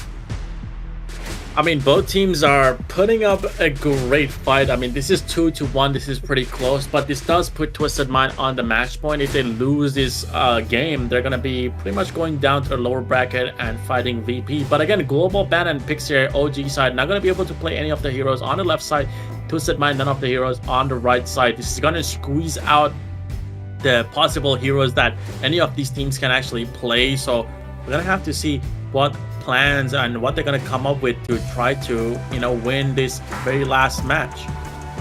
Yeah, as we get deeper and deeper into these best of fives, you're going to see more and more unconventional drafts because, like you mentioned, all these picks are going away, right? OG, for just for OG side, Clash laners alone, they can't get the Byron anymore, they can't get the Mulan anymore, they can't get the Charlotte anymore. And this is on top of bans. Both teams still have 4 bans apiece. So the pool is definitely super limited here, and we're going to see more interesting characters, which I love, you know. Now we might see some of our favorite characters start to come out as all the best characters are off the board.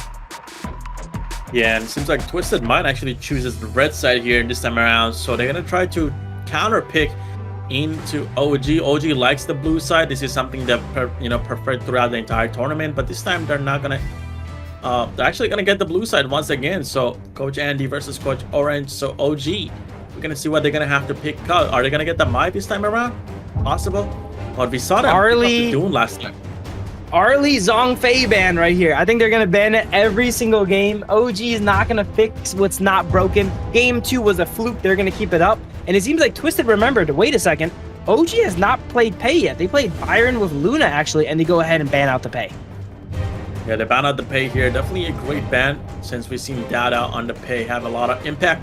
Zhongfei, though, as you mentioned, going to get banned out. OG has a plan, and the plan is to ban Arlie and Zhongfei for the rest of the series. And they kind of pull through with that. Mai here gets banned out, though. They don't want to give that to Win. A lot of options are still actually up for Keke. If they opt to actually prioritize his pick earlier instead of picking it usually last, which they have been picking it, they can go ahead and take the Guan Yu here and such before it goes in and gets banned away for the 3rd and 4th ban for the side of Twisted. Diadea actually has not been picked up for OG yet, and it sneaks through, so that goes ahead and gets first pick. Yeah, and also the Dharma is open. We've seen OG ban out the Dharma, and this time around, 90 might be able to lock that in, but they're going to go ahead here and pick up the Sekir and Lung. Definitely a great pickup. Sekir has been one of those supports that hasn't been played much, but whenever he has gotten through, he had a lot of impact. But that means OG is going to get the Guan Yu. As you mentioned, they're going to pick up the Clash laner here a bit early for OG. I mean, Dharma is still open. That is a lot of CC that are living open for 90 that could, get picked up here, but we'll see what they're going to do on the Twisted Mind side. Yeah, I'm not as big a fan for the long pickup. We already know OG picked it, so they were not afraid of it getting taken away, whereas the Dharma could have easily been taken away there instead of the Guan Yu. But we do see Twisted go ahead and now go and pick up the Dharma here. OG has been banning out the Dharma a lot too, so now they pick up a character that seems like they don't really want to play against. If the Dharma gets picked up here, I mean, on top of that, they have it secured. There is a lot of stun. There's a lot of CC on the side of Twisted Mind. So Guan Yu is going to have to watch out. Also, the Yixing. I mean, the Yixing is going to have a hard time walking in to brushes or anything like that because of this amount of CC and, you know, catching power they have on the side of Twisted Mind. Lady Sundo gets banned out here as Twisted Mind did play it last game and Shank's not going to be able to use it. They already have Lung here. And Ogren going to get banned out by OG. Bush control is going to be the name of the game here for Twisted here. They have the Saker here summoning a bush and going ahead and being able to empower itself off of going into these bushes, flying all the way in. And then we have Dharma here, a classic bush camping character here, trying to find opportunities where he can land those truth mantras on unsuspecting enemies. This is going to be a complete difference to Twisted Mind's last composition, which was more of a team fighty wombo combo composition. This is more of an ambush style composition coming in for Twisted, but it's not done yet though. They still might round out to some more wombo. Yeah, 2 farmlaners banned out here, not leaving many options open for On here. He might have to pick out the Show Yue here, maybe try to kind of fight the Lung like they fought him last time he was on Lung. Chano is still open though, could be a possible Chano game. Fade and Ogren get banned out here, definitely good bans, as Clean has been pretty good on both of those heroes, so banning those out is going to leave him some tank junglers here probably. Lady Jendo gets picked up here. Kind of wondering what On is going to pick up here. There's not many like farm lane options. I mean, he's played a lot of them. Maybe Hou Yi. Yeah, Hou Yi gonna be an option. Hou Yi I'm going to be excited for here. Hou Yi would have some great ultimate targets on the Lady Jen. Dharma, not a particularly tanky character, so if he gets sniped up and gets 3 seconds of lockdown, Guan Yu's going to be able to push him all the way under tower here. And we've seen some teams popularize and pick the Hou Yi to counter out the Long here, as it actually gets locked in. Let's go. I love seeing Hou Yi. That's a character you see all the time in ranked, you know? Yeah, using the tank hybrid Hou Yi, like pretty much using you kind of build a couple of items. So like you're gonna want to go Spark Forge Dagger, you want to go Doomsday, you want to go Deep Frost Siege, and then you can try to pick up, you know, Cuirass of Savagery. You could pick up Blood Bridge depending on how you want to play it. So you could definitely build the hybrid Hou Yi here and try to counter the Lung, which I actually have been doing since I've seen this be played in the pro tournaments. You know, I put out a couple of videos playing Hou Yi myself and picking it into Lungs, and it's been working out, so definitely nice to see here. Musashi though gets picked up here for the side of OG.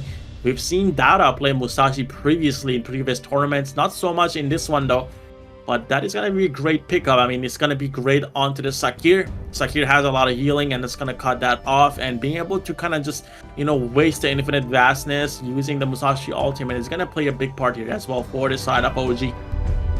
Now, these are some compositions here. We've been seeing the same few, you know, drafts all throughout the weeks. But now, when we get deeper into these best of fives, you have these super unique compositions. Musashi, Guan Yu, Hou Yi versus Monkey, Dharma, Saker. Very exciting game coming up for sure. And interesting thing to note, as you mentioned, Hou Yi has this hybrid tank build. And Twisted Minds was having a lot of trouble with how durable On was on the D-Renji. And now Hou Yi, another pick that provides that kind of utility and that durability, maybe is going to give them trouble again. Yeah, On is definitely going to be on that support farm lane role here and try to kind of, you know, get those ultimates out, connect those with a target. That's going to lead to a pick here for the side of OG, so they're going to try to play off of that. I mean, Musashi again is going to have that ultimate that's going to lock down a target. You know, Death Duel here, they're going to be able to fight with that. And Guan Yu has a lot of CC. If he's able to get behind these players, that's going to be a lot of impact. They're going to be able to knock them back. Kind of like Hai Lang, how Hai Lang was playing the shit, was able to pull targets from the enemy side towards his own teammates. Could be seeing the same happening here, but on a different hero, the Guan Yu. For sure, yeah. I love watching Guan Yu, as we mentioned earlier, and Keke, easily the signature Guan Yu of the Kings Major West League here. And I know I just love watching character because I can't play. You know, it's such a tough character. Every time I have it on my team, it struggles, right? But now we get to see a master at work here, as they actually end up starting topside here with Musashi. Guan Yu, Musashi double jungling here together now. Yeah, I mean, he does provide a lot of mobility, and Guan Yu does have a lot of early game damage. He's going to be able to leash out some of the jungle camps. We don't see leashing often, I would say. But this is definitely a good start, as Musashi struggles a little bit in the jungle. And KK is providing that help. Secure here though. CT Boy is trying to look for something. Doesn't get out of it though. Muchen gets a lot of damage on top of CT Boy here with the help of On. Don't get a kill though. Could be another fight here as they're trying to jump right on top of Shanks. Again, nothing comes out of it. A lot of healing from CT Boy here. And with the both mid laners rotating down, they're able to walk back. Early game here, both sides are trying to shove the wave in and get that level lead and priority to be able to move somewhere else. Monkey, we have not seen in a while. Honestly, a staple pick in Honor Kings in the metas before, but after some changes, it is not the most high priority tank in the jungle. But deeper on into the series, as you see Dream Roam's coming out, it is still a solid pick. Ooh, Lady Jin goes into a stasis mode, doesn't get anything out of it though. Dada almost actually caught up to Clean here.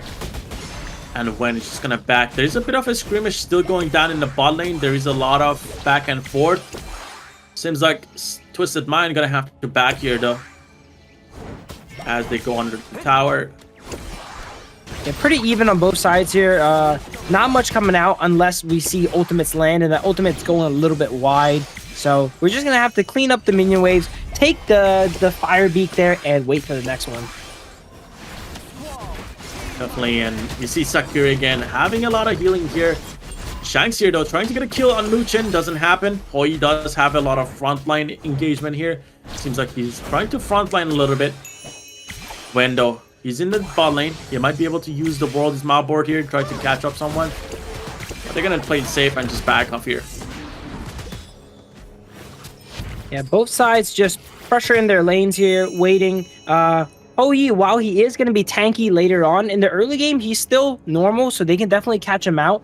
But both teams take a bit to get going here. This is actually really not the style of both teams. Twisted and OG prefer these early game compositions, but this is one of the most tame drafts we've seen from both sides. Not much early game impact being able to go out from either side. Monkey is, you know, a low pressure jungler here. Musashi can maybe get some duel to the deaths on enemies and take him out, but not a particularly strong early game character here on both sides jungle. I mean, definitely, we talked about it. The global ban pick is kind of squeezing out the champions here, the heroes that are able to play on the side of, you know, both teams. I mean, they have had a lot of great picks here. That's why they have, you know, been picking up the Musashi, the Monkey. Some of these heroes we've seen in the previous tournaments being some of the top picks, but, you know, due to the nerfs and all that stuff, they haven't been played much. But now, since we're almost at like game 4, maybe we can't even get a game 5 where we're going to see newer heroes come out. But yeah, I mean, so yeah, far. if this is game 4, I'm excited to see what drafts they got cooking up for game 5 here. As we see engagement again down bottom, not much can be done. Once Shanks has that ultimate available, you hit him a few times, but you know you can never really go ahead and get him. As Clean gets a clean steal on the Shadow Tyrant. Not Shadow Tyrant yet, just the normal Tyrant for now. Yeah, he was able to walk in and just spin it around and take that Tyrant from Dada there. Clean smite coming out from Clean, and now he's just gonna go back to his jungle. Gonna try to get that Azure Golem. Bot lane, no, there's a bit of a pressure here coming. Kailang is here first. This might be a kill. Muchen is forced to use the ultimate here to push out, but they're still gonna lose the tower. Has destroyed a tower. Yeah, OG knows to step away from that. They cannot win that battle. If they walk up, they get hit by Saker skill 1, knocked up into Dharma. It's GG, no re. So they go ahead and back up and opt to get pressure elsewhere. As you see, Guan Yu looking to steal some farm, and maybe I saw him proxying the wave a bit here. Proxying when you go behind the tower and go ahead and clean up the wave earlier there, as he proxies some waves, and now that gives him a lot of time to go ahead and move around the map because he's already up 2 waves. He doesn't have to worry about cleaning up the clash lane for a while. Yeah, definitely a good thing to kind of proxy, and you know, Keke being one of the most knowledgeable Guan Yu players we've seen, he's able to do that. And as you said, that's going to give them a little bit space to go around the map. And right here, this might be that space that they needed, but the side of Twisted Mind is looking for a tower in the clash lane side as they've lost their own tower. Actually, they picked up the tower on the side of OG in the bot side, so again, the lane swapping here is going to be nice for them.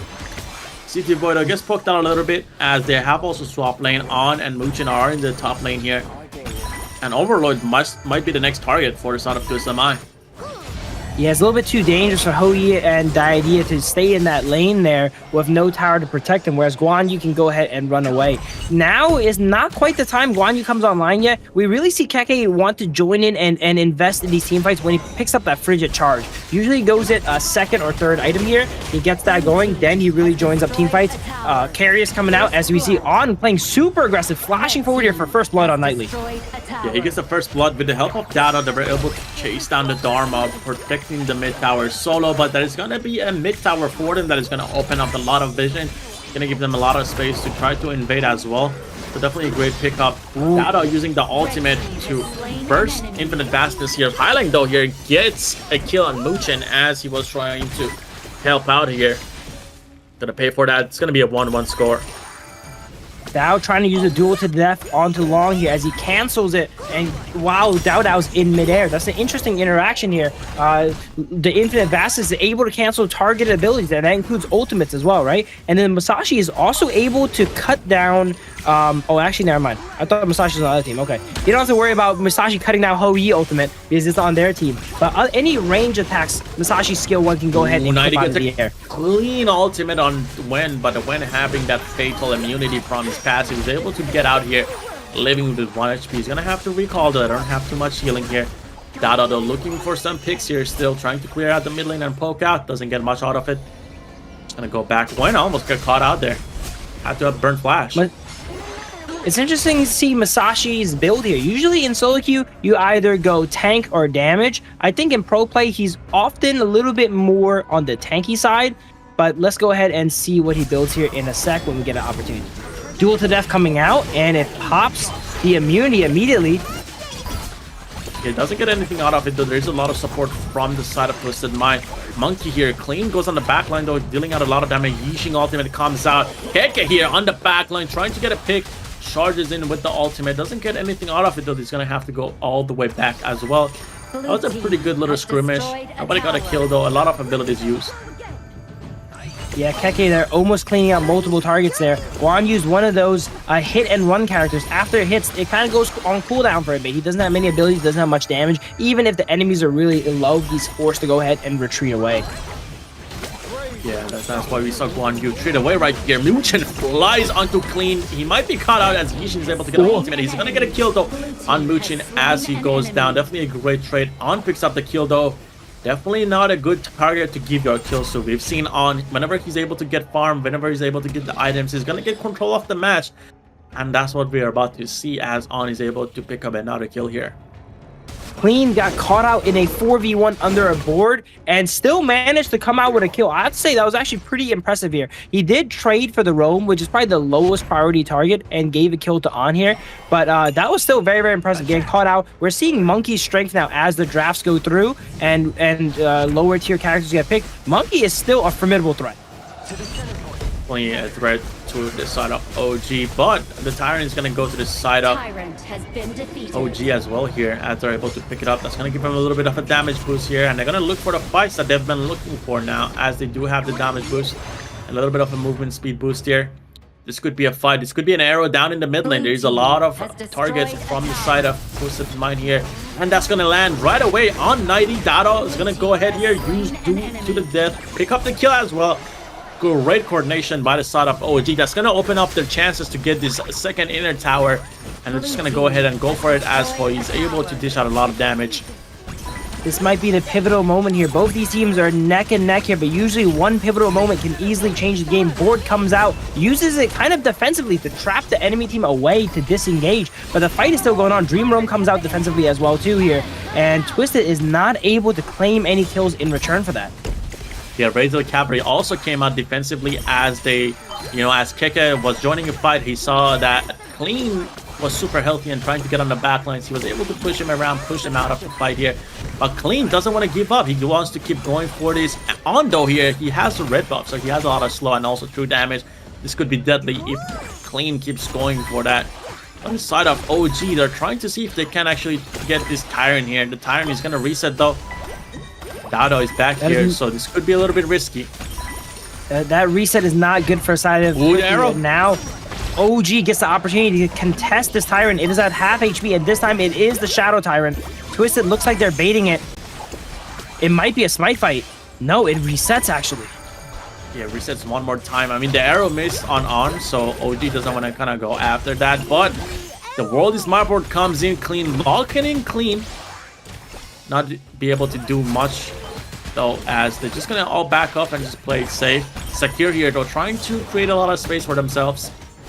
They do have a positional advantage on the Tyrant here, so now they're going to go ahead and try it again. Another arrow this time connects onto the Lady Jen. Nothing comes out of it though, as they're gonna walk back. Shang's gonna get a kill on here. You're gonna have to use Infinite Vastness to get out. This could be the opportunity that Twisted Mind has been looking for to try to get this Shadow Tyrant, get themselves back into the game. Great pickup by Shanks here. Dowda though, looking for another pick here on 90. Doesn't get it though. They're gonna have to back up here. I don't think they have enough damage to take out the Overlord. I would say that definitely shifts the tempo back in Twisted's favor here. As I mentioned, these games are back-to-back. It takes just one pivotal play here to swing it, and neither side is giving that up. We have 4 towers to 2, but Twisted does have the Tyrant buff now, allowing them to wave clear and likely push and get some towers back now. Keke also has his Frigid Charge now too, so he's going to start moving around the map now and looking for plays. Yeah, definitely. He's gonna need that to kind of lock down these targets, and then he just used it here to get away from 90. But we're gonna have a skirmish down in the mid lane. On might be the target here, going down to Highline. We've seen Highline on these CC heavy mid laners do a lot of damage, and he just picks up a kill. Twisted Mind coming back to this game as we get further into this match. Clean being able to just walk in and take a lot of this buff. Wow, look at that. Mochendo trying to kind of lock him down, doesn't work out. KK trying to knock back. Again, Clean is super tanky. Again, whenever you are on the Minky here, whenever you use any abilities, you're gonna gain mass, which gives you a lot of defense, a lot of health. So that is pretty massive for Clean, and this is right up his alley. This is his play style, and he's having fun with the hero. For those of you that do not know, just tuning in, that's actually the enemy base that Clean was going ahead and touring there. Behind the tier 2 tower of OG there, walking up into their base. At one point, it seems like it was triangulated. But nope, Monkey, you know, the silly little guy he is, goes ahead and flies back away. Yeah, he also has, like, Dream Roam, the ultimate that he's able to, like, spin around and get out anytime he wants to. So, yeah, again, Dream Eating is the name of the passive skill that Monkey has, and he's able to gain a lot of attack damage, a lot of attack physical defense and magical defense, and he gains these by hitting, you know, using his abilities. And we can see that Monkey here is using a lot of that. So Clean is always huge. Like you can see, he's getting bigger and bigger throughout this fight. And right here, he's showing how big he is to Dada as he jumps right on top of him, and Dada is gonna have to back up here. I think while Dowda wants to use the duel to death on a priority target like a carry, later on he might actually have to use duel to death on Clean, preventing the healing coming out from him. Because once Clean gets ramped up in a fight and Saker heals him up, he's almost invincible. Exactly, and Sakir here having a lot of stun. The Guan Yu is not able to kind of move in, as Sakir has been able to lock him down, especially with the help of 90. Could be a possible pick on the top side up here. Guan Yu always lurking around, looking for a flank as they go ahead and play for Overlord. And we see both teams moving around a bit. Yeah, they're moving around, definitely trying to get the Overlord here. But interesting itemization here. We see Monkey go for the Pure Sky. Sometimes they go for the Blood Rage. This time he opts to go for a Pure Sky. A little bit more of an aggressive build. Destroyed a tower. yeah, and right here again, we're going back to the Tyrant.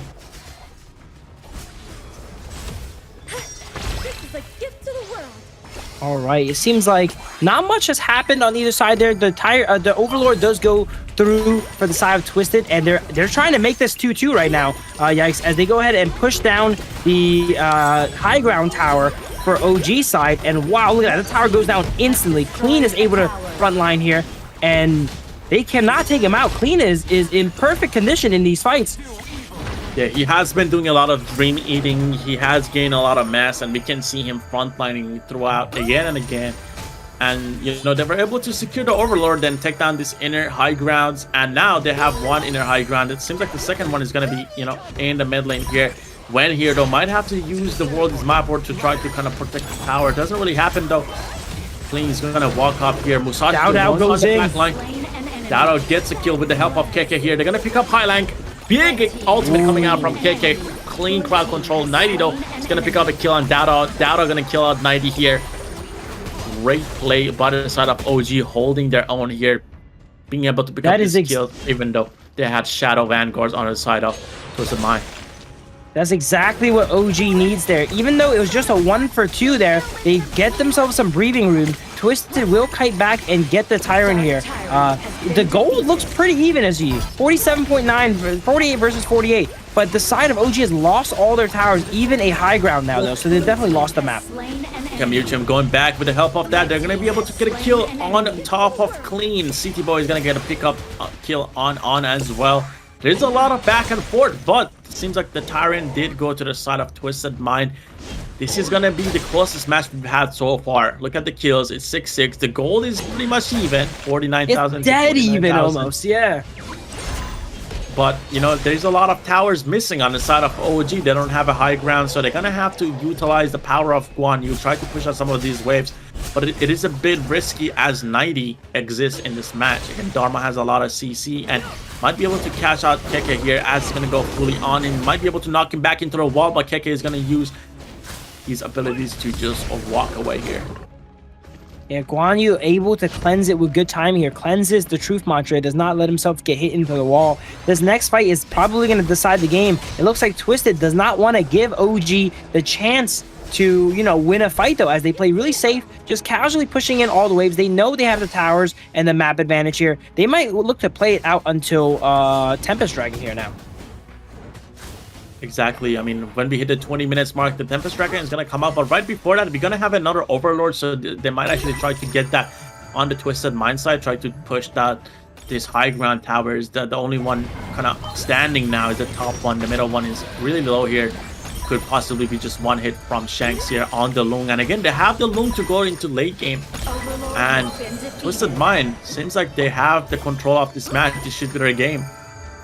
OG giving up that Overlord is not going to be good for them. They really needed that to get a breath of fresh air here to clean up the minions so they can break out a base. But now, once again, we've seen it, when Twisted does beat OG, it's in situations like this where they trap them in base. They don't let them use their macro to move around the map and flank as they're forced to defend the minions from taking their towers.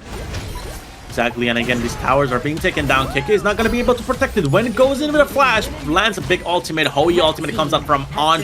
A big world, this map board comes out as well. No kills though, only turrets dropping here. And Twisted Mind just going to back up as Trunks is going to also back off here. That's their damage dealer for the towers.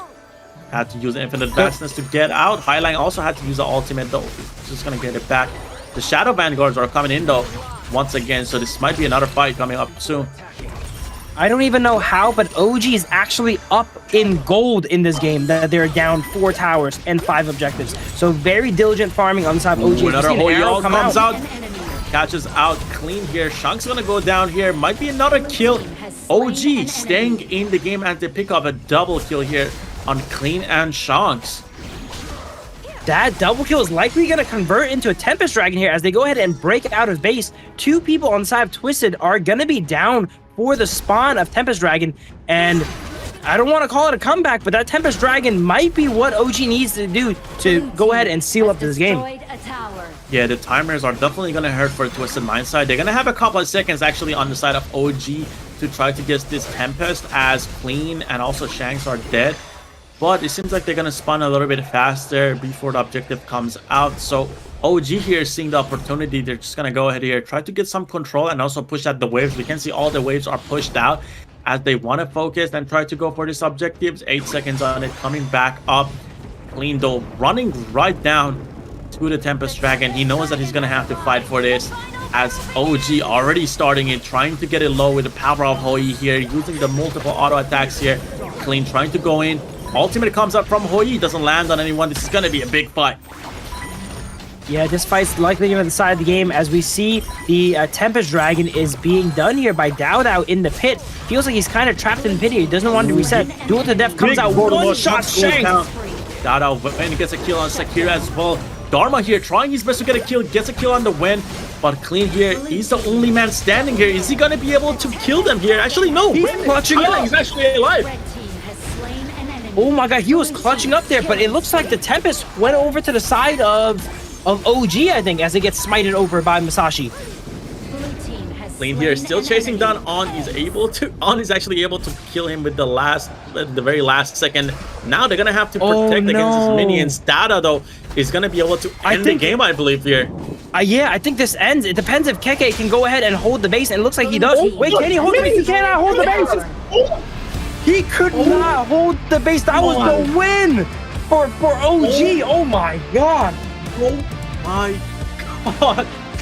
The minions are just too powerful. The power of high ground towers being down for the side of Twisted Mind. The game, wow, 2-2. Wow, that was incredible. Look at the relief on the side of Twisted Minds here. The joy, and Keke the sorrow as he was not able to go ahead and push away those minions. What a finish here. This just shows how close these teams are in skill. Literally seconds away. If Dao had probably 10 more seconds there, if Keke got one more push off on those minions there, they probably would have won there. But they lost the fight. They got the Tempest Dragon. It took a little bit long for those Vanguards to come up, and that cost them the game there at the very end. Yeah, the Vanguards came out late, and you know, Twisted Mind, they had to summon the minions. Their 6 teammates, I mean, they already have a sub, maybe the 7 teammate.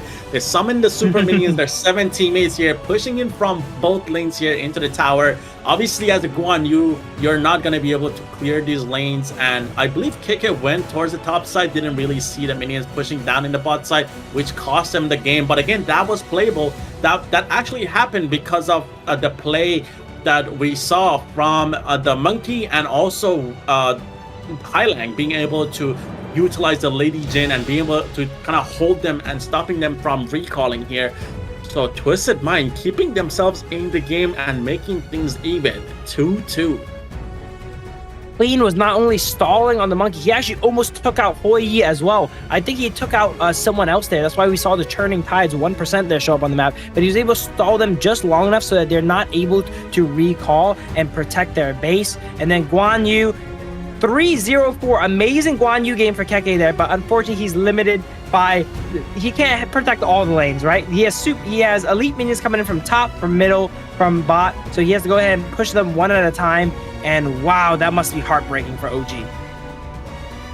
Definitely heartbreaking, as he was able to, you know, as OG was not able to protect themselves from those minions. They were able to kind of come on top on the fight, as On was able to take down Clean at the very last second. But again, the super minions playing the objective paid off for Twisted Mind, as they were able to push that out. So definitely, I mean, a strong play so far by OG as well, but they're gonna lose the match here. Things are even. This is gonna be our last match.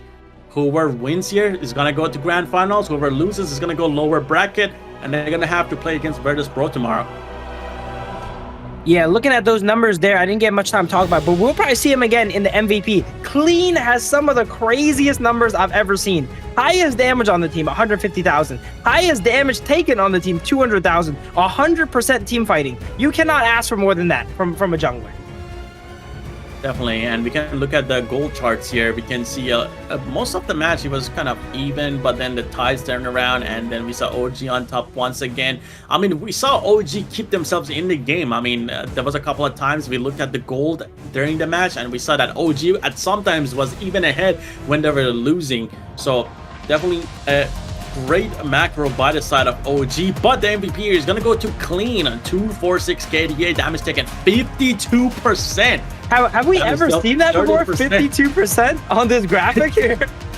Total gold 21%. That's a lot of damage taken, and we saw that he was able to, you know, abuse the skills, be able to gain a lot of mass, go into the front lines, and we saw him at some point even like 1v4, 1v5 in that pit during the Tempest Dragon fight. So Clean being clean, as one would say here. But we're gonna look at some of data highlights here as well.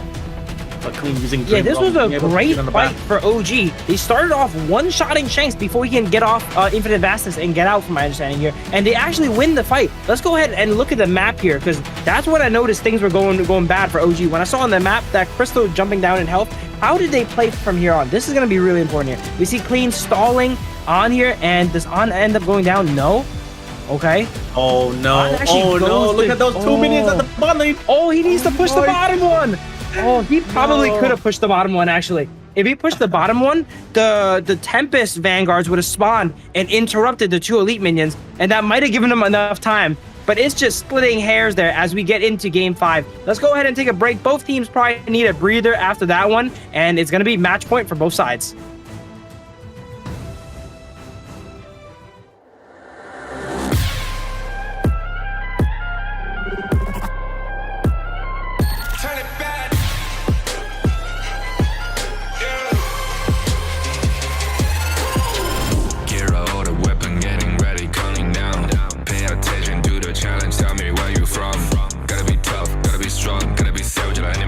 Time you tryna push me down. Look at me, I'll be lying down. When I run around, you don't make a sign, I will catch you. Watch out, it's better feel, got no mercy. Look at me, I'll be rising. Carry the season, you got a down, got a weapon. You never hesitate for another moment, but my bone is golden. I'm invincible, just let him know. I can show you all the glory I own. Through the jungle, find a way to the palace. I'm waiting here. Go, live and rock and we go.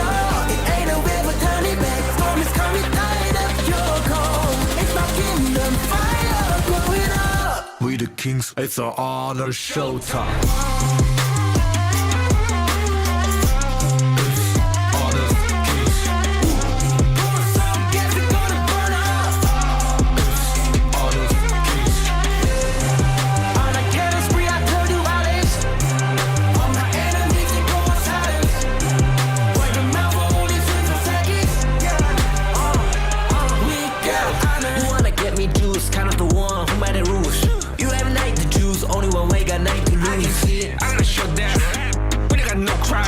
We barely fuck this one, crashing pieces, you can cheat. First blood, double trouble, then I take a pen, I kill.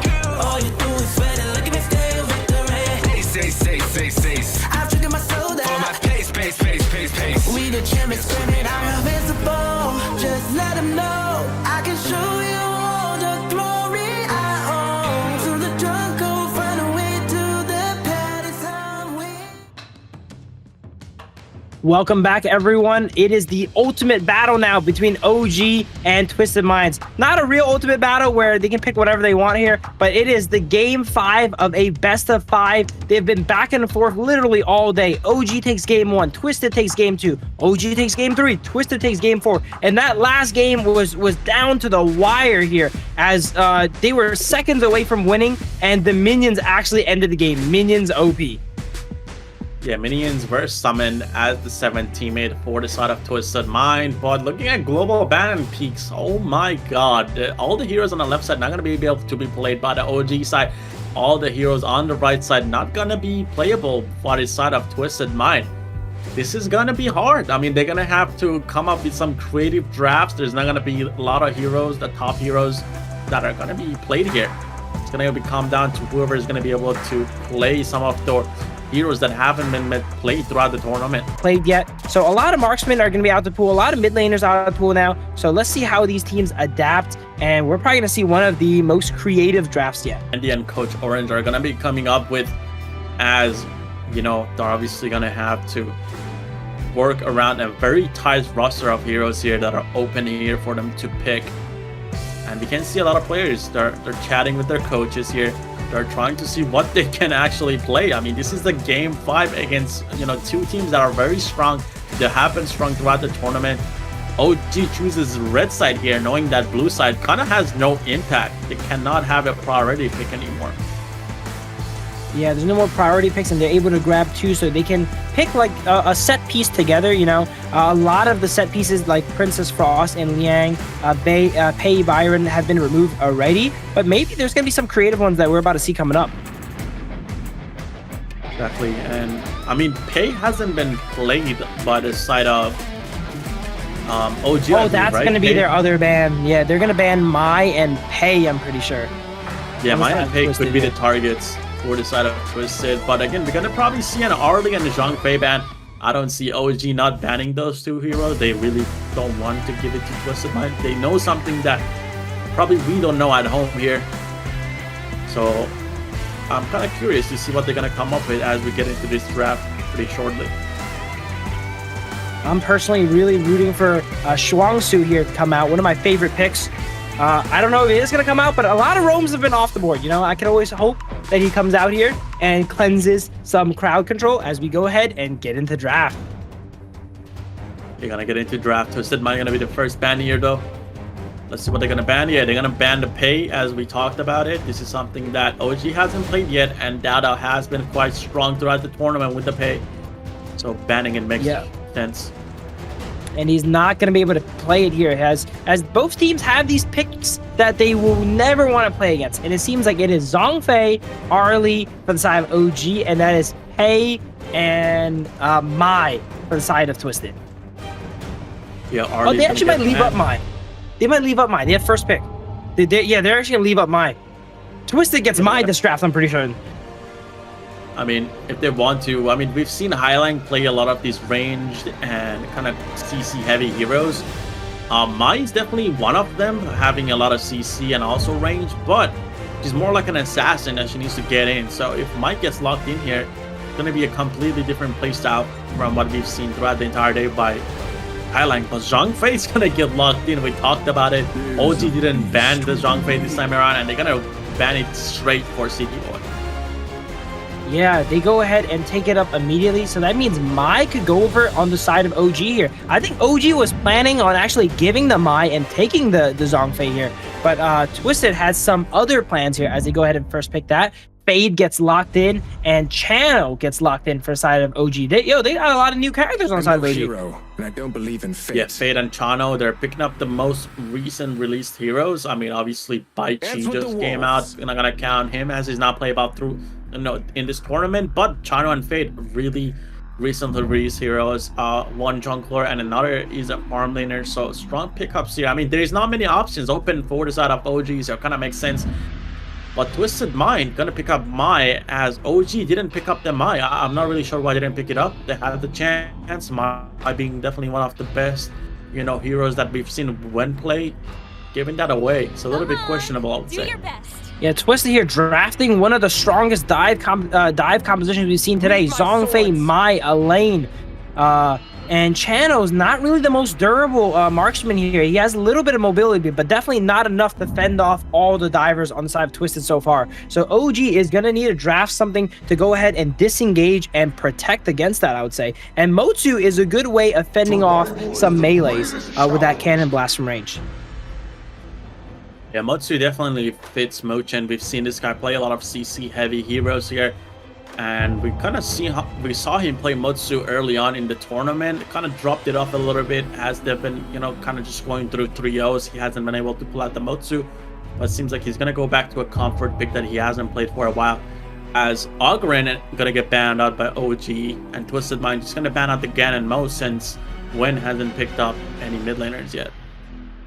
Yeah, not very many mid laners are going to be left here, and Twisted is likely to ban out another mid laner going forward. Ho Yi gets taken out from the side of OG. I'm not sure if Twisted was going to play that, though, but there is very few marksmen left. It could be anyone's guess now. Maybe a Marco Polo will come out. That would really round out the dive composition on the side of Twisted there. Everyone just goes in, and then you win or you lose, Yeah, but the Zhongfei Ultimate could be a good pickup going Marco Polo, but we'll have to see. I mean, they don't have too many tanky targets on the side of OG. Usually when I play Marco Polo, when there is a lot of tanks on the other side. So you could see different, heroes being picked up here. But yeah, the farm lane pool is quite limited. Milady might be coming out for OG here. Milady, this is probably going to be the first time we even see Milady hovered, and it gets locked in outside OG. That's a fan favorite pick there, Milady. Currently on the game, Milady is reworked to have her robots combine and such, but this tournament is going to be played on a prior patch, so this is still the Milady you guys know and love. Exactly, and Constant U is going to get locked in here. Not big fan of the Constant U pick here, as Milady and Motsu are actually direct counters, so maybe they're gonna swap it. But yeah, Constant U definitely not gonna have a comfortable game here. Lamb here gets locked in though. A lot of CC and OG. Is that gonna be a Dai-Chen clash lane? It looks like it is going to be a Dao Chan Clash lane here. Concert U gets picked up. There's just not too many more options. As you mentioned, is not the best pick into here. And especially now that Dao Chan's locked in, Concert U is going to have a really tough game. The Milady, I'm thinking about it right now. The Milady is actually not a bad pick. There's 4 melees on the side of Twisted here. And those melees are going to have to deal with all of Milady's robots annoying them here while they're going ahead and diving in. OG definitely has a very fun looking composition though. But I would say Twisted has a bit more of a straightforward one that's easier to achieve the win condition on, which is just go ahead and dive in and kill everyone. Yeah, definitely going to be a fun match to watch. I mean, looking at this comps, this is something that you wouldn't expect from pro players. But again, the global ban and picks here, putting them at a very rough spot as they're not able to play the previous heroes they've played. And this is the best of 5. They're getting to game 5. It's going to be the last match of the night. Whoever wins is going to go directly to grand finals. Whoever loses is going to go to the lower bracket. And they're going to have to fight Virtus.pro. Definitely both teams want to win this one so they can kind of have it, you know, easy day going to grand finals. But yeah, what are we thinking here? I mean, looking at the comps, I don't even know who's going to win.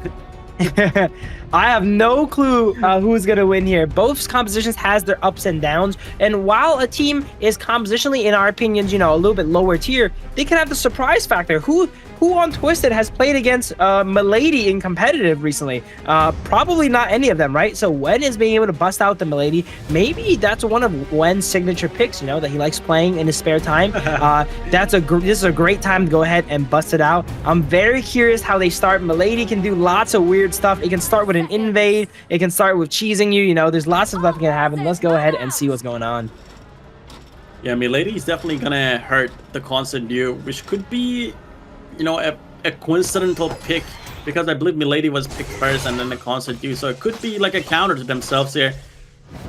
But we're about to find out, as I'm gonna be looking at this Milady again, walking up, getting the free poke with the autos here. Muchen doing a great job zoning out Highlang. CT Boy already at like 20% health here from just the Milady. Yeah, Milady throughout the game is going to be really trouble for all the melees on the side of Twisted. Those robots, they need someone to hit, and then when you're a melee and you're diving in, you're definitely going to have to eat up all that damage. As you see, On taking a 1v2 aggressively here on Chano in the farm lane. Yeah, it's pretty aggressive, and again, we see Mutsu here coming down, poking out Shanks. Again, Mutsu is a big counter to Constant U as well, being able to poke from range, doing a lot of magic damage. There's going to be a problem Shanks is going to have to deal with here. And I mean, Milady, once she gets to level 4, she's able to pop the ultimate, Chaos Field, and just go down in town. And we might see some of that against this Constant U. I mean, it's a good counter to Highlang as well. You're able to put out the robots, and it's going to force you to use that second skill to clear them. So it's kind of like a thing you can use to kind of summon the robots and block out some of these fireballs coming out from the Maestro Noi. Something I just noticed here, when Channel was coming out, I was saying Channel Milady could be the most annoying composition ever. And OG has heard the call, as they have Channel Milady. So they got wolves, they got robots. The only thing they're missing is a Gudo in the jungle, summoning some jungle monsters, as there's going to be a lot of kind of minions to deal with for the side of Twisted. Yeah, definitely spawning the wolves with the traps on the Chano, and also Milady robots. That is a lot of blocking for the Mai. So if they get on a tower, if they get on a tower with the robots and the wolves, we might see some of the fastest tower taking in the tournament here with this composition. It's only achievable in this global pick ban format here, removing away so many picks that play prior. Here we can see Shanks getting dove on with the wolves, and Muchen as well. He's gonna have to back though, as he's getting pretty low. We saw Lamb teleport here using the portal sprite and just go back to the Crimson buff here. I think you're trying to get a pick on Chano. Doesn't really work out. Does get a good bit of a damage on him though. He's gonna have to back off. Yeah, Mai does not have quite that firepower in the early game here, only level 4. Highlang, even though he's playing more of an assassin carry style character, he's still that supportive, roam-focused mid laner at heart, always trying to help out his lanes here, providing as much pressure as possible. Fade doing a little bit of harassment onto Nightly here as he jumps around and just flies throughout the map. Yeah, Fate knows that the side of Twisted Mind, especially Nighty and Clean, they do not have any lock-on hard on CC, so they're not able to get him off the wall. He's just up there using his range attacks and poking them out. So definitely great play from Dado, knowing his limits there. And then we didn't get a chance to mention this, but common skills. We see Keke with Intimidate on the Daochan here as they go ahead and engage a fight on them. Knightly goes ahead and backs up with the ultimate. But I think this is the first for a lot of stuff this game. This is the first time we've seen Milady, and this is the first time we've seen Intimidate come out, I'm pretty sure. Yeah, Intimidate is kind of like used a lot by Daichan as you do pick her in the clash lane. If there's a lot of ganks coming, you're able to just pop that along with your ultimate, be able to just dash around and survive for a very long time. So definitely a common skill that is used with Daichan here often, though. Seems like OG might be able to get the tower here as Zhongfei is not here to protect the Constant U, but we talked about Constant U being one of the greatest heroes against dives here. Could be actually holding this off. Gets a great ultimate on Luchin, though. Might go down to the Wolves. The Wolves here. On gonna go in with a flash. Gonna go down, though. Alain is here. They're gonna pick him up. Nighty gets the first blood here. Actually, first blood gonna go to On, but Nighty's gonna get the first blood for the start of Twisted Mind. Yeah, On has been playing so aggressive throughout the series. They're diving on their tower using Flash to take out Shank. Shank survived a pretty long time. As we mentioned there, Constant U one of the best against dives, but you can only survive for so long here. He did buy his team enough time to go ahead and come in and clean up after him. Exactly, and honestly, the Milady pick could be because, you know, OG just lost to minions. Maybe they want to go with something like, you know, they kind of have beef against the minions and now they want to spawn their own, possibly. They know minions are OP, you know? Yeah, we got a 4-man here on Keke. As it goes down, Zhongfei ultimate was popped here. Mid lane gonna go down. Again, the power of Milady taking these towers down. I'm a big fan of the Milady pick personally. I think that having all these neutral ads help them out against all the melees on the side. On Twisted here. Oh, wow. Gets the last fade away. Gets a little fade away there. Great play by On. I mean, so far he's been super aggressive on the channel, and it's been working out. Long here gets caught out though. He's gonna have to use his ultimate to get out. Seems like OG is in full control of this match, I would say. Yeah, look at all these minions here summoned. Wolves, we got robots. Okay, they did end up going on a tower, but tower does eventually go down here. Not only is OG winning this game, they're winning it in style. They got Wen on the Milady. They got On doing some fadeaways. This is a explosive game. Yeah, we got a Daichan in the top lane here, losing the tower. Not the best thing.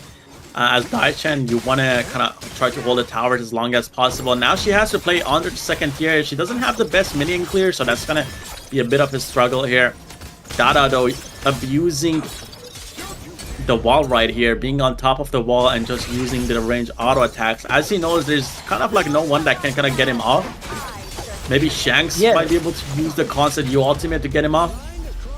That would be quite deadly. Dao with a great fade pick. We're talking about Milady and Channel. We forgot about the fade pick here. The fade into composition, as you mentioned, with little crowd control means he's able to jump on that wall freely, get in and out, and harass the enemy with ranged auto attacks. He could get shouted down by City Boy, but that would be a little bit of a waste if it goes ahead and misses there. So Dao is just able to play this game with impunity here walking around. Yeah, a bit of a tower trade coming in here. It's going to be 3-2 towers to the side of OG. They still have the upper hand here. And, I mean, the game might be a little bit easy for them, especially they have the Milady. They're going to be able to use ultimate on the towers. They're going to be able to summon those minions and push in. Again, Fade here doesn't have a care in the world. As he knows, he's able to just jump on the walls and slowly just hit target. Oh, my God. And look at him here, just hitting from range. Again, there's no lock on. He could do this forever if he had infinite dashes, I would say. He just chased a lane all the way from their tier 1 to the enemy tier 2 there. But that's just a little bit taste of what Dao can do going forward in this game here. Yeah, just a little bit of a taste. It's gonna get rough in the late game though. I think my or like City Boy walking up could kind of get him off the wall, but that is risky because he could just like try to jump on another wall or just dash into you and assassinate you. So that's why we don't see the Twisted Mind side even bother trying to go and catch Dada here so far. Milady don't go for the towers. Oh, here we go. Look at the towers. No minions here, and as Milady with no minions ends up doing, was that 30% of the tower's health with no minions at all? Yeah, just using the ultimate, getting those angry robots out, hitting those towers has a lot of impact still. And on here though, might be caught out by Highlang. Gets out though. Zhangfei has to force the ultimate here. Lane going all the way in, not getting the kill on. On has a lot of mobility. Popping that ultimate is gonna get out. Clean though, he's looking for a dive in a backline here. Doesn't get anything out of it though, he's gonna just back off. Nightly going a little bit too deep here on the but Clean in the top side of the map here. We don't see it here, but as they go ahead and take the tower, but Clean goes ahead and takes out on there for a bit of revenge as we see OG go ahead and push these towers here. Once again, that tower is at like 5% HP. Milady can go ahead and solo that tower whenever she wants. Yeah, and Clean here just going on to a 1v2. He's trying to get the Overlord. He's going to secure it. He does have a lot of life still on the Lamb here. He's able to pick that up for themselves. And I would say that is a great pickup, especially Sandstar against a Milady, that it's going to slow them down a little bit as these Overlords are going to be pushing out. Yeah, that's going to be tough for them. So far, I'm a big fan of the Milady pick. Milady's also up 1,000 gold. At building these more utility items, too. Having burn from her skills, her robots are going to be burning now and slowing you with her itemization. She's not really focusing on that much damage, just trying to be a nuisance to the melees on the side of Twisted. Not only do they have to deal with these robots, these wolves, now they're going to be burnt and slowed, and she's probably going to go anti-heal next, too. Yeah, she has the Frozen Breath. There's a lot of slow, and they do have, you know, the Mutsu on the Muchin here, trying to stun, so comboing that is going to be annoying, and every single auto attack from the robot's going to slow you here now too, so it's going to be quite annoying for them to deal with as they get chased down by these robots. Definitely a great automation from Gwen here, but Tyrant is coming up and they're trying to get control here. Another great thing about the Milady, it's good at taking towers. It's also good at taking neutral objectives, right? Having those little robots tank for you. Off screen, off camera, we didn't see, but Twisted actually lost their bottom tower there since it was left so low from the Milady push there.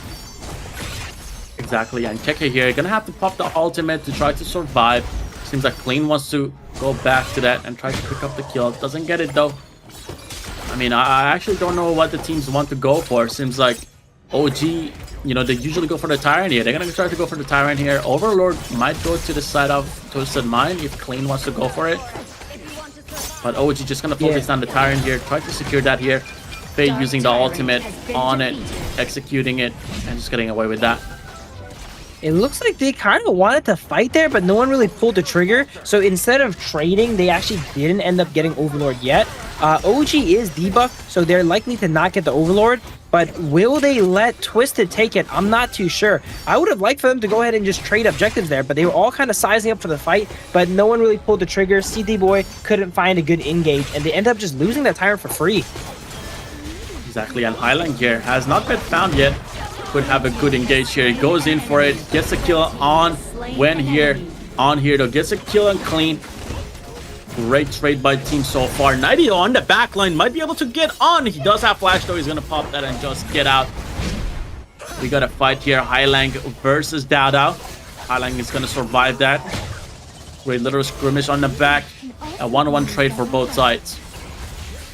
The gold is pretty even as we've seen in the games prior, but it looks like positionally and map-wise, this time OG is taking it. You know, so similar to last game where the gold was really even, but one of them was winning the map pretty hard. OG is winning this map pretty hard here with the Milady. Exactly, they're able to have a lot of pressure with the channel, with the Milady, the wolves and the robot summons here. But again, Dada creating a lot of space. Him just being annoying, being able to go on the back line and also just stay on the walls as nobody can take him down. They're going to be able to go ahead here and go for the Overlord as the debuff no longer exists for them. Look at all these robots just being summoned and damages Overlord. Now this is going to hurt. They have a Milady and the Overlord Shadow is going to be spawning. Yeah, they could have taken the Overlord, but they ended up not doing it, and now it gives OG the time to come back around, wait out the debuff, and take it for them now. It's going to be really hard to stop this push here. All the members of OG are going to be pushing top here with these robots, forcing down the tower with no minions. They don't care about minions here, as you can see, but we have the enhanced Shadow Vanguard pushing down bottom, which will need attention. It's going to need attention right here, and we can see a full-on engage coming out on the Zhangfei, getting him super low, forcing him to use the ultimate. The tower though is going to go down. They do have the channel, they do have the Milady just spawning. Look at those minions! Oh my god, no one on the side of OG was hitting the tower, but just the robots and minions got it down to like 1 HP, and they're going to go for it. They're going to go for it here. No minions again, and the tower goes down. has destroyed. Tower goes down, and the Vanguards are pushing in on the bot side of the map. They're gonna have to protect this one though. Milady again summoning these robots constantly, chasing down targets, slowing them. This should be another high ground, I would say. Yeah, for sure. I don't know why I'm having so much fun watching this game with the Milady. I usually hate Miladies when they're in my games, but watching it, there's just a satisfying thing when you see the little minions, hit the tower. Look at that bottom. Oh, they're about to get it. Going down, Clean gets a killing kill on Muchin here. Lam here, not being able to stop kick on the back line. The 90 tried to goes in for a kill, gets a kill on the Wen here. It's gonna be a little bit of a skirmish. It's gonna be a 1-4-2 Twisted Mind coming on top this time around. That high ground tower on the bottom is holding on by an atom probably here. You cannot even see its health bar. One attack from anything will take it out, and that will spawn double elite minions for each wave. This game looks pretty wrapped up from here. OG has is basically cracked the base of Twisted, and they're going to be likely stuck in their base going forward here now. Yeah, we can see Dada aiming for that Tyrant here as City Boy is trying to get some vision. Maybe his team can, walk up here, try to take his one last fight, but Dada gonna lock it in. OG An is gonna secure the Tyrant here, though. Highline on the back, getting shot down. Dada picks up the kill here. Constant you in a very bad spot. The Motsu and the Daichan gonna jump right on top of him. He's gonna go down. Zhangfei here is gonna be the next target. They're gonna pick him up. This is looking like a loss for the side of Twisted Mind. Lock here, they'll get the kill on the win. What, triple kill? Keke with a triple kill. Well, we didn't see it on camera, but Keke was popping off on the Dow China, but it looks like it is gonna be the end of the game here. All the high ground towers are down on the side of Twisted there. City Boy trying to make a desperate steal. He does have the smite, but not quite going his way here as OG takes the final game of the best of 5, 3-2, Italy versus Italy, and in style too, might I say. Yeah, OG definitely didn't have the top heroes that we would expect them to use to win. They did use the Milady, they used the Chana and the Fade, which are kind of like recently released heroes, but the Milady definitely surprised us and it worked out for them. I guess it is a counter to kind of like the Zhangfei and also the Mai, as those little minions, the wolves, kind of the robots spawning constantly on top of them. He's not giving them space, and then we had Dada literally just jumping all over the walls, chasing down targets and hitting them from range because they cannot get him off of the wall. So kind of a miscalculation, I would say, from the side of Twisted Mind in the draft. They didn't know what they're getting themselves into. But yeah, OG was able to abuse that and just go for the towers, go for the little pokes, get the objectives, and just end the game this time around. And yeah, definitely a great play by OG, taking it 3-2, and now they have secured the spot in the grand finals for tomorrow.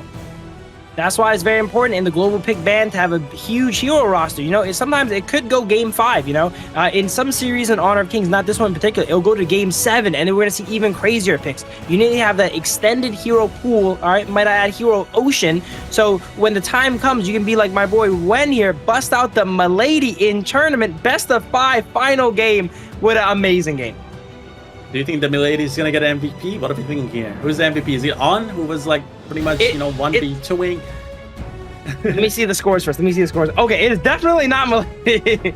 Looking at the scores here, probably Dao. Going to tank Fade here, a build that you rarely see in solo queue. People usually tend to build them assassin or full damage, but Dao opting to build full tank almost here. Axe of Torment and Blood Rage being the only damage item. Overlord's Plate Mail being picked up too. Pretty rare itemization you see here on the Fade. Interesting stuff. Something for you guys to try at home.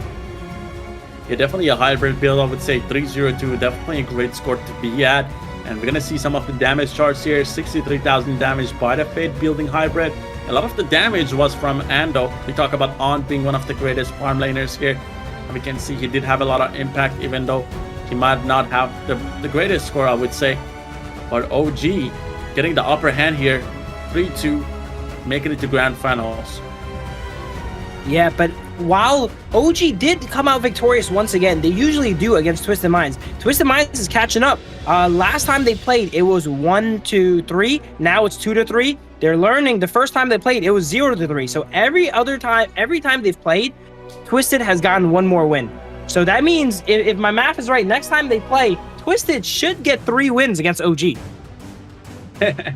I mean, yeah. I mean, it could be a possibility. Twisted Mind again is the only team that has been able to so far take down the side of OG, and MVP gonna go to On here as we talked about it on the channel. 425 KDA, damage taken 20%, damage dealt 25%, total goal 23%. On was the MVP of this match. He was able to get the double kills in the bot lane. He was able to like solo dual laning at some points here, but we're gonna have a look at these picks here as he was able to get a pick on Clean here right away with the Wolves. The Wolves did have a lot of impact here, especially with the mid-lady robots following up, and On had some of the greatest positioning. Just look at him kiting around the map, being able to flash through the walls here, killing 90 here as he was jumping on top of him. And again, you can see he secured the Tyrant here, killing Highline here. A really, really high impact player. The side of OG, their compositions like Decision Overload. What do you want to do? You want to kill the Channel Wolves, the Milady robots? You want to knock the Fade off the wall? You want to get the Channel here? Oh, randomly Keke is getting a triple kill. There's so much going on the side of OG that is really hard for Twisted to go ahead and react to. Yeah, and the worst part is that if you ignore those wolves, if you ignore those robots, they're slowly gonna chip away your health. And we saw that happening here as Keke was even able to pick up a triple at the very end, as a lot of his teammates, the side of Twisted Mind, they were actually low, so he was able to clean that up with the help of his teammates. So great play by the side of OG again. I mean, it was an unexpected draft. I'm gonna say it again, like unexpected draft. Definitely they had some strong picks, but the Milady here and the Diochan side lane, this is something we see like talked about a little bit, but they actually pulled it out in a stage where they're gonna qualify for grand finals, and they were able to win it. That's the beauty of Global Pick Ban. I love this format. So now we know what is going to be going on tomorrow now. We're going to see VP versus Twisted Minds in the lower brackets, and the winner of that will once again get a match at OG. So here's today's matches here. We see YikeZGG with a 0-3 performance against VP. Unfortunately, YikeZGG not having the best week there. Survival week, they didn't do very well against the Italian brothers here in Twisted Minds and OG, and now they just got picked on by VP. But they are still going home with 4th place and a good chunk of change. Match 2 here, the closest match we've seen probably to date here between OG and Twisted Minds. Back and forth all the way here, going up to Game 5.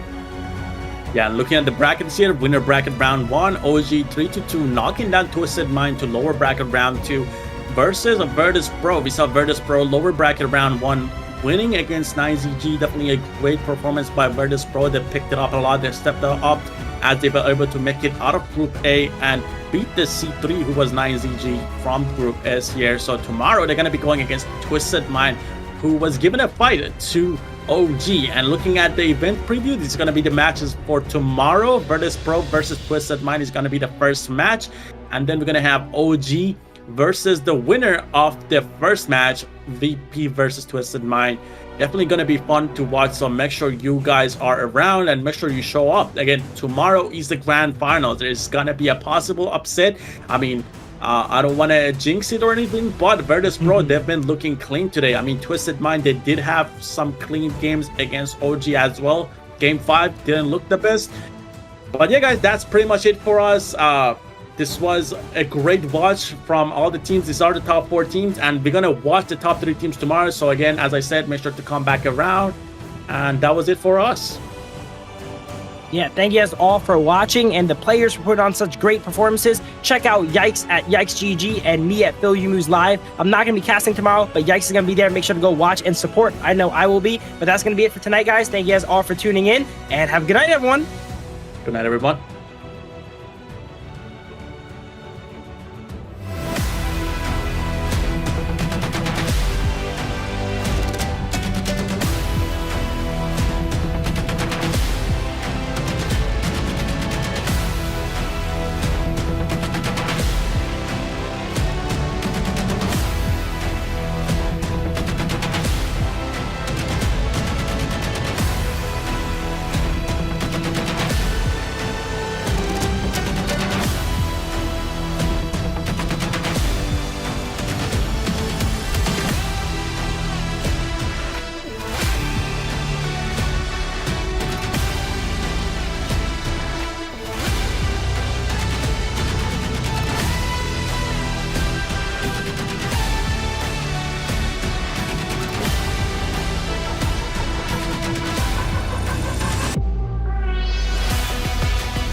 dancing with what hurts inside. When you let fear decide your fate, you don't choose which path to take in life. I'm finally letting go of everything that still holds me. I'm against all odds, but I won't give up, 'cause it's my time to shine. Standing in the spotlight, can't no one let me down. Destiny is calling high. I'm not afraid to fight for everything I love. Victory's on my side.